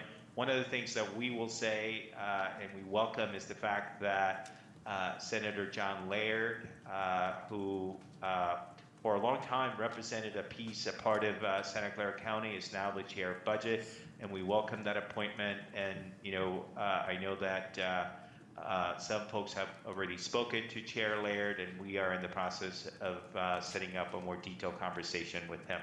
So with that, I'm going to turn it over to Elaine to just give you a very brief overview of what's happening in Washington, D.C. today. Elaine? Thanks, David. As the county executive mentioned earlier, we are following the federal appropriations process very closely. Just wanted to note a few highlights in the appropriations bill. Late last week, the president signed the Commerce, Justice, and Science bill that included $175,000 for our sexual assaults forensic exam program. In the financial services and government spending bill that is pending Senate action, there is $1 million in congressionally direct spending included by Senators Padilla and Schiff for a small business center at Vasc. In the labor HHS education bill, also pending Senate action, it includes the elimination of the Medicaid disproportionate share hospital cuts that was mentioned earlier during the study session, as well as an extension of the telehealth flexibilities through December 2027. In the transportation HUD bill, also pending Senate action, there's 3 community project fundings for the Santa Clara County, including $3 million for 10 Kirk, included by Representative Khanna, $850,000 for Agriculture Resource Center, included by Representative Lofgren, and $250,000 for Marshall Cottle Park, included by Representative Panetta. Additionally, IGR is watching HR 1834, which would have extended the enhanced premium tax credits for the Affordable Care Act, which passed the House earlier this month. It is still pending action in the Senate as well. And with that, that ends our presentation. I will just add one more note.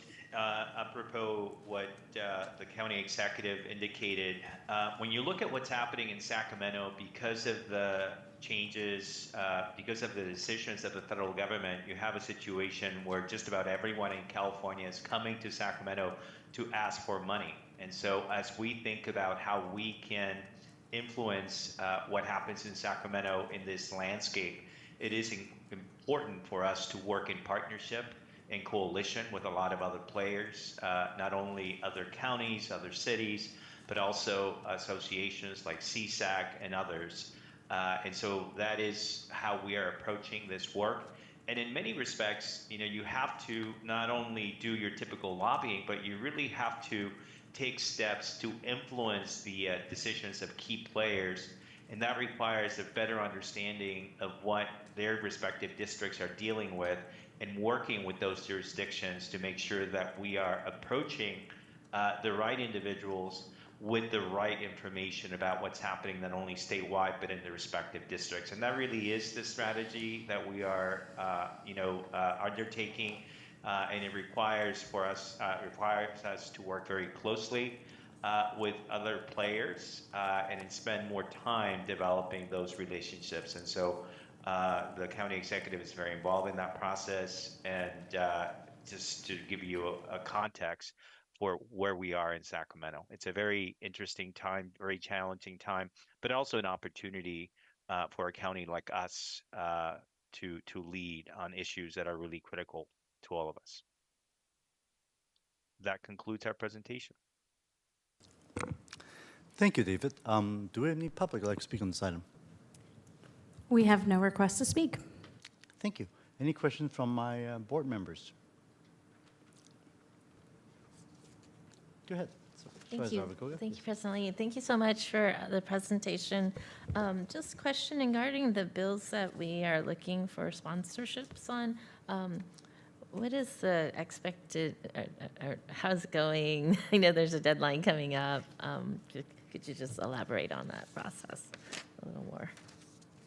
Yes, we have a number of bills, if I may, through the chair, Supervisor Abacoga. Yes. We have a number of bill ideas that were adopted by the board that we are shopping around to different members. And there are different stages for each idea, and we're in conversations with members of our delegation who are thinking about whether or not to carry some of those bills. And we can give more detailed reports on each one of those. But for instance, we are in conversation with Assemblymember Clara on a bill that would essentially restore our ability to enter into some contracts. The authority that was previously given to us, which actually Assemblymember Clara carried for us, that bill is sunsetting. So we are in the process of, trying to extend the sunset, and we are, working with them on that issue. There are other ideas around, for instance, information on the use of place of birth in law enforcement. We're in conversations with not only members of our delegation, but also Senator Arahin, who is looking to do a piece of legislation involving immigration and access to certain information by federal agents. And so we are, working with him to see if that's something that he would carry for us. We are also working with Assemblymember Pellerin on transitional shelter care facilities. There's an interest on potential legislation. We're also working on a bill involving our medical examiner, and we're in conversations with a couple of different offices on that piece of legislation. As you can see, this is a very interesting time because you have each office trying to figure out what their priorities will be, and we're making sure that they have the information on each one of the ideas that the board adopted as potential bills, and we're working closely with each department and with county council to make sure that we're providing them the information. Great, thank you. Regarding from the federal side, I was looking at the list of projects or funding requests that we made to the different members of Congress, and very grateful to them and for advocating for our projects. And it seems like there's quite a bit of success this year. That is, I was reading my own member of Congress's report out that this might be an area of bipartisan partnership. I did notice that for Representative Liccardo, we hadn't made any requests. I thought at some point I had mentioned our Homestead Foothill Expressway Safe Routes to School project. We're in need of some funding there, but was that request made? And if not, I guess, can we put that on for? Sorry, Supervisor, go ahead. Oh, not at all. Yes, please, Elaine. Hi, Supervisor. Thank you for the question. Yes, we did submit the request for the Homestead Safe Routes to School Safe Routes to School project to Representative Liccardo. Unfortunately, it was not selected to move forward. It is something that it's on our radar, and I believe we do regular reports to Hewlett. So definitely something we can continue looking at. Great, thank you. And then regarding the small business center at the VASC, which is a great concept. I know there's some of the programs are online, and being a former small business owner myself, I definitely put priority on how we can help small businesses. So my hope or request is that can we advertise this center throughout the county, because I think there are businesses throughout the county that can benefit from the resources that will be in place there. Definitely, Supervisor. We'll work with the team on that. Great. Thank you. And if I may add, yes. Supervisor, on the federal piece, because I know, for instance, that San Jose, I think Spotlight may have had something on what Congressman Liccardo had been sort of working on. We have made every single request that has been asked of us to make. Unfortunately, we don't have the final say on what an individual office adopts. But we're always trying to make the case, and we will certainly circle back. I do want to add that in terms of bill ideas at the state level, I think I mentioned a few things, but I want to say that there are a number of things that we're working on per the board's approval. We're pursuing issues around housing and RENA, and we are exploring a potential legislation on that. There's also issues involving the Medi-Cal integration, and we're working closely with county council on that. I mentioned the medical examiner. I mentioned the contract change and the sunsetting that Assemblymember Clara is working with us We also have a DMV pilot that we know that President Lee, that's a priority for him. That was also adopted in the board platform. So a lot of balls in the air. If you want more detail, happy to provide it. Great. Thank you. Thank you so much. Do you need a motion to receive the report? There doesn't need to be a motion, no. It's just Okay. informational. Great. Thank you. You're looking at, okay. Okay, no questions, my colleagues. Good, thank you. First of all, yeah, thank you so much for the comprehensive report. A lot of things happening. It's great to see that many of our local member of our legislatures nearby us taking these very important positions at the Senate committee chair level. So I think that certainly gives us a little more oomph in terms of asking for some of these requests in the future. So thank you. On the federal side, I do see the various community projects being put in. Is there any idea when we may find out whether these will be approved? Any type of potential timeline we can even guesstimate at this point? Elaine, do you have any thoughts? Thank you, Supervisor, for the question. Yes, it is quite a process, Supervisor. Each federal agency that is responsible for overseeing that funding has their own process and timeline where they issue their agreement and work directly with the department to refine the scope. So for best guess, I would say at least another several months at a minimum. And if I may add, President Lee, Yes. that we will be going to Washington, D.C. and meeting with members of our delegation, including some of the members that have made these requests. So we hope to have more detail and more information after those visits. Great, thank you. And let's see, there's one bill that I just saw was being voted on yesterday. I think it's SB, I believe 694. I don't expect you have the answer for me, but if you could give me a quick update off agenda, or just send me an email, I appreciate it. Relating to the claim sharks issue for veterans. Happy to do that. We'll follow Thank you. up. All right, thank you. And that's all I have. All right, no further questions. Let's move on to our next item. Thank you so much. Really appreciate it. Thank you.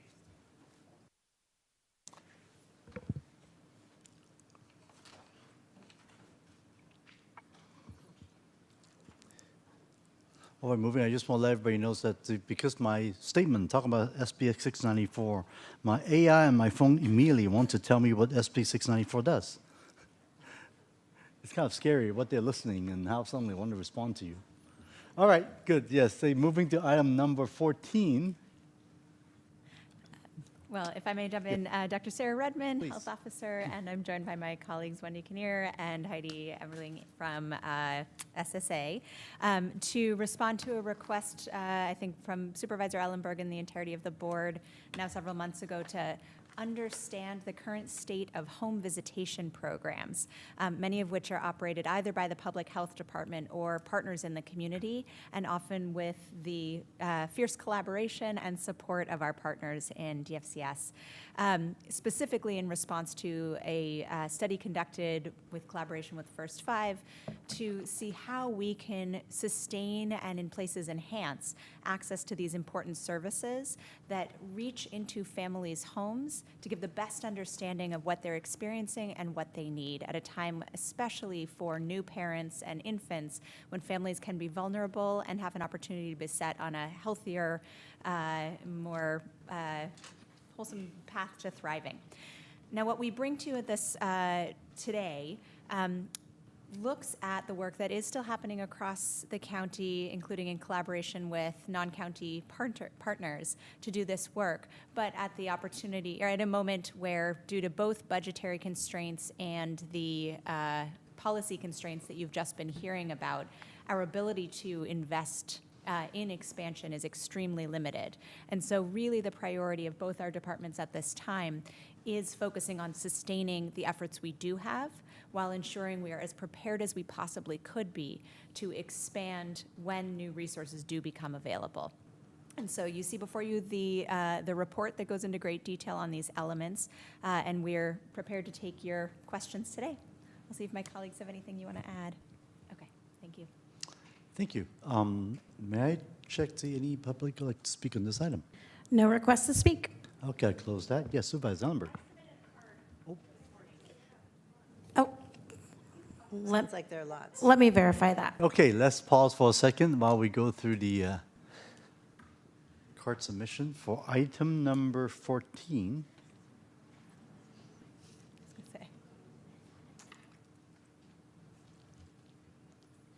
And we do have some cards, apologies, and some hands have also raised at this time.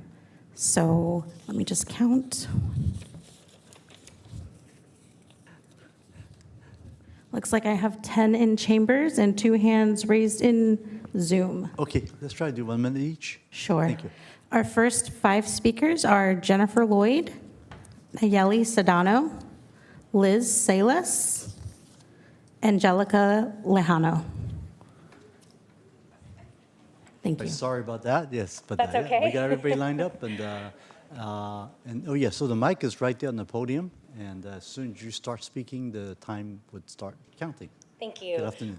Good afternoon. I'm Jennifer Kelleher-Cloyd. I'm the executive director at First Five, and our program was the author of the feasibility study that you are reviewing today. I think I have to start by acknowledging the critical importance of a service like home visiting in a time like we are living in now, where the environment and the climate of fear is substantial. So having trusted messengers who are able to connect with families in their homes are critical. I understand the report talks about implementation of CalAIM and Medi-Cal reimbursement as being challenging, and it absolutely is. However, it's not an overnight solution, and if we don't invest in building the infrastructure around Medi-Cal now to reimburse some of these services, we may lose the opportunity to access those benefits later. Also, I want to just identify home visiting. If one program goes down, it will place heavy stress on many of our other systems, including our health system. So we need to consider that as we look at the overall context. Thank you. Thank you.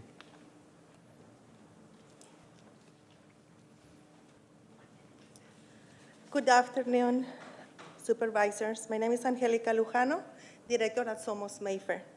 I want to thank the board and especially Supervisor Susan Ellenberg for her leadership and advocacy for home visiting and our early childhood system in Santa Clara County. Through the Santa Clara County Home Visiting Collaborative, home visiting programs currently serve over 6,900 families each year. Somos Mayfair is proud to be part of this ecosystem through our Parent Child Plus partnership with First Five Santa Clara County and Parent Child Plus National. At this time, in the political climate, many families are fearful to leave their homes and seek support. Home visiting literally meets families that are providing trust, relationship-based care when it's needed most. Thank you for recognizing the importance of this work and for your continued partnership. Thank you.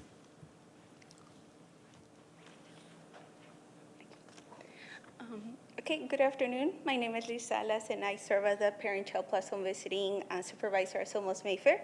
I want to thank the board and, like my director mentioned, especially Supervisor Susan Ellenberg for all her leadership and advocacy in the home visiting systems.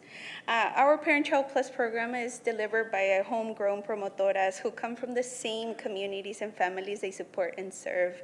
They share the same language, culture, and live experiences, which helps build trust in a very real and meaningful way. This connections allows our families to feel seen, understood, and respected, not as clients, but as partners. So for many families, their home visitors become a steady source of guidance, encouragement, and connection to resources. We see our caregivers gaining confidence, embracing their role as first and best teachers, their children strengthening their development, and families feeling less alone. So when we invest in this workforce, we're not only supporting our promotoras, but we're lifting women, men, and strengthening families and creating long-term stability for our children across our county. So this is the human impact that our home visitation families receive, and it's not just support, they thrive. So thank you for your time. Thank you. Before we go to the next speaker, I want to note that I think that timer was set for 2 minutes on that one, and I want to make sure that we are. Right, it was set for 1 minute, but there was an issue in the back that it didn't start at the appropriate time. So Got it. apologies. Thank you so much. And before you... I want to make sure everyone gets the same time. Thank you. Absolutely. I'll call a few more speakers. Victor Vasquez, Arlene Mora, Ileana Estrada, Irma Beltran, Leslie Serrano, and Sunny Lee. Thank you. You may proceed.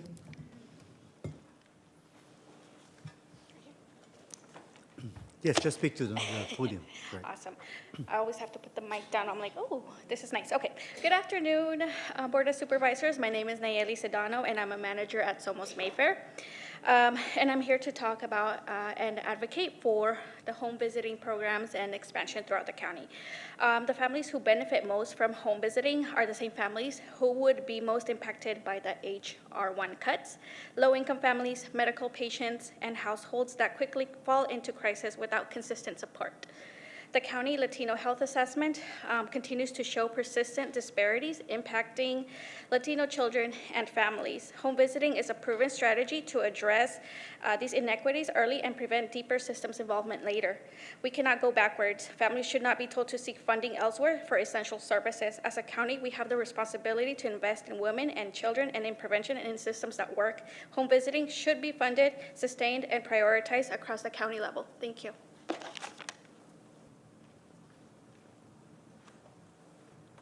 Dear Supervisors and the Board, as the Parent Child Plus Program Supervisor at Catholic Charities of Santa Clara County, I'm here in support of sustaining county investments in home visiting programs. Home visiting programs are especially critical in today's political and economic uncertainty. Home visitors provide more than guidance. They are consistent, trusted partners who bring stability and connection during stressful times. By showing up week after week, listening without judgment, and supporting parents in everyday routines. Recently, I supported a family by connecting them to immigration services and securing early intervention for their toddler who has a speech delay. These connections can be life-changing for families who might otherwise face barriers navigating complex systems. Programs like Parent Child Plus are essential. They give children and families the tools, support, and stability they need to thrive, even in uncertain times. Thank you.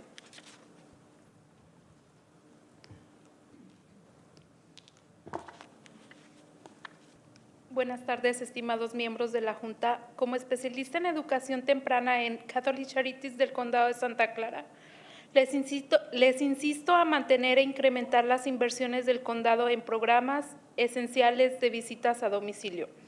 Mi experiencia personal como beneficiaria durante la pandemia y ahora como profesional me confirma que estos programas son un ancla de apoyo y estabilidad para las familias vulnerables. Nuestro equipo, que refleja la diversidad comunitaria, ofrece un apoyo compasivo y experto. Programas probados como Parent Child Plus fortalecen a los padres como primeros educadores y proporcionan a los niños la base para el éxito escolar y un desarrollo óptimo. Proteger estas inversiones es un imperativo estratégico para garantizar una oportunidad equitativa para todos los niños del condado de Santa Clara. Gracias. Gracias. And the translator first. Yes, good afternoon. As a professional in early education, I would like to continue asking for your support, since in my experience, it's very important to continue the home visits to confirm these programs that give stability to the community and help the parents and strengthen their education with the children, and for the children to have a very successful experience at school. Buenas tardes, estimados miembros de la Junta. Mi nombre es Irma Beltrán. Estoy aquí para apoyar la continuidad de inversión del Condado de Santa Clara para los programas de visitas a domicilio. Las familias a las que atiendo a través del programa Parent Child Plan son hispanohablantes, enfrentan estrés e incertidumbre económica mientras se esfuerzan por mantener a sus hijos. Estas presiones afectan a toda la familia y a los niños pequeños también las sienten. El impacto es evidente. Un padre beneficiario de CalWORK con necesidades especiales, enfrentando sus propias dificultades físicas, a pesar de sus condiciones de salud, rara vez cancela las visitas y siempre se presenta puntualmente, participando de manera activa e interactiva durante las visitas. Su hija está recibiendo terapia de habla y él ha observado su gran progreso con el apoyo de la terapista y la especialista de educación infantil. Valora tanto este servicio que ahora ha solicitado visitas a domicilio para su hija menor tan pronto como cumpla los requisitos. Esta labor es posible gracias al equipo de profesionales comprometidos con la comunidad que proporciona apoyo culturalmente a las familias. Gracias. That was very impressive how much you put in there. Let's get translation, please. Yes, thank you for continuing the investment in school programs because especially for Latino communities that undergo stress and economic uncertainty. And especially I've seen a parent who, in spite of their health conditions, they actually benefit from the visit. They never missed the opportunity to attend the program. They actively participate in it, and they have a daughter enrolled in speech language, and with the help of professionals and experts, they can give their daughter more opportunities. So we would like to continue to ask you to invest in these programs and also in home visits. Dear board members, I'm here to support the suggesting of the county investment in home visiting program.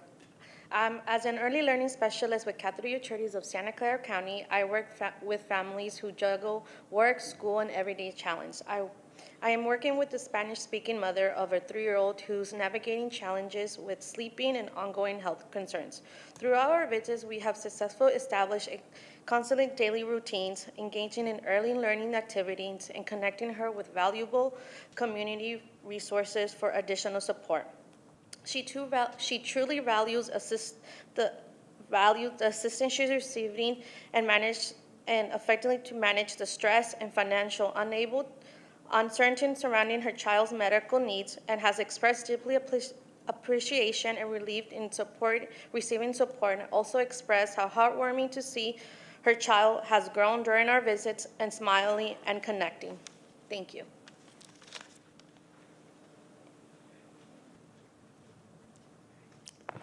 Dear Supervisor and the Board, my name is Sunny Lee. I am an early learning specialist with Catholic Charity, and I work closely with Vietnamese families who often face economic stress while raising young children. Programs like Parent Travelers provide more than early learning support. We build trust, connection, and hope. This month, I have honored graduating a Clara family from the program. This mother, who raising 2 children with autism, worked incredibly hard to support her children's development. Together, we have set early intervention service and directed strategy that help her feel more confident as a parent. Today, this family feel empowered and better prepared to navigate available resources. She has also laid her second daughter on our home visiting waitlist, showing her continued commitment to her children's growth. Moments like this remind me why this work matters, because Parent Traveler strengthen families, support parents, and give children a strong foundation for the future. Thank you for listening.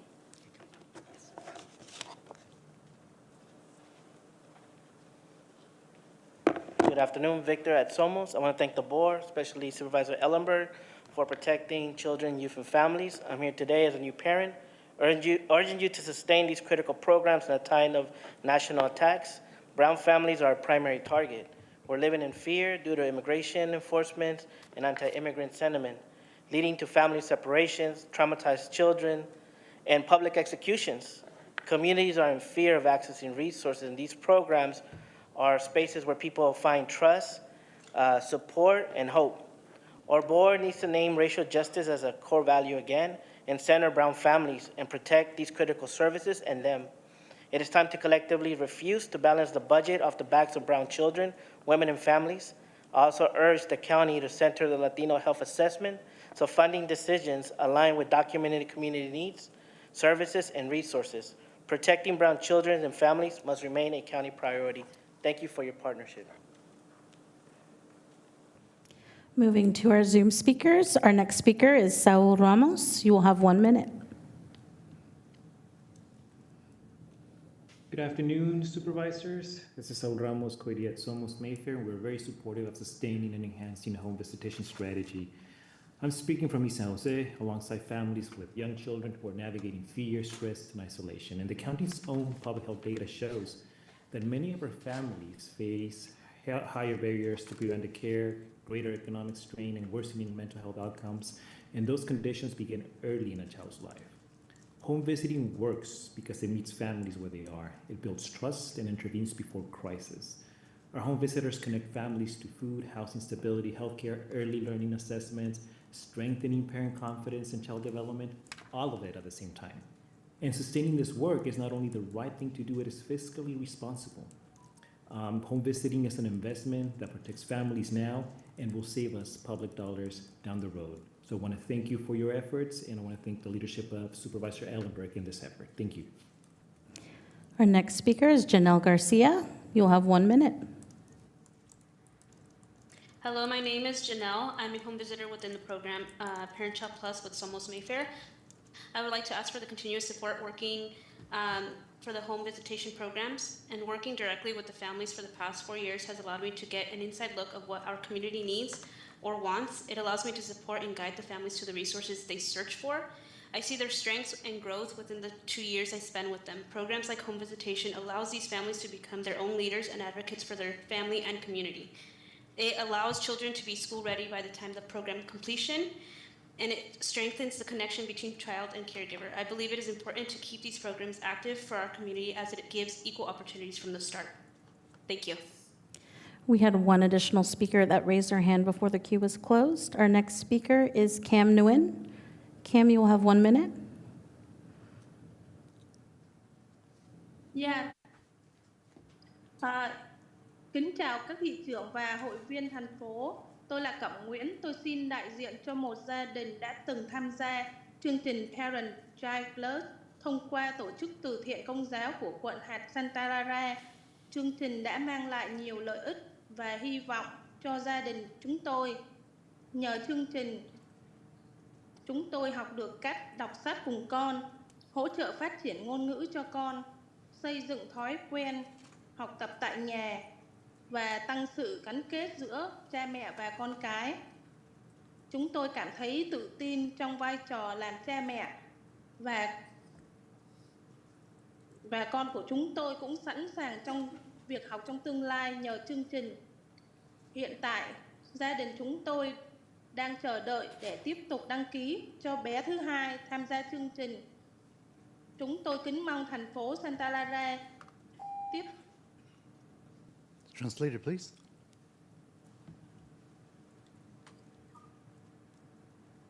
Hello. Yes, we can hear you. Go ahead.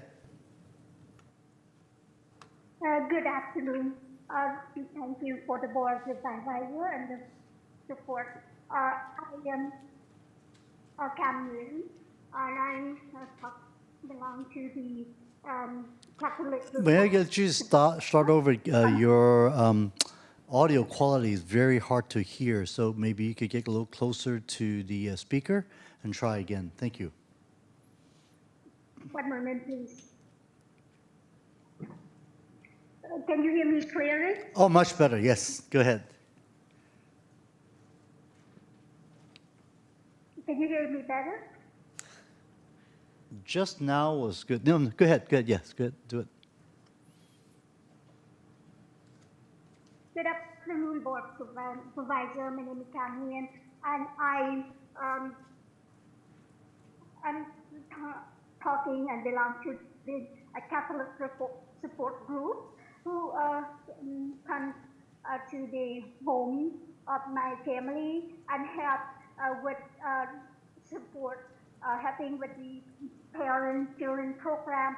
They help me to support the children reading program, the development for the language skill, and support with the habit of early childhood development in the home. They help to connect the parents to the children and build the confidence to the children, and so that they can be ready for the reading and studying program. And my family hope that we can have further support.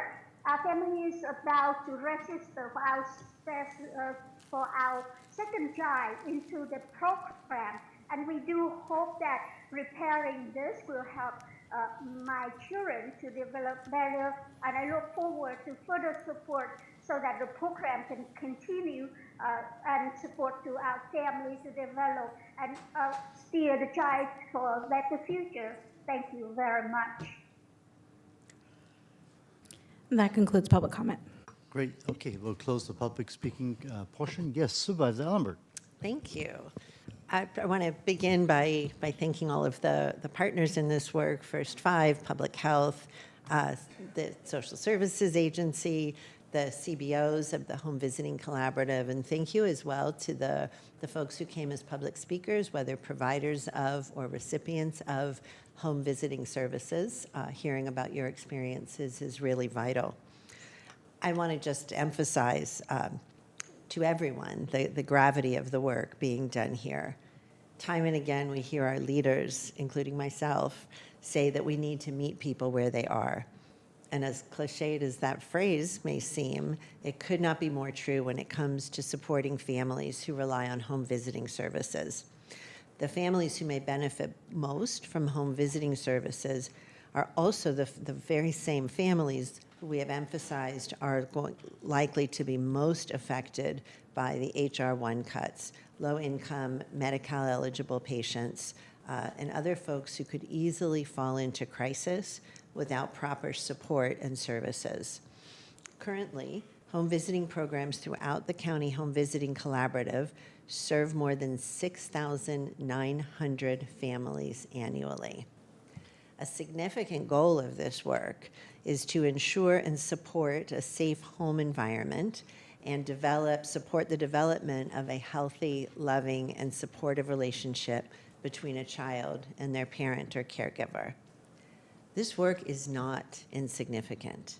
It reflects a baseline of preventative care that can forestall adverse childhood experiences, which ample research has shown to be factors in everything from poor educational outcomes to housing instability to criminogenic behavior. It is a deeply vulnerable thing for a young family to welcome a stranger into their home, even briefly, who is there to watch them engage with their child. Building trust quickly is critical to the success of these visits, as is demonstrating the many additional supports that may be available to that young family if they would benefit from them. Removing this benefit could be directly responsible for perpetuating another generation of trauma, poverty, and instability. We know that home visiting is cost-effective. The return on investment for such programs ranges between $1.75 and $5.70 for every dollar spent. Home visiting can improve healthy development, education, economic well-being, and overall health, further yielding economic savings to the county. When healthy children become healthy adults, the county spends fewer dollars on costly and high-intensity services. I am encouraged to see the partnership with First Five moving forward. The extraordinary circumstances related to our budget will not last forever, and we need to remain positioned to expand as soon as dollars are available. So with this in mind, I have a few clarifying questions, and then we'll make a motion. First, to Dr. Rudman, could you say a little bit about how public health has engaged with First Five thus far on the areas of partnership that are identified in the report? I'm happy to, and pleased that our First Five partner I'm happy for leadership Jen is to come right down here as in the well. room as well. Yeah. She'll probably poke me later if I forget anything. Let me just make clear, Jennifer, if you want to add, you're absolutely welcome. Go ahead, But Sarah. I will say part of the reason I joke about that is that we do work so closely with First Five, as do our partners in SSA. I mean, I think, and I'll start by thanking First Five for their leadership for the fact of this report, which has been so helpful in highlighting exactly as you described the deep importance of home visitation. And I think one of the things we've grappled with in bringing this item back has been how home visitation in and of itself is often carried out through a series of different types of programs, some of which by nurses, some by community health workers, some by mental health experts or child development experts, all of whom bring slightly different lenses and ways to make sure we're reaching people with the services they need. And so in terms of public health collaboration with First Five, I know that they take a leadership role in our network. In fact, you know what? I'm going to let the experts speak. Let me stop. So both Heidi, also knowing where she comes from, but Jennifer, please take it away. So you have to press that really hard. Yeah. Thank you, Supervisor. So First Five collaborates regularly with public health on both the home visiting collaborative, as they are active participants, and also on implementing our CalWorks home visiting program. Those dollars fund both public health nurse operated home visiting programs, as well as it is a partial funding source for the Parent Child Plus program. First Five actually utilizes 4 funding sources, which, by the way, is typical for almost every home visiting program that we stand up in this county and also statewide, because none of the funding sources often can cover the cost as a whole. But so we do operate together on implementation. I think where we have not yet really collaborated, and was going to be one of my requests that I did not get to in my 1 minute, is meeting together with the managed care plans to really talk through the barriers. That is literally my next question. Oh, there you go. I think they have met with the managed care plans. We have met with the managed care plans. We have met with public health. We haven't closed the circle, and I think we don't have a complete picture of exactly what the barriers are and what the opportunities are to address them. For example, we can leverage the Medi-Cal implementation resources from the First Five network, where they are implementing pieces of that. And then public health certainly has a lot more expertise in terms of some of the state level sources, as well as how CalWorks funding is going to be implemented. Because to be candid, I think if that money is cut at all, it is likely going to need to sustain public health positions and will no longer fund Parent Child Plus. And that was a consideration that we almost had happen this last year. Thank you. Is there anything you want to add, Sarah, about the managed care plan involvement?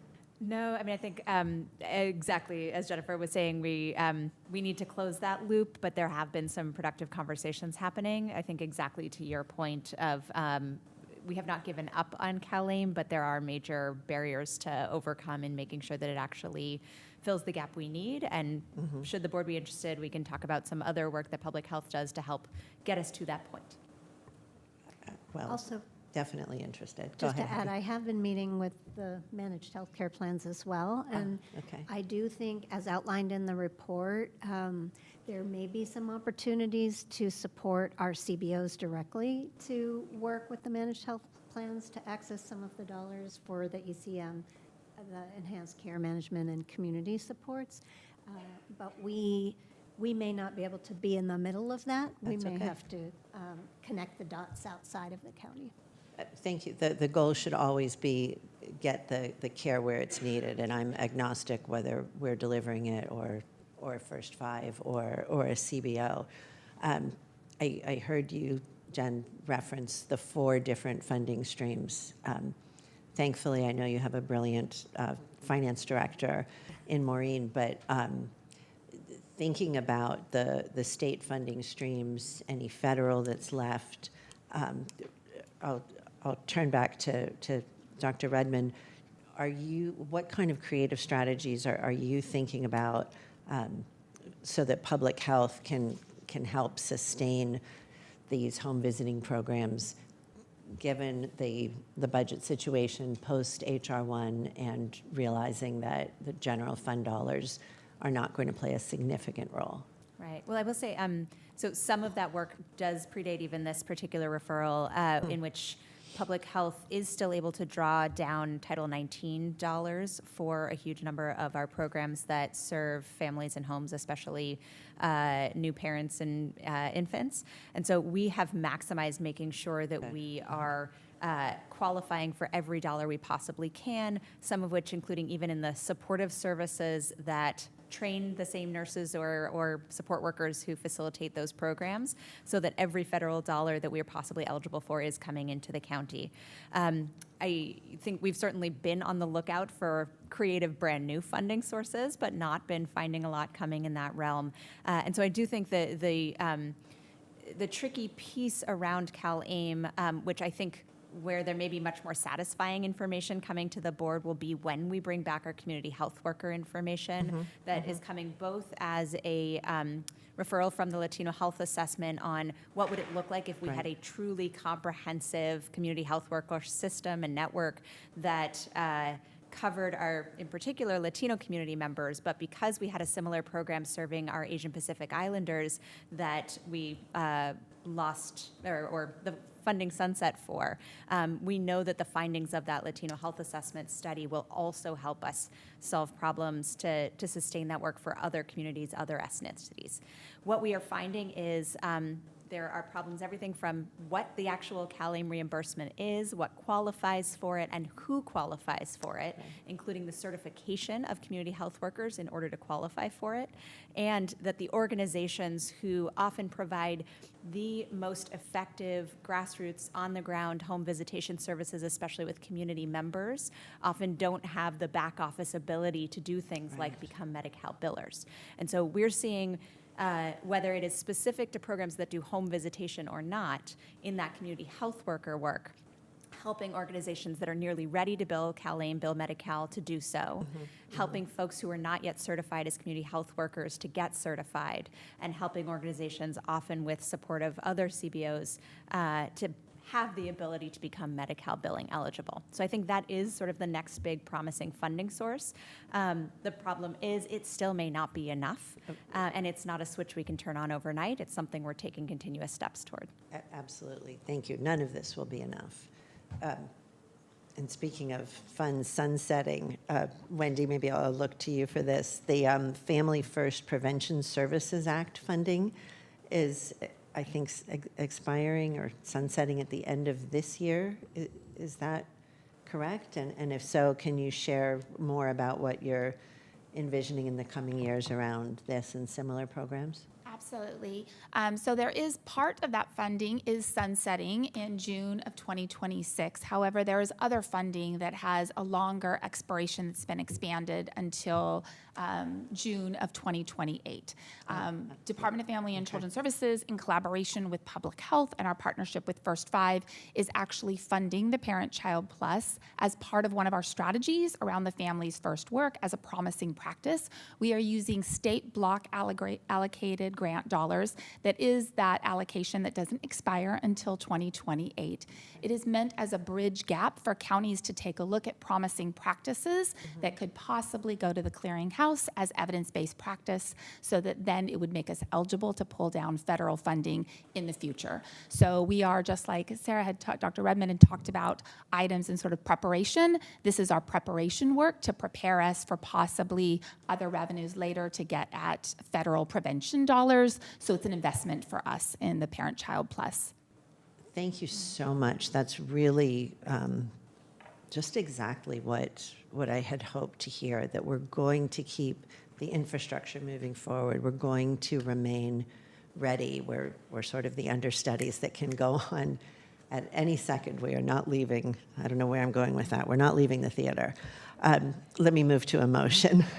My motion is to receive the report and direct administration to return to this board in 6 months with an update on the partnership between county and First Five regarding efforts to expand home visiting, including convening a meeting with First Five and managed care plan partners. The update should include the feasibility and meaningful progress of any and all of the 4 areas of partnership identified in the report. In addition, the motion directs administration to return no later to the board, no later than the second meeting in January of 2027, with formal strategies or a work plan to provide support and assistance to community-based organizations looking to bill either the CHW or CalAIM benefits for home visiting. I chose this date because by January 2027, the state will have entered its next 1115 Medi-Cal waiver cycle, and I think we'll have better knowledge of the long-term sustainable strategies that community-based organizations can use to fund home visiting programs. And if all of that is clear to you, I will look for a second. Happy to second the very comprehensive motion, and I believe all my questions I was going to ask has been already discussed. So thank you so much, Supervisor Lumber, for your leadership on this. Thank you, staff, to our partners, and to all community members here today for making sure that we understand the benefits of this program, the gains of it, with clarity and what it means to our families who rely on it. So thank you so much. Happy to second. Thank you for the support. When we take care of babies, literally everything is better. Thank you very much. I certainly want to support this strongly, and thank you so much for the speaker that came out to talk about how important this program is. I did have a question on the timeline here, which is, when do you think this you might come back to the board with the strategies to partner with First Fives and the Clara Family Health Plan and other agencies? Do you have any idea, approximately? I think if it was the direction to come back in 6 months, I think the public health side can meet that. Okay, good. All right. Did I understand correctly? That works. Okay, perfect. Thank you. And that's all I have. And no further comments. Let's please take a vote. We have a motion by Supervisor Ellenberg and a second by Supervisor Young. Supervisor Abakoga? Aye. Supervisor Young? Yes. Supervisor Ellenberg? Yes. And President Lee? Aye as well. Motion carries 4-0. Thank you so much. All right, moving to item 15, which is recommendations from the Office of Supportive Housing and the Behavioral Health Services Department on the efforts to strengthen the county's partnership with cities on homelessness. And I see we have our Director of OSH, KJ Kaminsky, and also from our Behavioral Health Service Department, Dr. Sherry Terrell. Good afternoon. Good afternoon, President Lee, members of the board. KJ Kaminsky, Director of the Office of Supportive Housing, joined by Sherry Turau, Director of Behavioral Health Services Department. I'm going to provide a brief verbal report and share some highlights of the work that we included in the report today, and will also be available for questions. This report responds to 2 referrals approved by the board in September and October that include 8 areas of work, and it's related to the coordination of services with the City of San Jose as well as other cities across our county. In the report, we numbered the items 1 through 8. We provided an update on the status of each of those referrals, as well as the departments that are responsible for working on those efforts, and there is a narrative report on each of them. Just wanted to start with a very brief background on the county's role as it relates to our supportive housing system. As the Continuum of Care lead agency, OSH plays a coordinating role for our supportive housing system countywide. That includes sort of tracking the capacity and outcomes of our housing programs, overseeing our shelter hotline, developing and updating our quality assurance standards for how programs are operated. But the county is also the largest funder of services for unhoused folks in our community, with investments of nearly $450 million across the departments, the Behavioral Health Services Department, OSH, and the Valley Homeless Healthcare Program. Additionally, the county has made significant investments in shelter and temporary housing. We currently support over 2,000 beds across 20 sites countywide, and that represents $45 million in funding for those services. Many of these investments have been ongoing for more than a decade, but the county has worked hard to expand our temporary housing options since 2020, which is aligned with our community plan to end homelessness goal to double temporary housing capacity. We have added 899 temporary housing beds since we set that goal in 2020. I mentioned these 2 roles as a coordinator, but also a funder, because some of the work reported on in this in the report are related to either the county as an operator, but some as the county as a coordinator. In addition to shelter operations funded through OSH, our Valley Homeless Healthcare Program partners and Behavioral Health Services Department have been working closely with OSH and our partners across our supportive housing system to provide services to shelter residents, to permanent supportive housing residents across the county for many years. As you see in this report, we're currently building on this partnership, and I'm going to share just a couple of highlights. First, related to item number 1, this is to expand direct medical and behavioral health services to city-funded shelters in the city of San Jose.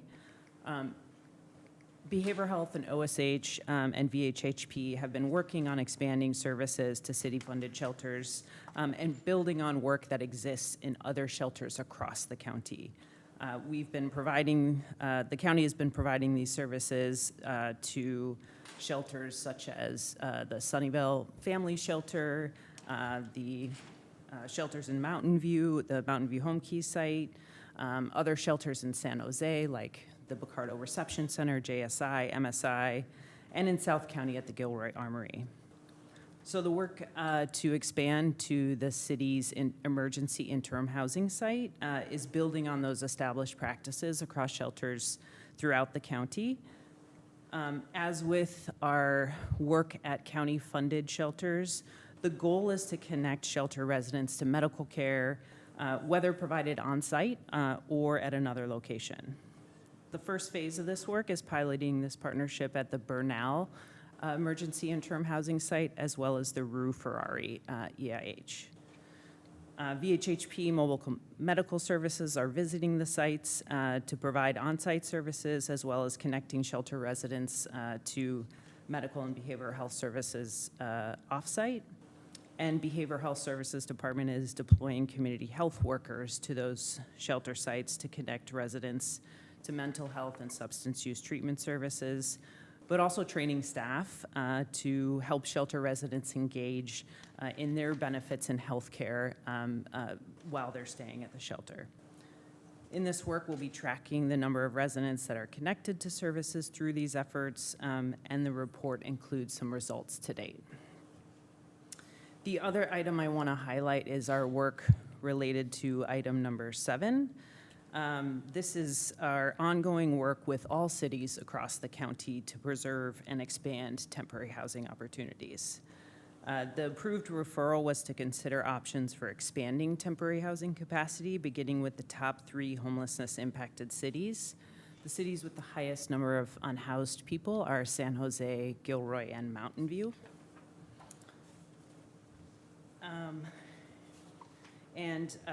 As it relates to our work with the city of Gilroy, we are currently working to sustain operations at the Gilroy Armory, which we understand the city intends to sell. We are also working with the city of Mountain View to sustain our safe parking programs and the Mountain View Home Key site. We've met with those cities, both county administration and the OSH team has met with both of those cities, but we also are meeting with cities across the county as part of our planning for the updated community plan to end homelessness. And I want to note that we do that work, whether it was the Mountain View site, our work with the Palo Alto Home Key site, some of the expansions that have happened over the last several years have been in close partnership with city staff. And with the update to the community plan, we are working with the cities to identify regional priorities, regional goals that will be represented as regional plans that are aligned with the community-wide goals that are identified through our process. So we're seeking to build upon the successes that we have seen, and also are always looking for additional funding opportunities, but that's the primary challenge that we face right now in terms of expansion, and really focused on sustaining our investments across the county. And with that, we're happy to answer questions. Oh, sorry. Any questions we have here? Well, I don't see it. How about let's go to the public first? Just one moment. And confirming no requests to speak. Okay, close the public speaking portion. Yes, Supervisor Young. Thank you. KJ, Sherry, thank you so much. I'm so pleased to see that progress is being made on addressing homelessness with the city of San Jose and through this partnership. As a city with the largest unhoused population in the county, we clearly have a need to see this done quickly and done right. I do have some questions as it relates to the areas of work that you've outlined, mainly timing issues and some of the where the shared responsibilities are. I realize that some of this work just got underway, and the initial reporting from the medical mobile van and VHHP at the 2 city-run sites looks like we're making some headway, so thank you, shout out. I appreciate you for that.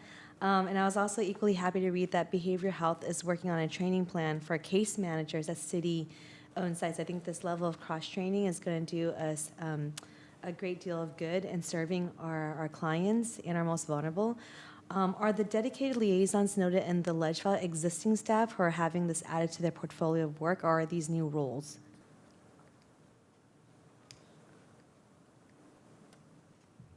Sorry, is this related the behavioral health dedicated liaisons? Yeah. Thank you for the question, Supervisor. They are existing community health workers that are working with one of our contract provider agencies, and so we've deployed them to support this work. Were there any budgetary or impacts or staffing changes needed to facilitate this? Not at this time. We've been able to utilize our existing resources to help support this initiative. I appreciate that. Music to my ears. Yeah, I had no doubt. But thank you for confirming. And then recognizing the lift to integrate our systems so that there is one hotline, I understand that will take some time.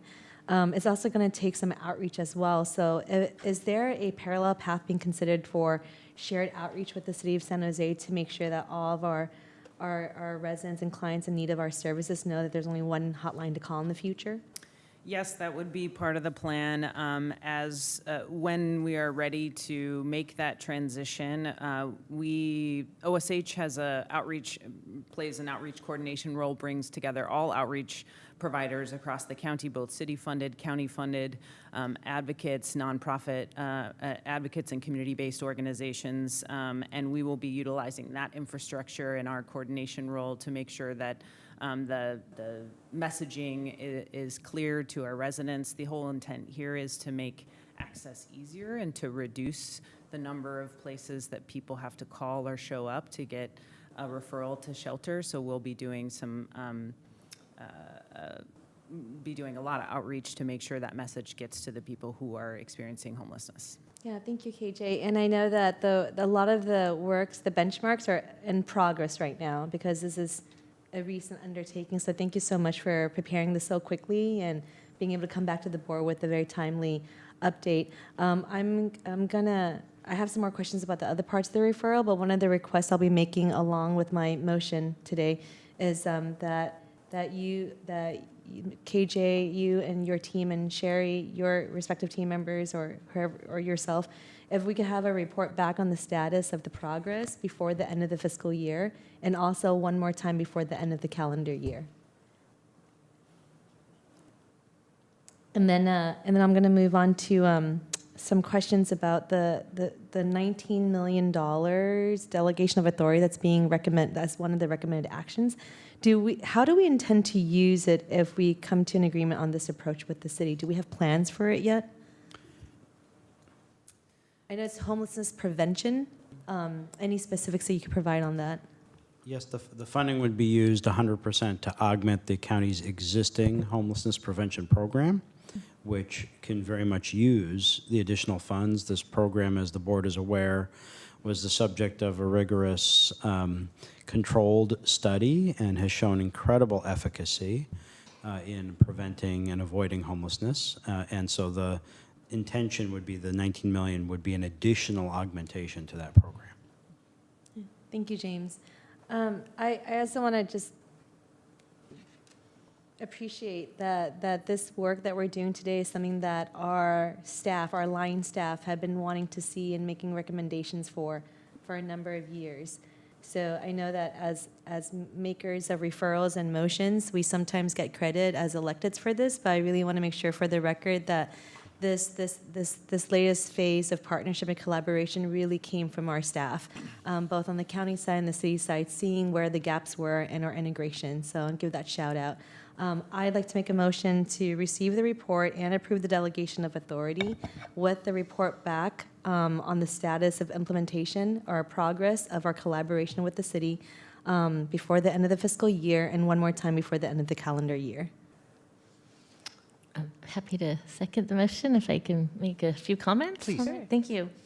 Thank you to Supervisor Young, and thank you to staff, KJ and staff, for bringing this forward. I'm just very, I'm obviously supportive. I think that this growing sense of cooperation with and partnership with the City of San Jose is really important, given that San Jose is the largest city and does have the largest number of unhoused, according to the last point in time count.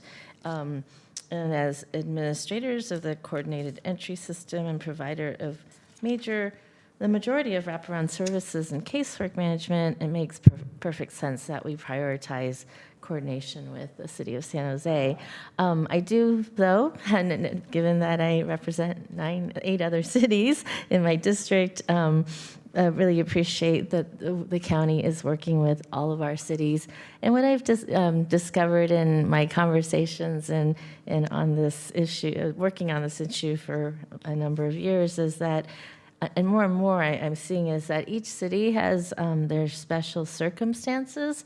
And so we really need to look at each city, city by city, and come up with solutions that are tailored to those respective issues. For instance, in Mountain View, we have a high vehicle dweller population, and part of that is due to a lawsuit settlement that required the city to produce a map of where the vehicle dwellers can park.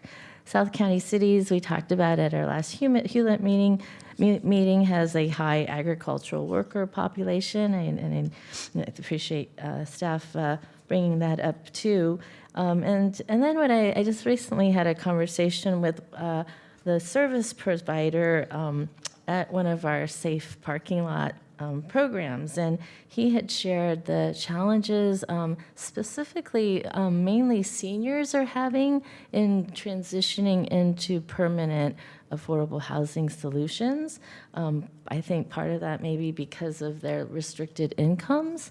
So I'm hoping that we can look at that more carefully as we work on this upcoming plan to end homelessness cycle. So it's a regional issue. I'm glad that we're trying to work more closely together rather than pointing fingers or laying blame at any one jurisdiction. And I appreciate that we're looking again at all solutions: safe parking, emergency interim housing, as well as permanent supportive housing, and looking at where the people are and who they are. And I think that'll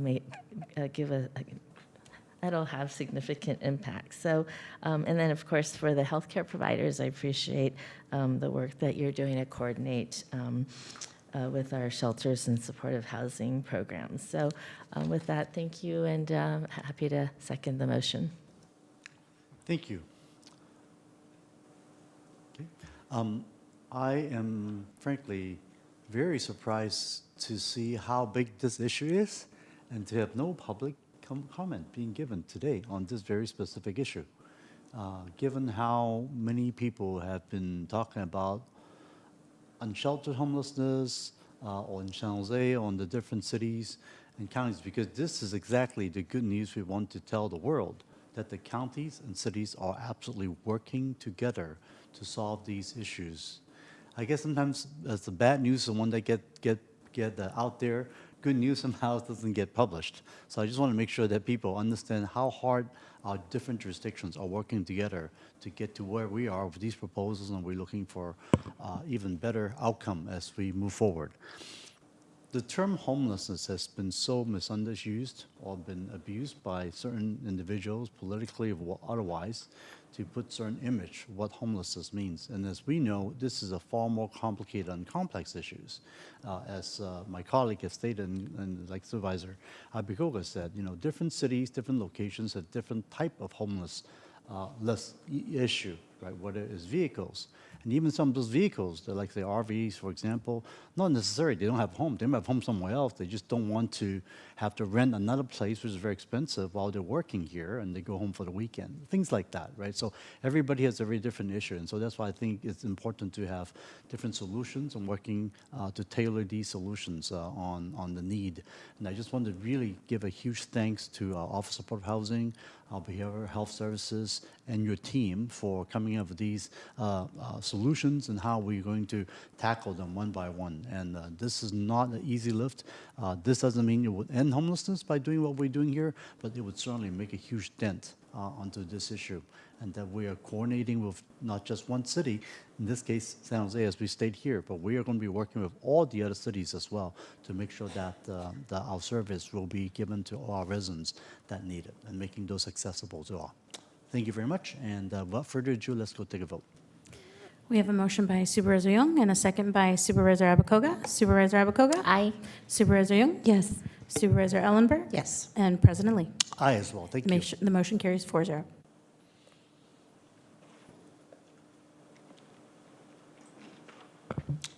Okay, moving on to item number 16, which is a report from the Office of County Exec relating to the services and supplies budget for our budget and contract management system. And this is actually an informational item only, and no action is needed. Go ahead, James.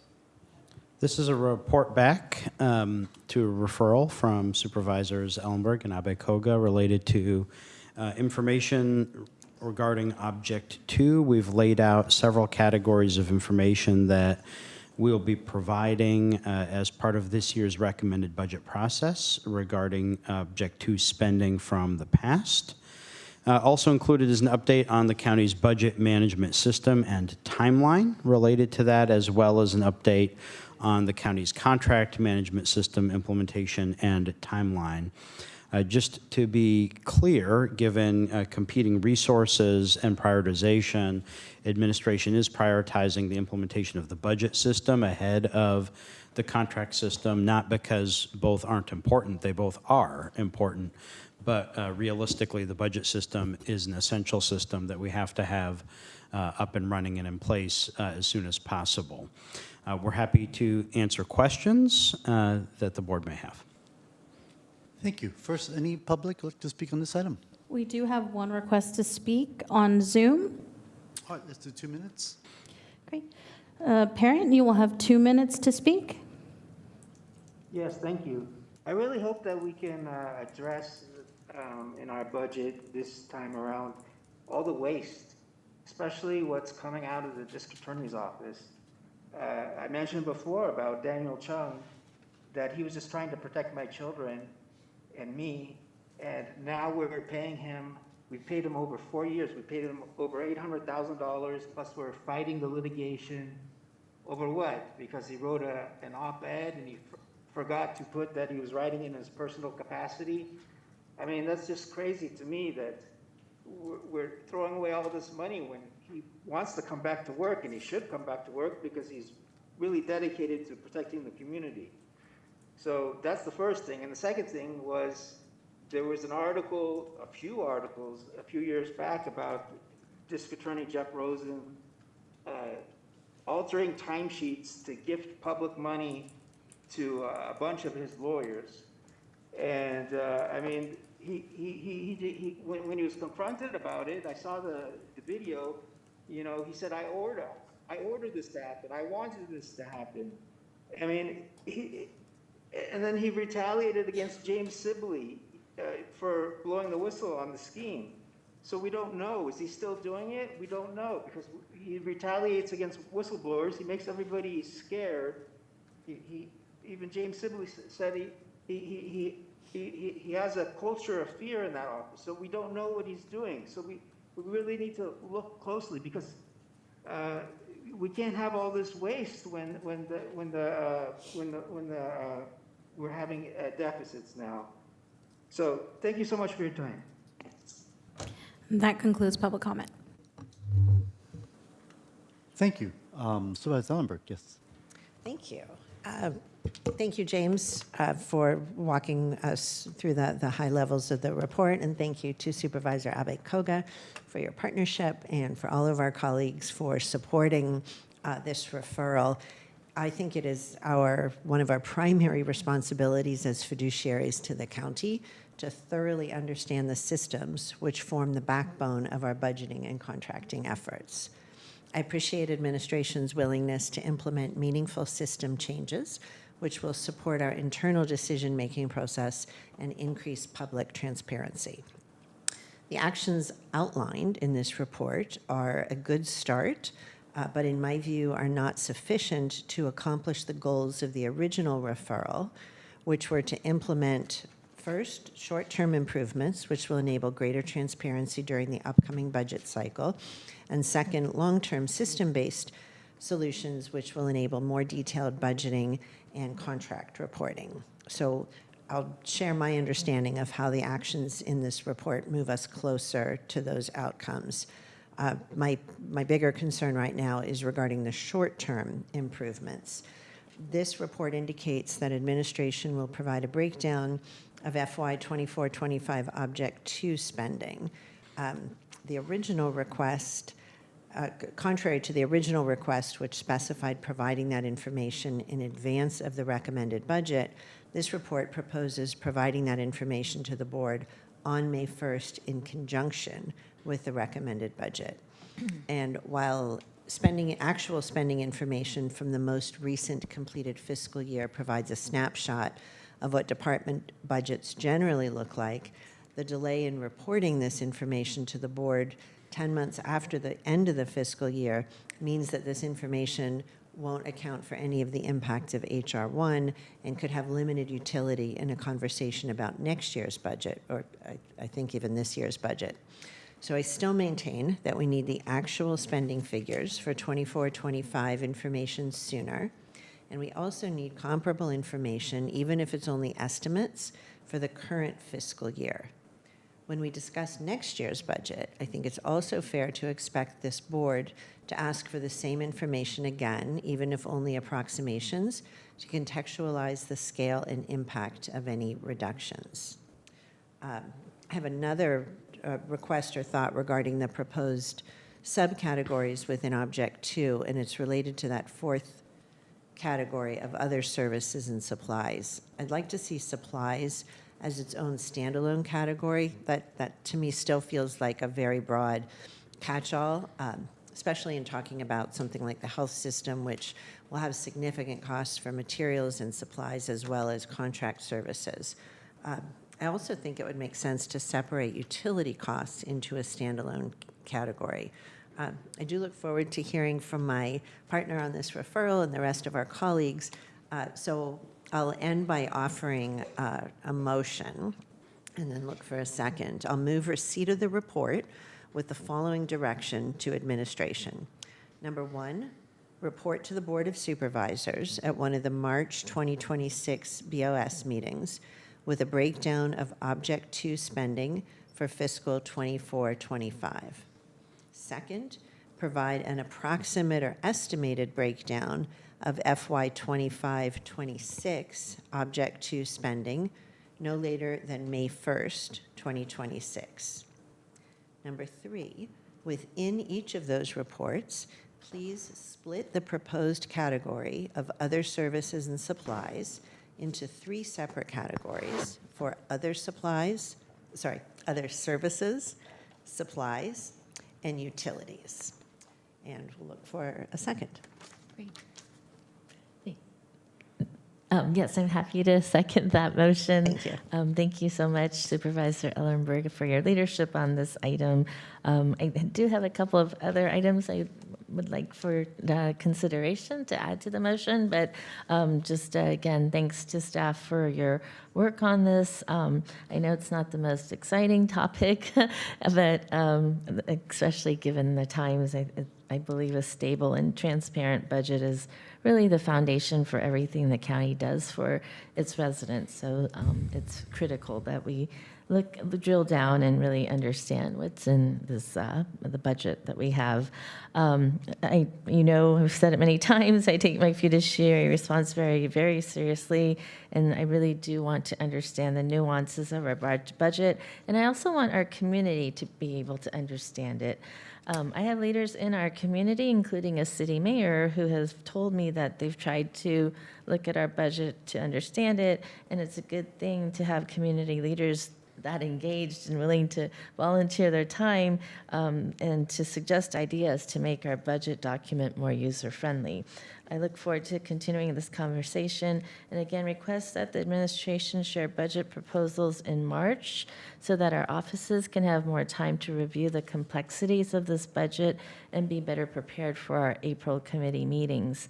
I also want to request administration create a I think I will hold off on the other requests. So in addition to Supervisor Ellenberg's motion, I wanted to request that we have a contract management system reporting demonstration to the board offices so that they can communicate desired reporting capability to administration before it comes back in August. And again, we've received requests from community leaders that they're interested in it. So if we could get that to our offices sooner, we can also get some community feedback on that.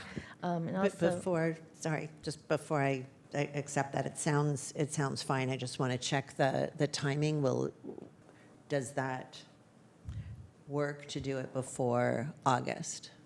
I'll look to Key about whether you can demonstrate the contracting system in the August timeframe.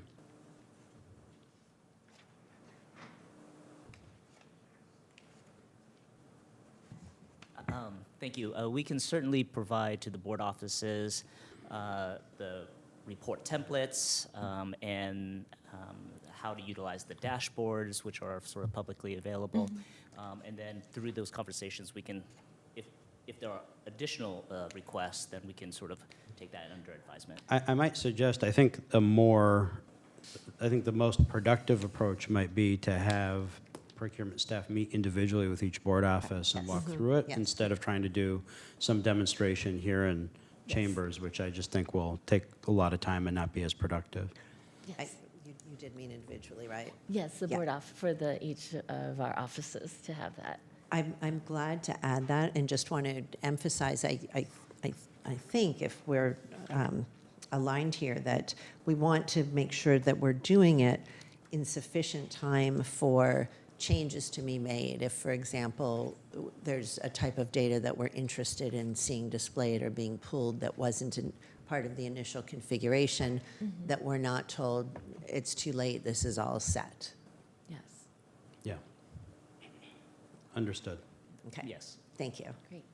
And the last item was if we could receive the department budget proposals in early March so that we can be better prepared for the committee discussions that will be happening in April. And I know that might move up the county executive's timeline too. Yeah, that poses some really serious challenges for us. So we, as you can imagine, we have, there's lots of departments. We're supposed to receive their proposals at the beginning of February, and we spend the month of February, and it consumes a huge portion of the month meeting with departments to go through those, and then they come to the committees in April. We can endeavor to get those to board offices as early as possible, but I do need an opportunity to actually be able to review those proposals before they just show up on a public forum. So we will work to get them out early, but I don't think early March is likely feasible. But I hear the request to get them out as soon as possible. Would 2 weeks prior to the committee meetings be reasonable? Probably for several of the committees. I don't have in front of me the committee schedule for April, but we'll endeavor to do that. Okay. We just need time too, as well, to look at the information, and so that's Absolutely, really and just to add request. something, this is something we say, no matter how many times I say this in how many employee forums, I 100% guarantee not every departmental proposal will make it in the recommended budget. Yes. And there will be proposals in the recommended budget that were not made by departments. And so I will keep repeating that caveat too, because sometimes people get extremely worked up about departmental proposals that may or may not, certainly in their full form or even in a modified form, end up making sense. And we also have to look at how departmental proposals interact with each other. Sometimes departments propose things that affect other departments as well. So we'll continue to reiterate all those caveats, but yes, we will endeavor very hard to have them 2 weeks in advance of the committee hearings.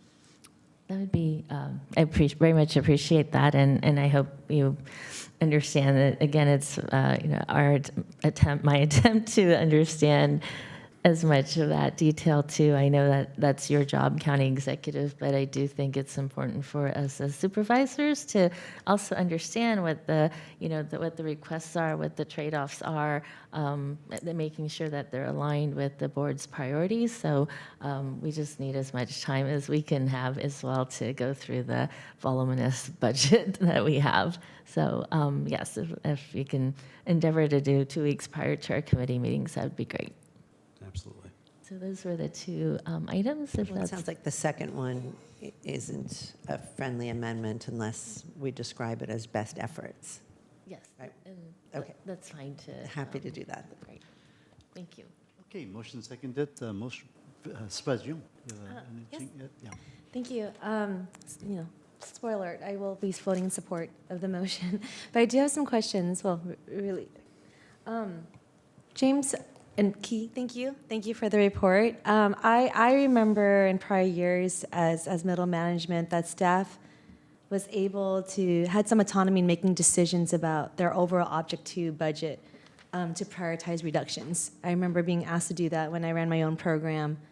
Where would I need Object 2 funds, how much of it, or what balance of Object 1 and Object 2 I was able to give up.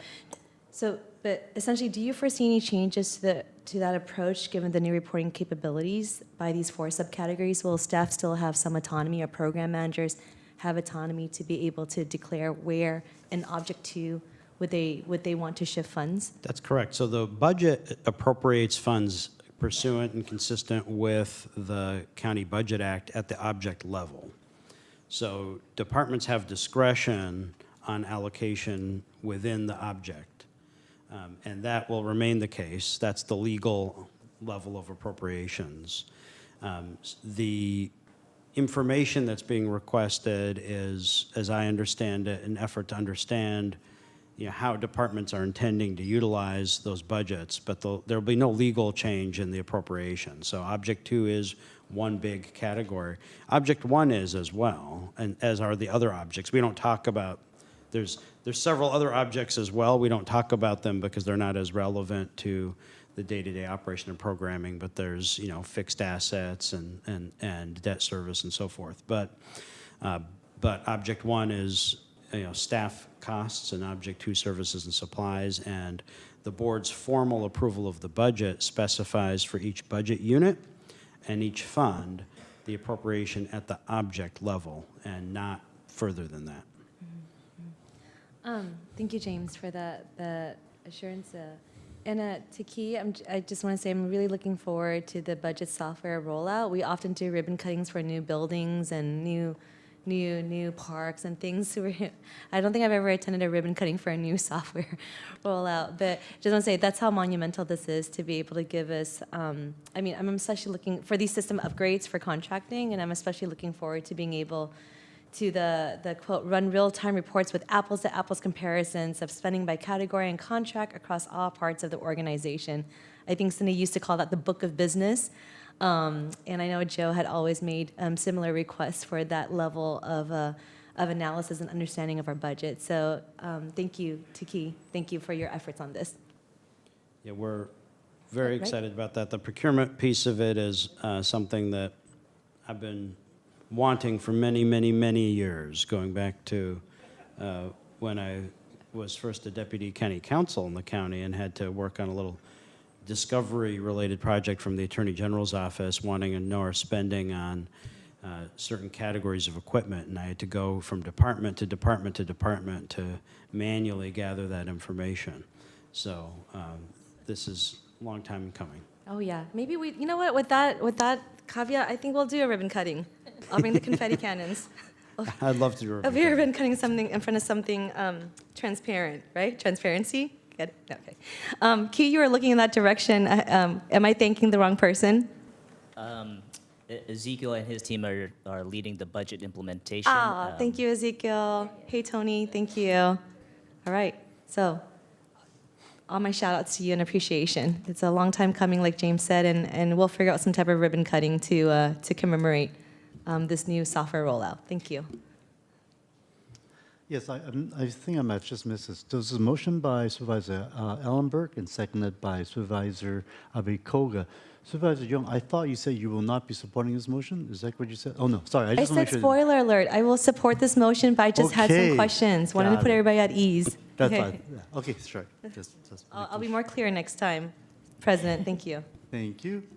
It's late in the day, so, all right. Yes, no, thank you so much again for bringing up this referral. I think this will help, I guess, transparency and getting the public know what we do every day. Sometimes it's hard to read our budget, but I just want to thank staff for the additional effort you have put in to make this clearer for everybody. So, without further ado, let's take the vote. We have a motion by Supervisor Ellenberg and a second by Supervisor Abakoga. Supervisor Abakoga? Aye. Supervisor Young? Yes. Supervisor Ellenberg? Yes. And President Lee? Aye as well. Thank you. The motion carries 4-0.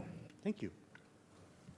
All right, then next we are moving to item 17 relating to the 2025 Measure A Independent Citizens Oversight Committee. James, I see your lights on. Go ahead. Yes, so good afternoon. This item is part of us fulfilling our promises associated with the successful passage of 2025 Measure A. Building on this county's incredibly successful model, working off of the 2016 housing bond, the 2025 Measure A ordinance included similar language that there would be an oversight process to audit the spending of the proceeds from 2025 Measure A. I want to be really clear about what this is and isn't. It is not an advisory committee regarding spending plans. It's not to determine how the funding is allocated. Those are decisions consistent with actually the discussion we just had in the last item. Those are decisions that are lawfully made by the Board of Supervisors as part of the annual budget process. The purpose of this committee, consistent with the 2016 Housing Bond Oversight Committee, is to do after-the-fact verification that we indeed did spend those proceeds the way we said we would, consistent with the approved budget that the board has adopted.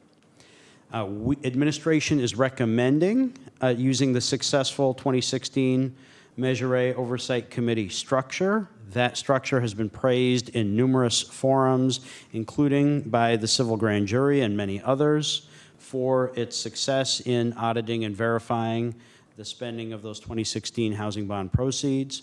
Our recommendation is to basically adapt that same structure and format for the purpose of this 2025 measure. And with that, we're happy to answer questions. Thank you, James. Yes, anybody in public like to speak on this item? We do have speakers for this item. I have one speaker in chambers, and it appears to be, one moment, about 5 speakers on Zoom. 1, 2, 5 Zooms. Okay. So 6 in total. Okay, let's do 1 minute each. Okay. Thank you. Our first speaker in chambers is Emily Corin. And apologies, you said 1 minute or 2 minutes? 1. Please. Oh, actually, please go to the podium because there's a built-in mic. Yes, exactly. And we'll start the clock as soon as you start speaking. Good afternoon. Hi, I'm Emily Corin, the Director of Governance and Advocacy at the Santa Clara County Medical Association. We represent over 4,800 physicians in Santa Clara County. The association recommends that you include Dr. Carol Summersell in the Measure A Citizens Oversight Committee. She is an OBGYN and SCCMA council member and was recently re-elected as a member of the El Camino Healthcare District Board of Directors. Thank you for your consideration. Thank you. Moving on to our Zoom speakers. Our first speaker is Parent. Parent, you will have 1 minute.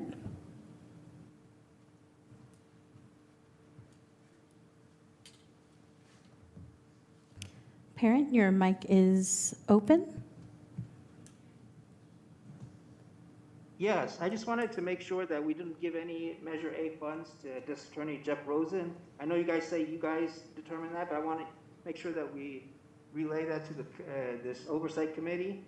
I know he's been asking for Measure A funds, and he threatened to investigate you guys.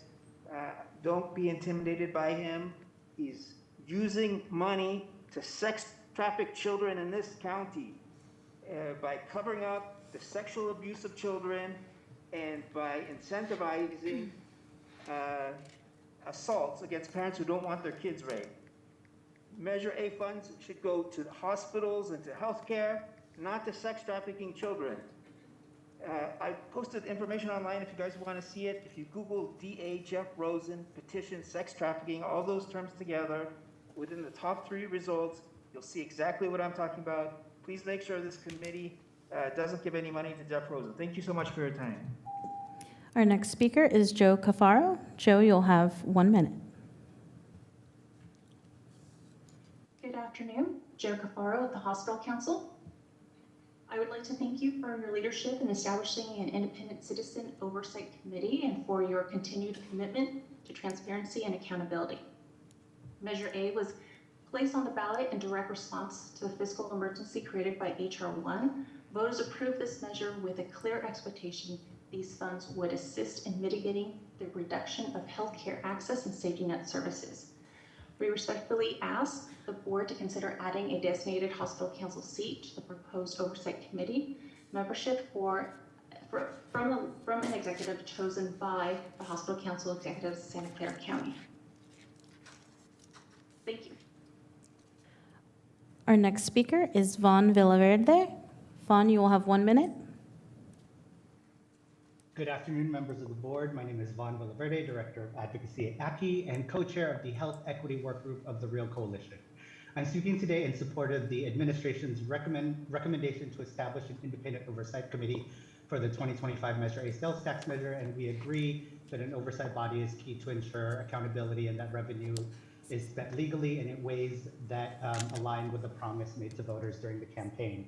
However, in structuring the Oversight Committee, I'd also urge the board and administration to include the voices of people with lived experience in this committee, both for the valuable perspectives they could provide to these conversations, but to also signal to the community, who are in no small part responsible for passing this critical sales tax measure, that the county is committed to transparency and meaningful community engagement. We at ACI and at the Real Coalition want to underline how important it is to include diverse voices in settings like these as we make our tough decisions. Thanks so much. Our next speaker is Carmen Martinez. Carmen, you will have 1 minute. Good afternoon, Board of Supervisors. My name is Carmen, and I'm the Director of Organizing with Latinas Contra Cancer. Thank you for your leadership throughout Measure A campaign and for the commitment to safeguarding the life-saving services provided throughout our county health and hospital system. Measure A passed because voters understood the urgency of protecting essential care, particularly for historically under-resourced communities who are already bearing the brunt of shifting federal and state funding. As we move into the implementation, I hope that you guys continue in the spirit of partnership, transparency, and community engagement. First, the committee should reflect the values and intent that guided the Measure A campaign and align with voter expectations.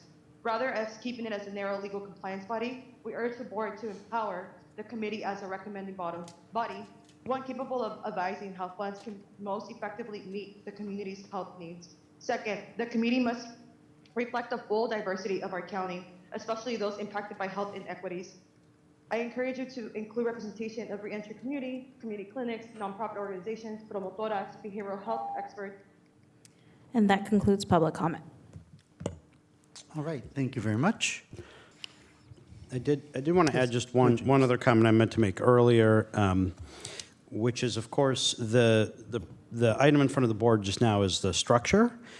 Who is specifically nominated to the different seats would be up to individual board members. There's wide discretion associated with many of the seats with representation from broad swaths of the community. And so some of the comments that have been received both in writing and made today during public comment can easily be accounted for as individual board members bring forward specific nominees for different seats. So I just wanted to distinguish that it is not in front of the board today to determine individuals who may sit in any seat.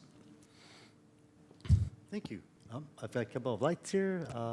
Supervisor Young first. Yes, thank you. So, James, I'm just going to repeat what I just heard you say. So, for clarification, today's vote does not appoint anyone to the Oversight Committee. That's correct. We're seeking input on the structure, and then once the committee's actually formed, if the board adopts these recommendations consistent with the 2016 structure, then individual board members will bring forward nominations to the different seats, just as you normally do for all of the other bodies that the board appoints individuals to. Right, and then the structure that we are deliberating over today is the same structure that was lifted out of the 2016 Measure A, Affordable Housing Bond Measure Oversight Committee. That's correct, and there was a structure that was originally proposed by Supervisor Chavez and Supervisor Cortese as a mechanism to help ensure community trust coming out of the successful 2016 housing bond. And like I said, it's worked well. It's been heavily praised, and we have lifted and adapted that same structure in the recommendation here. Yeah, and I legit remember that at the time of that initial proposal, there was some criticism that it was overkill or just way too much or way too strenuous.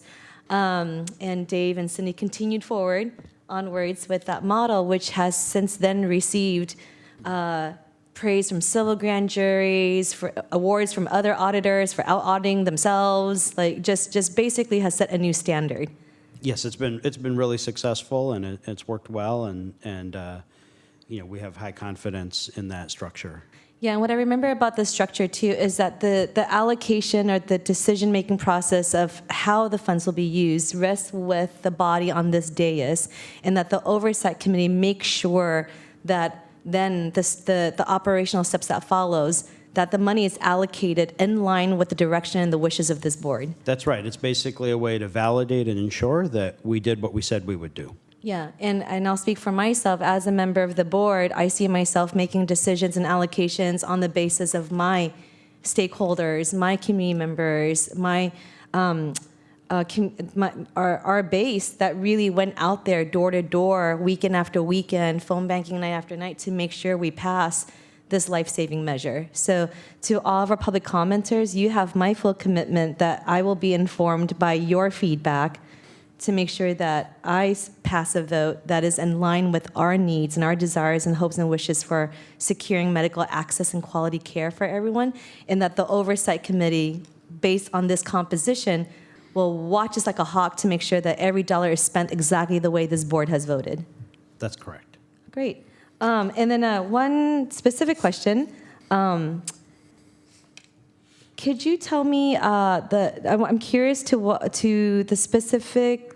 the level of specificity in terms of the recommendation for a dedicated seat to a current or former physician. Some would say that that's a narrow take on healthcare expertise, also considering the conversations we've had today about community health workers, cultural competency, and the broad range of care that can show up in community. And what I found as a board member when it comes to appointing commissioners, sometimes narrowly tailored qualifications can make it challenging to find candidates.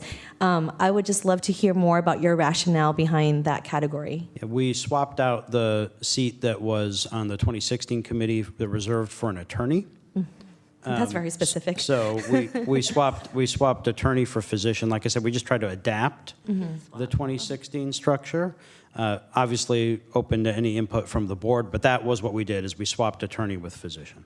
Okay. And then other seats on this board would be able to reflect broader definitions of health and community health. Absolutely. Your civic organization, labor, business, general public, of course, could be anybody. And a healthcare advocate would encompass, I think, anyone interested in advocacy related to healthcare very broadly. So the seats are all quite broad. The only ones that are a little narrower are the auditor or public accountant, public finance seat, which is the same as on the 2016 bond measure committee. And then, like I said, the attorney was replaced with physician. Yeah, well, that's why the auditors love us for those designations.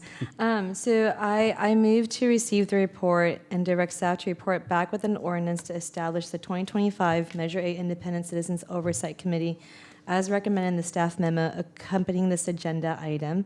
And I just want to say I know this is a totally different Measure A, but still loving that 2016 Measure A has some presence and influence in this application.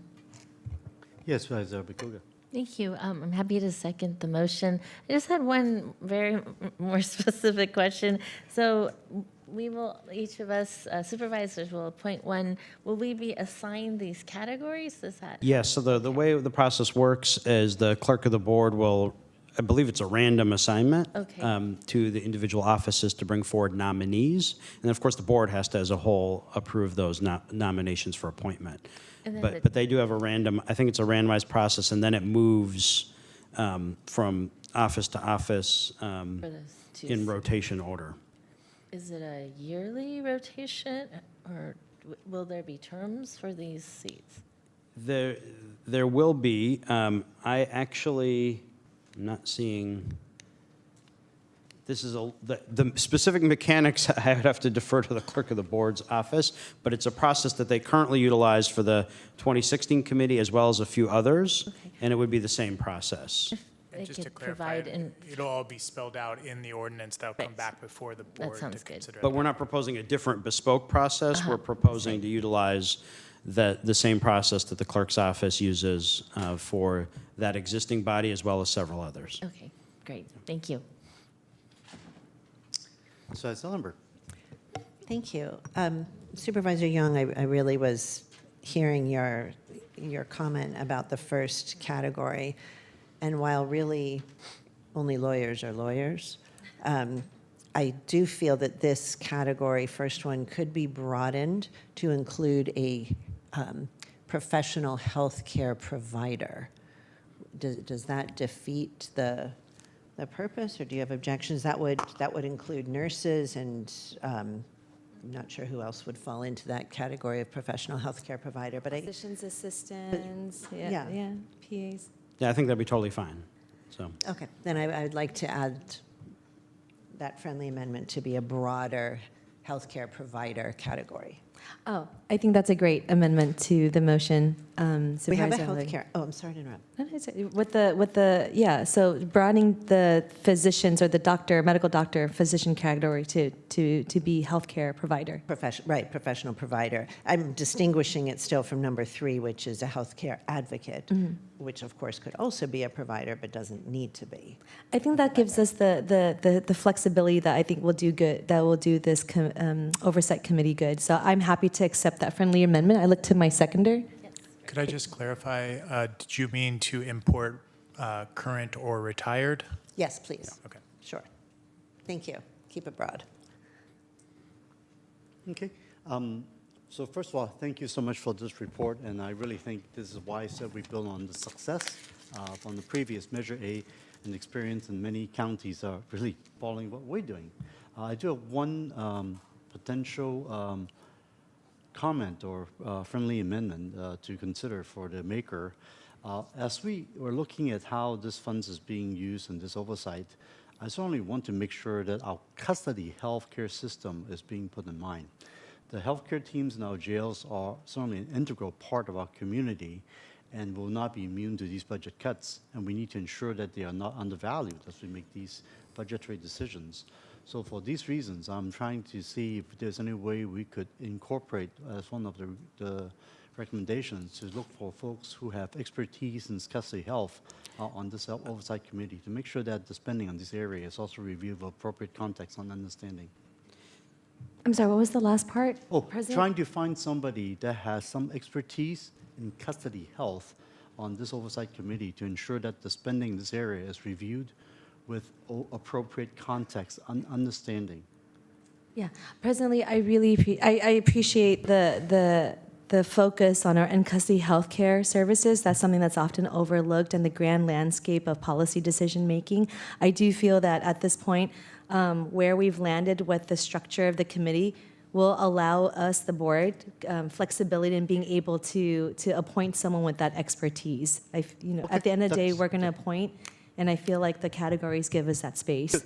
I want flexibility, but I certainly want to keep that in mind as one of the important consideration for us to look at. That's all. Yeah, thank you, President. I really appreciate your thoughtfulness. Thank you. Certainly falls into the category of a professional healthcare provider. Thank you. An advocate, yeah. Yeah, thank you. All right? Good. Okay, anything else, James? No. Okay, and we have spoken by the public. We have our motion. We have a second. If no further comments, let's take a vote. We have a motion by Supervisor Young and a second by Supervisor Abakoga. Supervisor Abakoga? Aye. Supervisor Young? Yes. Supervisor Ellenberg? Yes. And President Lee? Aye as well. Thank you. That's 4-0 and it passes. Thank you. Now we move to consider items previously removed from the consent calendar. I believe we only have one item today, which is item 56. Consider the recommendations relating to the surveillance use policy for the automated license plate readers, ALPR, for the city of Saratoga, the city of Cupertino, and the town of Los Altos Hills. And we have Sheriff Johnson. Good afternoon. Thanks for being so patient with us. Good afternoon. In the interest of time, you do have, this was a consent item. We're here to answer any questions you may have or concerns that you may have in regards to this item. So with that, I will pause and see if, unless you need a description of what we're talking about. I don't think so. I think we all have to report, right? No. It looks like no one, there's consensus that no one needs a presentation. Okay, I think we're great. good. So let's see, should we check to see how many in the public would like to speak on this item? We currently have 4 speakers in chambers, and one moment for the Zoom. We have 2 speakers on Zoom, so for a total of 6. 6. Let's do 2 minutes each. Sure. Our first speakers are Victor Vasquez, JP Connolly, Misairu Mendoza, and Jeremy Burrows. Please make your way to the podium.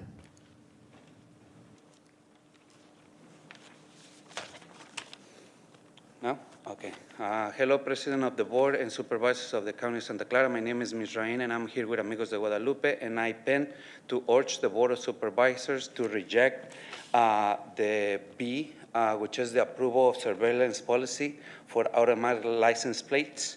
License plates readers raise a massive privacy concerns regarding our data use, store, and share. These databases give our governmental agencies more control and tools to surveil and harm our immigrant communities and our communities of colors. These have been documented instances in which the data collected by license plates have been shared with federal agencies like ICE in violation of state law and policies. Flag sells the iCloud connected cameras to police departments and private customers across the nations, put license plates readings that they collect into their own servers, and allows police to do nationwide searches for resulting from the database.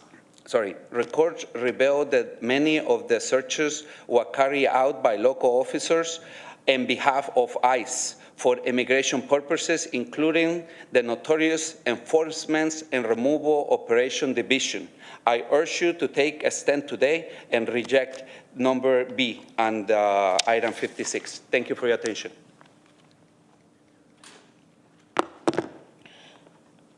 Victor Vasquez. Overall, automated license plate readers track where people drive, where they travel, who and who they associate. This surveillance happens continuously without individual suspicion and without a warrant.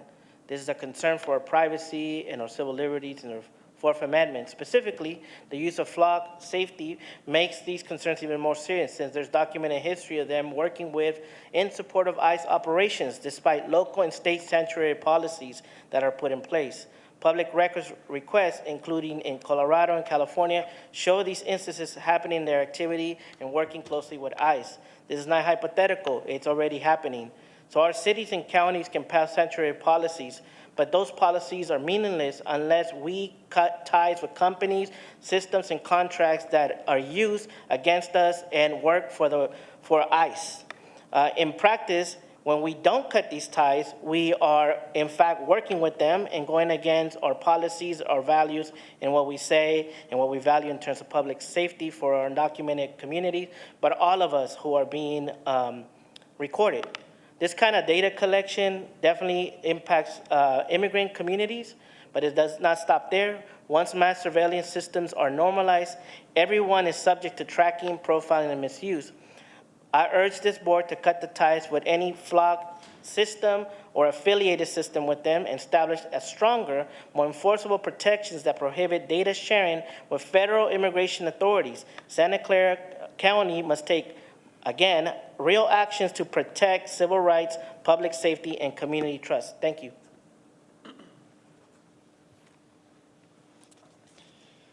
Good afternoon, President Lee and the rest of the Board of Supervisors. Jeremy Bruce with Amigos de Guadalupe, Center for Justice and Empowerment, and we are part of IPEN. For decades, Santa Clara County has been a beacon for immigrant rights, and especially in today's political climate, at a time where immigrants are under relentless attack, we need bold and courageous leaders to stand up and reject policies that prove harmful or for our most vulnerable neighbors. License plate readers raise huge privacy issues regarding how our data is used and shared. These databases give our governmental agencies more opportunities to surveil and harm our immigrant communities. There have been documented instances in which the data collected by license plates have been shared with federal agencies like ICE in violation of state laws and policies. Our communities should be able to drive and walk along our streets without worrying how their information will be used or shared. So we ask the board to take a stand today and say no to flock or automated license plate readers surveillance in our county. Thank you. Good afternoon, Supervisors. My name is Raul Paulo with Silicon Valley Rising. And I think, as other speakers have already spoken today, I'd like to urge you, before adopting any license plate reader policy, to take a careful look at the implications of this vote. Flock, the company that powers automated license plate readers, is not neutral technology. This is technology that makes information about the lives and activities of Santa Clara County residents directly available not only to the federal agencies that have shown such a profound lawlessness of late and a disregard for local community, but also this information is potentially available to a range of private actors. Look carefully at the fine print. Who owns the data? Who can access the data? Who can sell the data? How long is that data stored? Where does that data live? Because to fail to do this level of due diligence is to hand surveillance machine directly into the hands of ICE and other private actors.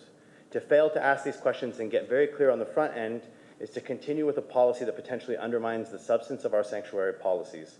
In Texas, flock cameras were used to track and surveil women who were seeking reproductive health care. Flock has a long track record of this kind of collaboration. Major investors in Flock include Peter Thiel and Mark Andreessen, two outspoken opponents of many of the humanistic and democratic values that this county espouses. Flock, along with Palantir, another Peter Thiel company, are part of a surveillance ecosystem that is gathering and centralizing ever more information on all Americans. This is concerning stuff. And so I urge this board to take this vote very seriously before moving forward and consider the implications to our community. Thank you so much. Moving to our Zoom speakers, our first speaker is Kimberly Wu. Kimberly, you'll have 2 minutes. Good afternoon, Supervisors. I'm Kimberly Wu, and I'm a community organizer for Siren and also a member of IPEN. On behalf of Siren, I strongly oppose Santa Clara County Sheriff's renewed contract with Flock, and I urge to end our county's contract with Flock, who imposes dangerous surveillance tools that can be accessed by ICE to terrorize our communities and separate our families. The power of Flock's ALPRs to collect and retain and analyze location data for every driver on the road violates our Fourth Amendment right to privacy by essentially enabling mass warrantless tracking that stalks an individual movements in a twisted form of persistent dragnet surveillance. In fact, this technology creates such massive data privacy constitutional violations that Siren, along with CARE California, ACLU of Northern California, and Electronic Frontier Foundation sue the city of San Jose for its extreme invasiveness. San Jose's unblinking cameras automatically retain the locations of drivers for an entire year, enabling the San Jose police to instantly reconstruct the person's movements throughout the city during that entire time. There is no evidence that license plate readers meaningfully reduce crime. In fact, they actually create a dangerous, unsafe precedent because harms to privacy are well documented. Records reveal that many data searches were carried out by local officers on behalf of ICE for immigration purposes, including the notorious Enforcement and Removal Operations Divisions to separate our families and debilitate our communities. Our communities, our people should be able to drive to drop their kids off school, drive to attend medical appointments, and drive to work without worrying how the information will be used, stored, or shared. With threats of increased immigration enforcement coming to the Super Bowl in our very own Santa Clara County, we're calling on Santa Clara County leadership to stop using Flock cameras and ensure no county data is shared directly or indirectly with ICE. This is how we protect our immigrant communities. Thank you. Our next speaker is Hui Tran. Hui, you will have 2 minutes. Good afternoon, supervisors. This is Hui Tran calling from Siren. I'll make my comments focused and brief here.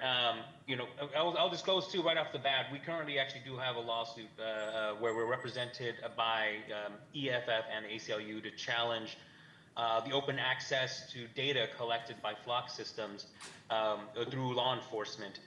A reason for doing that is because we recognize that everybody wants public safety and people want traffic, road safety and all of that. But this is a very dangerous tool to create. What we're doing is creating a system where everybody's movements can be tracked 24 hours a day, 7 days a week, and this data stays in place. And the thing is, what we commonly hear about our concerns about Flock is, hey, we have rules in place, we have protocols in place to ensure that this doesn't get into the hands of the wrong people. But the problem anytime you create a mass surveillance tool is that faith in that and trust in that depends on who is in power and whether or not that system is going to stay strong or stay firm in protecting residents when those kind of power dynamics change. And we're seeing that at the federal level.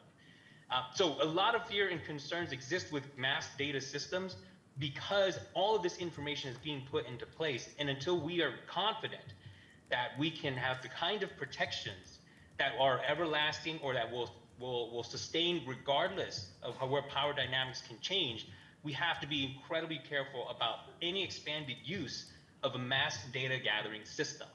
So we do encourage you to oppose this. The demand that we have in our lawsuit is to ensure that any access to data gathered by Flock require that law enforcement get a warrant first. That is one additional step to get it. And of course, I don't want to put that as a reason to support this, but it is an additional concern that we have to make sure will be preserved. And that concludes public comment. Thank you very much for the speakers. Yes, Supervisor Ellenberg, go ahead. Okay. I have things to say, but you pulled it, so I'm happy to defer to you. Okay. All right. Thank you. Go ahead. We were trying to be polite. Like, no, you go first. No, you go first. We all have things to say. Sheriff Johnson, can I ask, do we currently, the county, or I guess this question is both for you and for our administration, does the county of Santa Clara currently have any contracts with Flock? We do not. Do not. And today's recommended action is to approve a surveillance use policy for the cities of Saratoga, Cupertino, and Tantas Altas for their automated license plate reader. That is correct. Are those, will this result in them having a contract with Flock? Well, each of them do have a contract with Flock. They are the purchasers of this equipment. So they contract independently with Flock. We, because we provide law enforcement services to those cities, we are the overseer of that automated license plate reader and the data and how it's used. Thank you, Sheriff. And the reason why I asked, I know this is like a weird, administrative, bureaucratic, path, windy road here. And just to clarify that no member of this administration has entered into a contract with Flock or approved a contract with Flock directly. That's true. Okay. And I just also, I want to thank all of our members of community who came out for public comment. Thank you for tracking our agendas and our consent items so carefully and thoroughly to be able to raise your concerns for us. And what the concerns I heard today are about this specific vendor that has been proven to be problematic in the national landscape during a very tumultuous time. Presently, I'm just remembering, back to once upon a time at the beginning of this meeting, that we opened with a moment of silence for the victims of ICE violence. And what we're closing today with is concerns from our community members of continued exposure and harm coming from ICE vis-a-vis this Flock vendor. So of the three cities, I also know that the town of Los Altos Hills used to have a contract with Flock, and they've since suspended that contract. That's Yeah. correct. And then I was also recently informed too that the city of Santa Cruz has also canceled their contract with Flock. That is my understanding. Right. So I would like to make a motion today to defer this vote, but I understand that the policies in place that was approved 2 years ago is sunsetting, right? That's correct. So I would make a motion for a 1-month extension of the existing policy that was originally scheduled to sunset for the city of Saratoga and the town of Los Altos Hills, and to defer today's recommended action, this vote, to continue this conversation at the second meeting of February. The reason I'm asking for this deferment is that during that time, my request is that the county counsel's office and the administration work together to evaluate the issues with Flock and give us an overview of the investigation and an overview the basis for the contract cancellations that have occurred in Los Altos Hills, with Santa Cruz, and potentially any other jurisdictions that have recently canceled their contract with Flock. What I'm hearing from public comment and feedback, community feedback, is that this cancellation is happening in response to a number of concerns over egregious data sharing contrary to policies. And in other words, my request is for us to understand what's going on with Flock, and so that we can have a more informed discussion when this comes back. And Tony, from this analysis, please make public what you can for the portions of your analysis that cannot be made public. Please send those pieces to the full board in a confidential memo. Make sure that that's just allowed, gives you more room to have the level of transparency that our community is requesting. Happy to do that, Supervisor.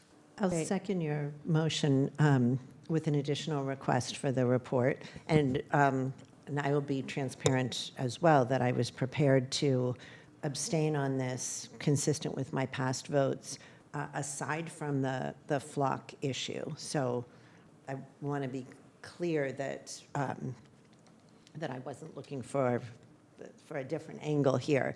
But what I would like the report to include, whether it has to be confidential or not, is whether, if the majority of the board were to vote to approve these contracts with the cities in the future, is it appropriate and enforceable for us to limit or prescribe what companies they can contract with?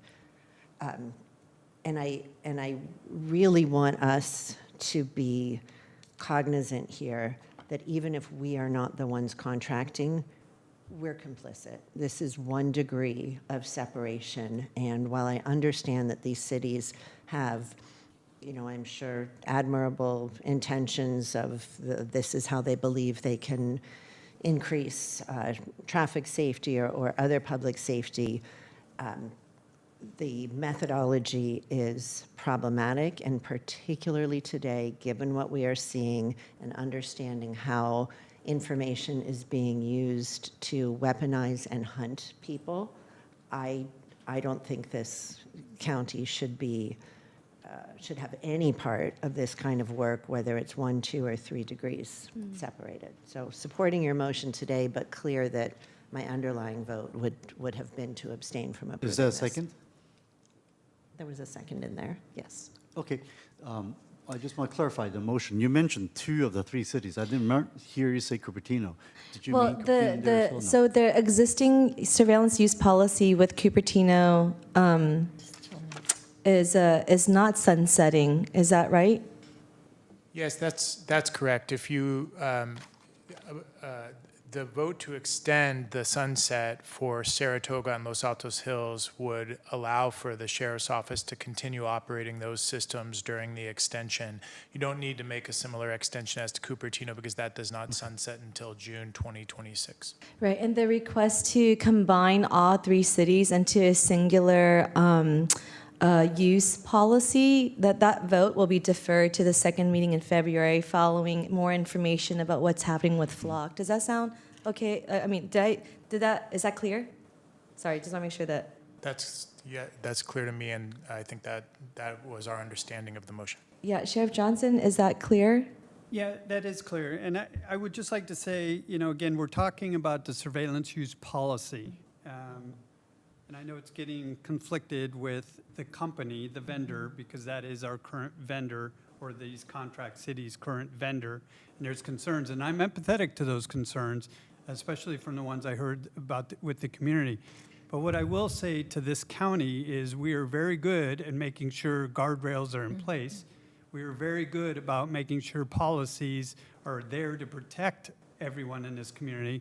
And I do believe these policies are very well prepared and put together. In fact, I would say we probably have one of the most restrictive policies regarding license plate readers, definitely in the region, if not the state.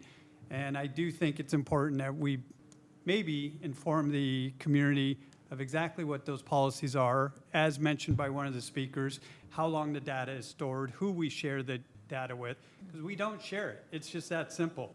The Santa Clara Sheriff's Office does not share data with any federal agencies, and we really don't share it with anybody other than ourselves. And I think that's really important for the community to understand is how we're utilizing this data. It is not ever used for hunting individuals. It is not ever used for immigration purposes, because that's truly something very, very important to this community. And I understand that, and I take that very seriously, and I take responsibility for that. So again, I think this is something that needs to be looked at, so I appreciate that. But I do want to say it has been very effective for these contract cities in regards to keeping those cities a little safer over the period that we've had them, which is a short period of 2 years. We're talking about 66 individuals who've been arrested for crimes that range from carjacking to assault to loaded weapons to robbery. We're not just talking about traffic enforcement. We're talking about community safety. So again, whether we agree with the vendor or not, I do think there's value in the technology, and I do think this is something we shouldn't just dismiss because of the vendor. We can look at other options. So, thank you. Sheriff Johnson, thank you for your words here. I would go out on a limb here. I know you said that we may have one of the most strictest use policies. I'm going to say we do have the strictest use policy. We have very intense guardrails, thanks to former Supervisor Simidian, who really dedicated much of his career to ensuring the protection of data and safety. I think with all that, we're on the same page. I think what I'm hearing today is the concerns is that we may have a vendor that doesn't follow policy, and that the reasons that they have found termination after termination in their various contracts with jurisdictions is that they're not abiding by what they signed, potentially, which is why I'm asking County Council and Administration to do a review of what's been going on with Flock, why their contracts have been canceled. But my intention today is not to, it's not to chastise our surveillance use policy. Like I said, I think it's one of the strictest ones. No, you said it was one of the stricter ones. I think it's the strictest one, period, in protecting our residents' privacy and data. And I would never want the use of public funds to go towards a corporation that would flagrantly flout that. And again, all I would ask is, and during that review, is that we look at those areas where the contracts have, or information has been shared, to see if their policies were as strict as ours. Because again, the only way that data can be shared is by the organization that holds the data, which is us.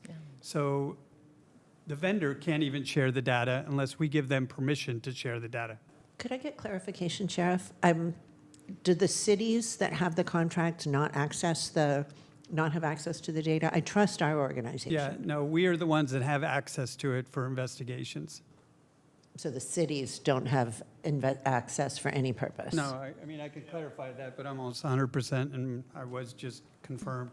Thank No, you. we're the That's only really- ones that have that's a access helpful to the data. distinction. And the only reason I keep bringing this up, I think it's really important that the community understands that, yes, there are things that may happen in other parts of this country, even in this state, but when it comes to Santa Clara Sheriff, Santa Clara County, we are not communicating or sharing our data, period.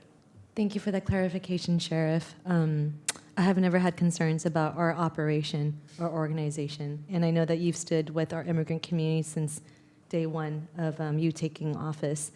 I would like to add a further request to my motion today that if Sheriff, in your engagement with the cities of Cupertino and Sunnyvale, if you could provide them with other options for other vendors. Yeah, you mentioned Sunnyvale, just for record clarification. Oh, I'm sorry. Yeah, sorry. Sunnyvale and Los Altos. Oh, but Los Altos has already canceled their contract with Flock. Yeah, but, and again, for fairness, I do think, without having representatives from Los Altos Hills here, there were other reasons. I don't know if it was just because it was Flock. They had purchased numerous cameras over the years at a cost, and I think the budgetary constraints may have been a factor for that. But again, I'm not going to speak on their behalf. You're right, and I'm not trying to speak on their behalf either, hence my request for further investigation and analysis of actually what went down with these contracts, contract cancellations. But are there other vendors besides Flock out in the market? Yeah, there are other vendors that provide license plate readers. So during this 1 month extension, as we're doing more research and providing more information to the board for a more informed discussion, Sheriff, can I ask you to also provide with Los Altos and Saratoga? Am I making up cities now? It's Saratoga, Los Altos Hills. I got it. Yeah, right. So, yeah, that's right. Los Altos and Los Altos Hills are two different cities. Please don't tell them I said that. I was just there last night. And Los Altos last night. I'm spoiled by getting to be the only district inside one city. So if I could ask, Sheriff, that you provide them with other options for vendors as well. Yeah, I mean, I think those conversations already happened. So, but yes, to answer your question, we can. Okay, thank you. That's it for me. And President, turn it back to you. Oh, good. I'm glad you mentioned the difference between Los Altos and Los Altos Hills, because they are two separate cities. And I've heard that a resident from Los Altos Hills, when said you live in Los Altos, she was very upset about that. Yes. So it's separate. In any case, but no. First of all, I just want to thank my colleague for a very thoughtful discussion on this very important topic. For those of us who have been on the board a little longer, me and Supervisor Ellenberg have always been very familiar with our former colleague, Supervisor Smidian, who truly has been the strongest protector regarding these privacy issues on cameras, LPR, license plate readers, and that's the reason why this county really has the strongest laws or policies on these specific issues. So I just want to say thank you for these thoughtful discussion. I look forward to the report coming back to us in another month. Haste makes waste. Let's not rush this and make sure we're doing the right things. Thank you very much for all the input, and I think we have our public comment. Oh, do you have some more to say? I wanted to Just make before some we comments. continue to clarify the did record, public I just comment. wanted to confirm that the seconder agrees with that amendment to the motion regarding direction to approach the cities with the alternate vendors. Sure. Okay, motion seconded, and then yes, Supervisor Abikoga. Yes, thank you, President Lee. I will actually not be supporting the alternate motion. As I read it, and as the sheriff mentioned, this is really about the surveillance policy, and I think it's important to have the strongest policy that we can, and this would enable that. It would also consolidate the 3 cities into one, which I think helps in streamlining and making it easier to enforce the policy. And I, very much appreciate the many concerns, and I share a lot of them. And it seems like the issue is with this one vendor. My understanding is the policy actually mentions this vendor, but it would allow it to, by changing it to ALPRs, to enable a different vendor to be under this policy. So to me, I was looking at it as a policy that would strengthen our position and maybe enable us to even move away from this specific vendor if we needed to do so. I will say I voted for these cameras in Mountain View as a city council member after much deliberation and extensive research and information. Yes, and we always have to be mindful and careful of how the data is shared and make sure that it's not shared and used in incorrect ways. But I have to say that we use cameras for our fast track transponders on our expressways. I visited a country in Asia that uses cameras all around their city, their main city, and it provides emergency response, safety, running buses on time, monitoring the number of taxis. It's a transportation tool, a transit tool. So there's definitely beneficial uses to these cameras, and I asked about this. Like there's there's going to be trade-offs, and I asked if the folks in this city had dealt with the issue of privacy and security, and they said that yes, they've had those discussions and debates, but certainly there's pros and cons, and I think it is worthwhile to have that full conversation and discussion. So I very much support everything else. I just think it's important to have a strong policy in place at this time, and so that's why I will not support the motion to delay, but I would prefer to have that policy in place now. And I will say, in terms of Los Altos Hills, which is in my district, as is Saratoga and Cupertino, I have heard from many members of the community who support the cameras. There's a neighborhood in Los Altos Hills where the residents got together and purchased them themselves. So again, and I'll say, and we got 8-to-1 support for the cameras in this community.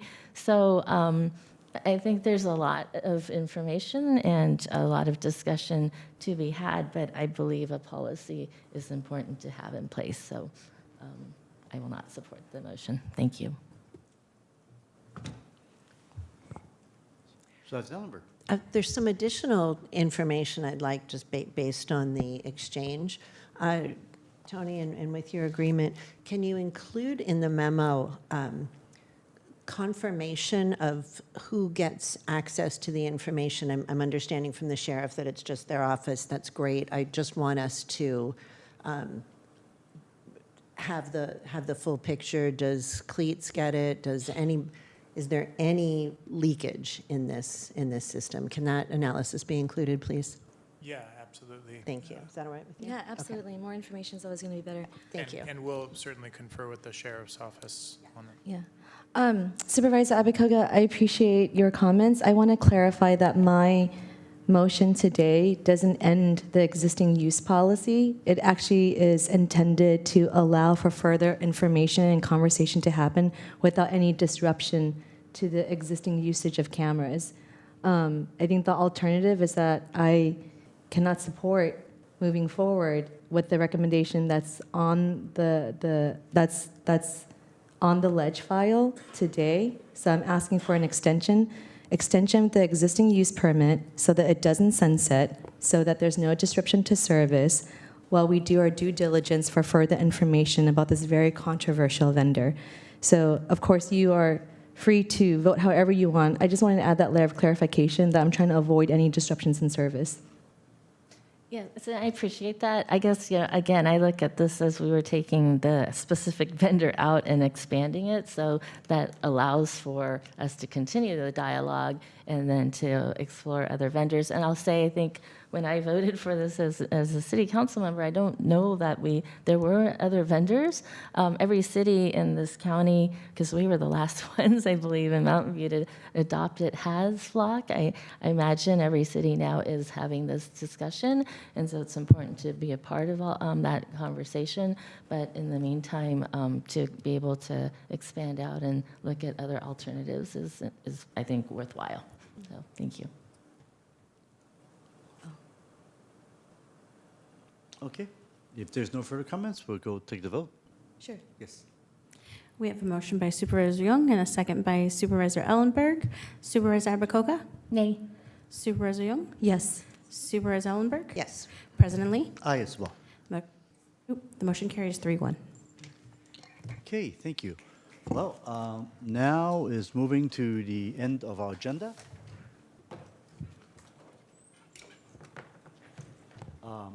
With that, we will be able to adjourn our meeting. Our next meeting will be held on Tuesday, February 10th at 9:30 a.m. right here, same place, same channel. So again, thank you to our clerks, our security staff, our administration. Before you all go, I just want to give another friendly reminder that we have our State of the County 2026 coming up soon. We have 2 Friday the 13th this year, and we'll be holding our State of the County on the second one, March 13th, 2026.